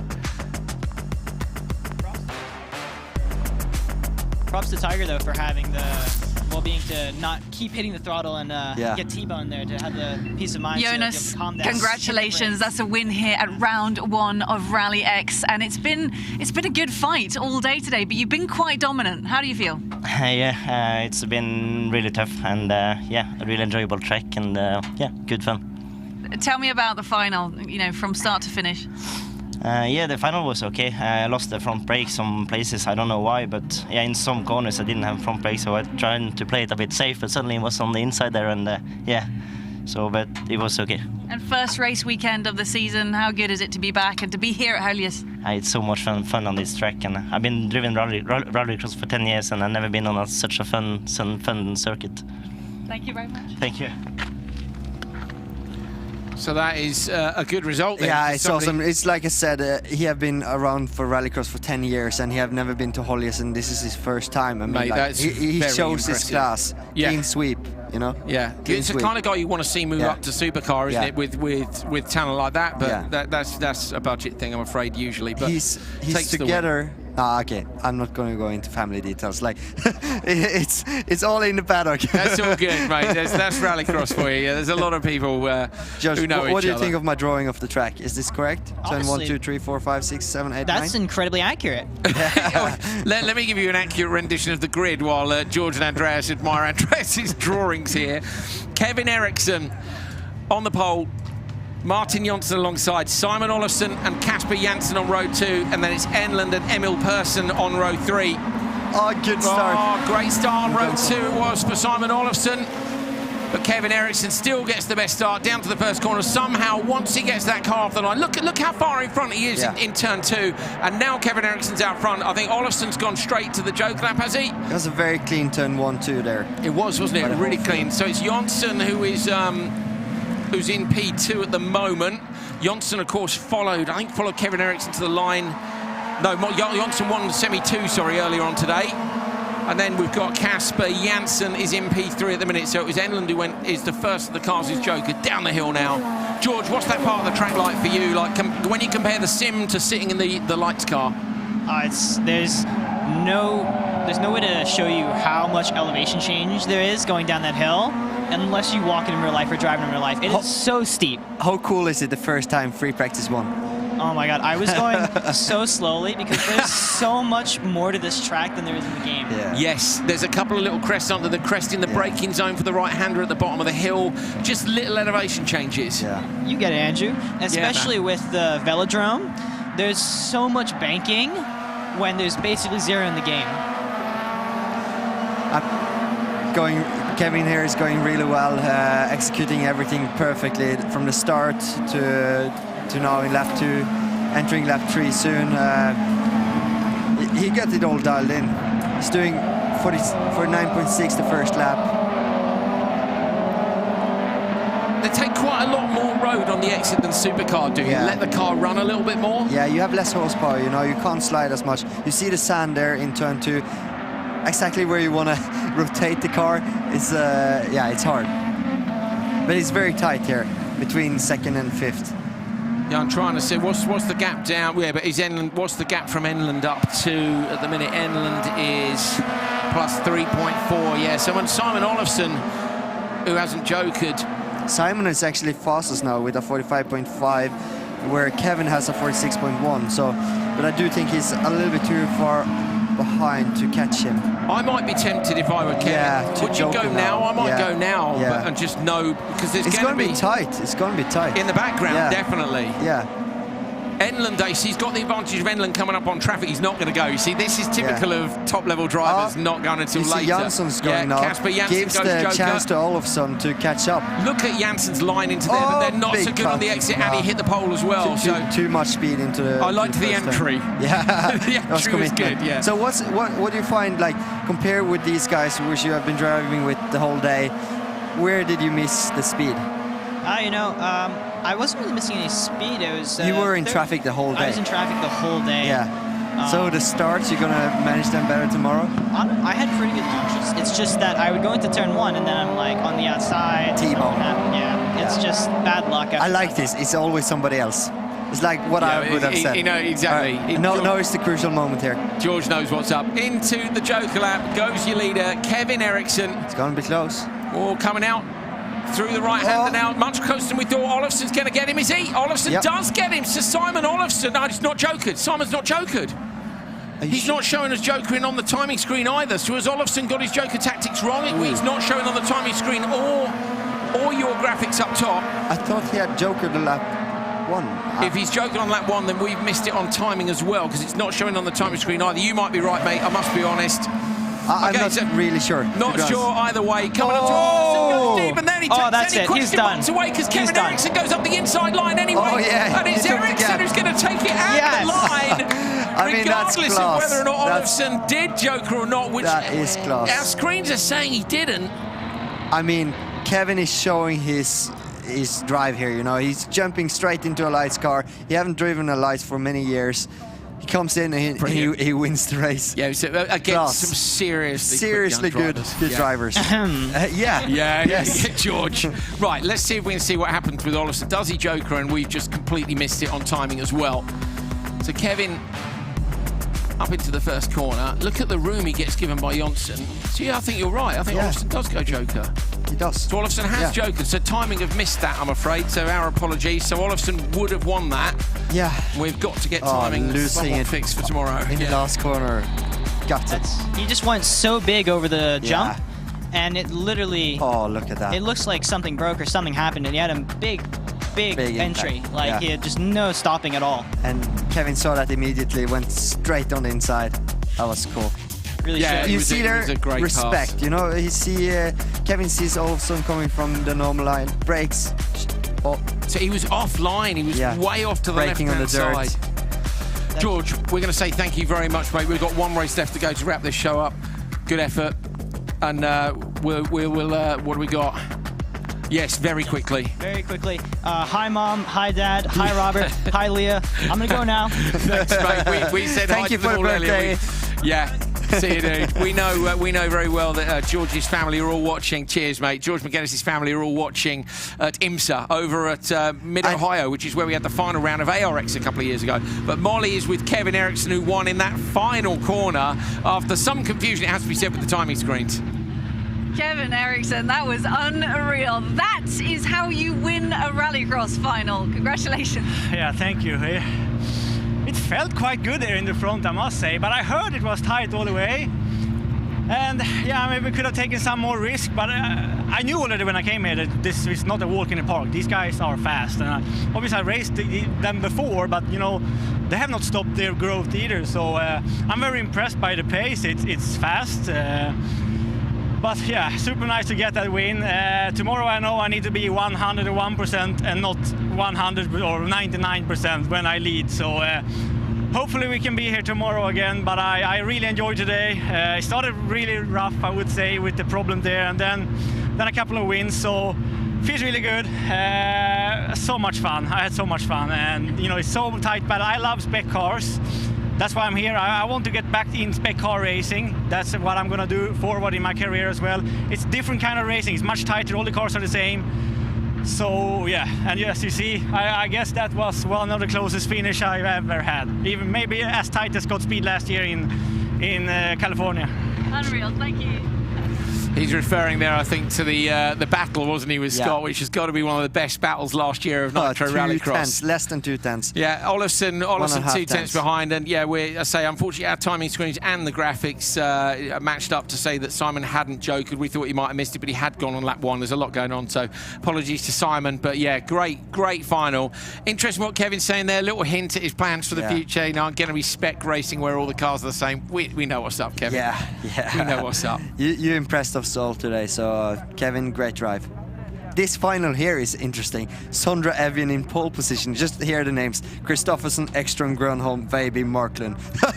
He's nervous. He's puking. He's not eating. He's not drinking. I know the guy. He's so nervous. Right. Can you imagine?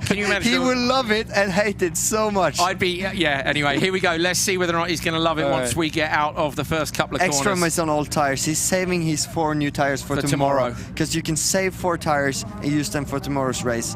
So he's not using it. Here we go then, Sondre Evjen. Can he stand up to the pressure of 5 World Rallycross Championships around him? 4 of them are on the front row with him, 1 behind from Ekström. Dip those cars down on the handbrakes, get the revs up, and here we go. Oh, it's a decent start for Evjen on the inside line. Going to get up alongside Kristoffersen, going to push Kristoffersen wide. Ekström going to follow him. Oh, 2 wheels. Kristoffersen goes around the outside. Ekström going to go Joker straight away. Kristoffersen's in the wall. Ekström's in the wall on the outside line. Marklund leading, and the cars have gone straight into the Joker lap now. Kristoffersen, I think, leads. Is it from Veiby or is it from Evjen? Evjen is second. Wow! Whoa, what happened there? How did Ekström end up in the wall? Did he get fired from the rear? There was so much going on in turn 1. Too much speed. I have no idea. Stuff happened. Kristoffersen leading then from Evjen. Everybody else has jokered, so we need to see the gap between Marklund and Kristoffersen. Anton Marklund could have put an absolute blinder here. He's got clear track. There's so much sand in turn 2 now. So much sand. So watch for Kristoffersen. What is the gap back to Anton Marklund? What is the gap back to him? Look how much sand there is now. Everywhere. Oh, and he runs indeed. Look at him, missing apexes by a mile. Yeah. So Marklund 2.7 back. Marklund is within striking has distance. He jokered? I think he did on lap 1, I'm didn't he? not really sure. Oh, mate, don't kill me with that now. I'm not. So Kristoffersen up and over the crest into the left-hander, followed by Evjen. We saw Ekström going in the wall. There was just so much happening in that first corner. Kristoffersen down the hill now. He's gapping Evjen behind. I think he might be gapping Marklund too, so Kristoffersen may well show his class. Our first, second. A lot was going on. I think Evjen had a good start. It's so tight in between Veiby, Grönholm and Ekström there in the back. Marklund's 2.4. Marklund's closed the gap down by 0.3 of a second. So Anton Marklund here is going quicker than Johan Kristoffersen. Evjen goes in, going to try and cover off the drivers who are behind him. Maybe see if he can secure Marklund a podium. Put the fastest lap time for the final for 3.1, where Kristoffersen is doing for 3.5. He's made a mistake in that last corner. He came in too hot on the left-hander and had to rotate the car again round to the right. I think he's in the gap. So it was 2.7, then it's 2.4. Remember, we've still got a couple of laps to go. He's very close. We'll have a look up and over the crest now, coming into the last corner. Anton Marklund trying to catch up close to Kristoffersen in front. Let's check the time. It was 2.7, now 2.4. What is it this time round? 2.3. He takes another tenth off Kristoffersen. Kristoffersen doesn't have enough. He's got to stay out, hasn't he? What are you thinking now? What are they saying to Marklund and Kristoffersen? I mean, speed it up. Come on. go. Down. It's the race Marklund for the win. This is his first weekend in the Hyundai, isn't it? But hey, let's see a masterclass of a joke lap from Johan Kristoffersen. It's gonna be tight. I'll tell you what, even though the gap is 2.3, we have seen it's been possible on 2.6, but it's 2.3 enough. If it's enough for anyone, I reckon Johan had a very quick last lap now. Let's see, he did a 43.0, fast lap of the final. 2.4, he's taking a little bit back off him, but he goes standard lap. No, he goes Joker. Christopherson into the Joker lap now. Last this lap then now. maybe for the victory. Flames. Coming in, Anton Markland up and over the crest, going to try and close it down in towards the wall. Markland up the inside line. First time in the now Hyundai. has to try and respond. Taps into the back of Markland as they go over the crest into the velodrome. He's going to come out wide. Watch for him doing the cutback underneath Markland. Right up the back of the Hyundai into the corner of him. Anton Markland just holds on. Christopherson's piling the pressure on as they come down the hill. Taps the barrier on the inside line through the right hander. Awesome. He's got one last corner to try and have a go. Anton will try and cover him up. No! Broken suspension. Christopherson up the inside of the final corner. The reigning champion wins in the last corner. And Markland holds on with broken suspension. Unbelievable stuff. Wow. Oh my God. Oh my God. no Evian way. third. Evian third. That's insane. I don't know. Rallycross is Rallycross, right? Markland's last jump was the biggest jump of the weekend. Yeah. What happened there? What happened there? Unbelievable. Steering arm. A little steering arm. I mean, Mate. Rallycross is Rallycross. Mate. Robin is racing and Robin is Rallycross. Dude, Rob that's speechless. great. What happened in turn 1 and 2? I'm eager to see the replay. Basically, there's two parts of that race, so I have no idea what was going on. The first bit and the last bit. And then we weren't sure, like, because we had the fear, didn't we, about the Joker because of... Evian P3. Oh, my God. P3. What did Evgen get last year? So Evgen had a 2/3 and a second last year. Yeah. So it is Johan Christopherson, the reigning RallyX champion, who takes the win here at round 1 in Holjes. But in the last corner by 0.5 of a second, and Mark nearly held on with a car that had badly broken front suspension after one of the biggest jumps ever. Exactly. So basically, the lights he final, landed on the right front. I mean, like, it's very cool because Markland has been very fast on lap times all weekend, but have been in traffic. So, but dude, mega. Think about the lights final. Olofsson did the long jump in the lights final and broke the steering, and Ericsson got him in the last corner. Matthias said here in the studio the jump is much bigger than before. We have seen more dirt in the compression of the jump. So, yeah. You need to take that in precaution. You should have been in here a minute ago. Like, we were like, your face was all red. Dude, I didn't know what to say. There wasn't. Neither did I. It's cool to be a commentator as well. Mate, what a day. Yeah, what a day. What a debut. Welcome. Right, okay. Let's pick the bones of this. A big slow reaction time there by Sondre. He got pushed by Matthias, squeezed by Johan, up on 2 wheels. Oh, that's so... So he then... look at Matthias now. Right, so Matthias... Does he get a touch from... No. Just slippery. He's on the sand. He's on the sand. Look at the marshal runs, or maybe the photographer runs. So look, watch Ekstrom here, look. He's in the clip, but look at the dirt in the road. Yeah. Just boom into the wall on the outside. So Markland's Joker, he went straight in, look, and had great pace to look. Markland's Joker was mint, wasn't it? Mint. And he was instantly at the 2.7 window. And then you know you've got to try hard out front to hold him off. To be off. honest, he was faster than Johan all the way through, just not the last lap. Or lap 4. Now, to be fair, Johan was hard on him in that up at the velodrome. He didn't get through, but he was hard. And then watch this. Actually, he jumped straight. Mate, if there was a tiny bit of right lock on, if he'd had the wheel straight, you think he would have got away with it? Yeah, I don't know. It's hard to say. Look. Tiny bit of right lock, look. Yeah. Oh! Left, I mean. Dude, that was similar close. to Arpin. Do you remember Arpin broke the suspension when he... Although that jump was even bigger than that. It was a long jump. That was the ERX. Yeah. Well, my goodness me, that is some way to finish. Not often you see Matthias in the barrier. No, dude. No, there was a load of. Yeah. We definitely saved the best till last. That was the race of the day. Great start of the Rallycross career of Veiby as well. Let's head down and have a catch up with Johan Christopherson, what he thought of what was a pretty unbelievable final. It certainly was a pretty unbelievable final. Congratulations, Johan. What a final lap. Yeah, it was a Rallycross heat, I think. I was tight already from the start with Sondre. I had an initial good launch, but then he come back on me. I missed a couple of gears, so he come back, and then I had the feeling of that he was really trying to go for it, and then for me it was too late to back out as well, so I also had to go for it, and then I just saw he was two-wheeling, trying to sort out that situation and drag down a lot of gravel onto T2 for the coming lap. And then in the spotter tower, I think they mixed it up a little bit, so I didn't know if Anton jokered already or not. So I got the pace to 4-second gap, which obviously was not Anton. So I was pretty sure everything was in the bag, but then I saw Anton was coming, and then it was a bit rough in the velodrome. But yeah, from there on, I saw on the last. I was thinking it's never over until it's over here in Holjes, so I tried until the bitter end, and then I saw on Anton's landing, I saw that he broke the wheel. So then I took height, went on inside.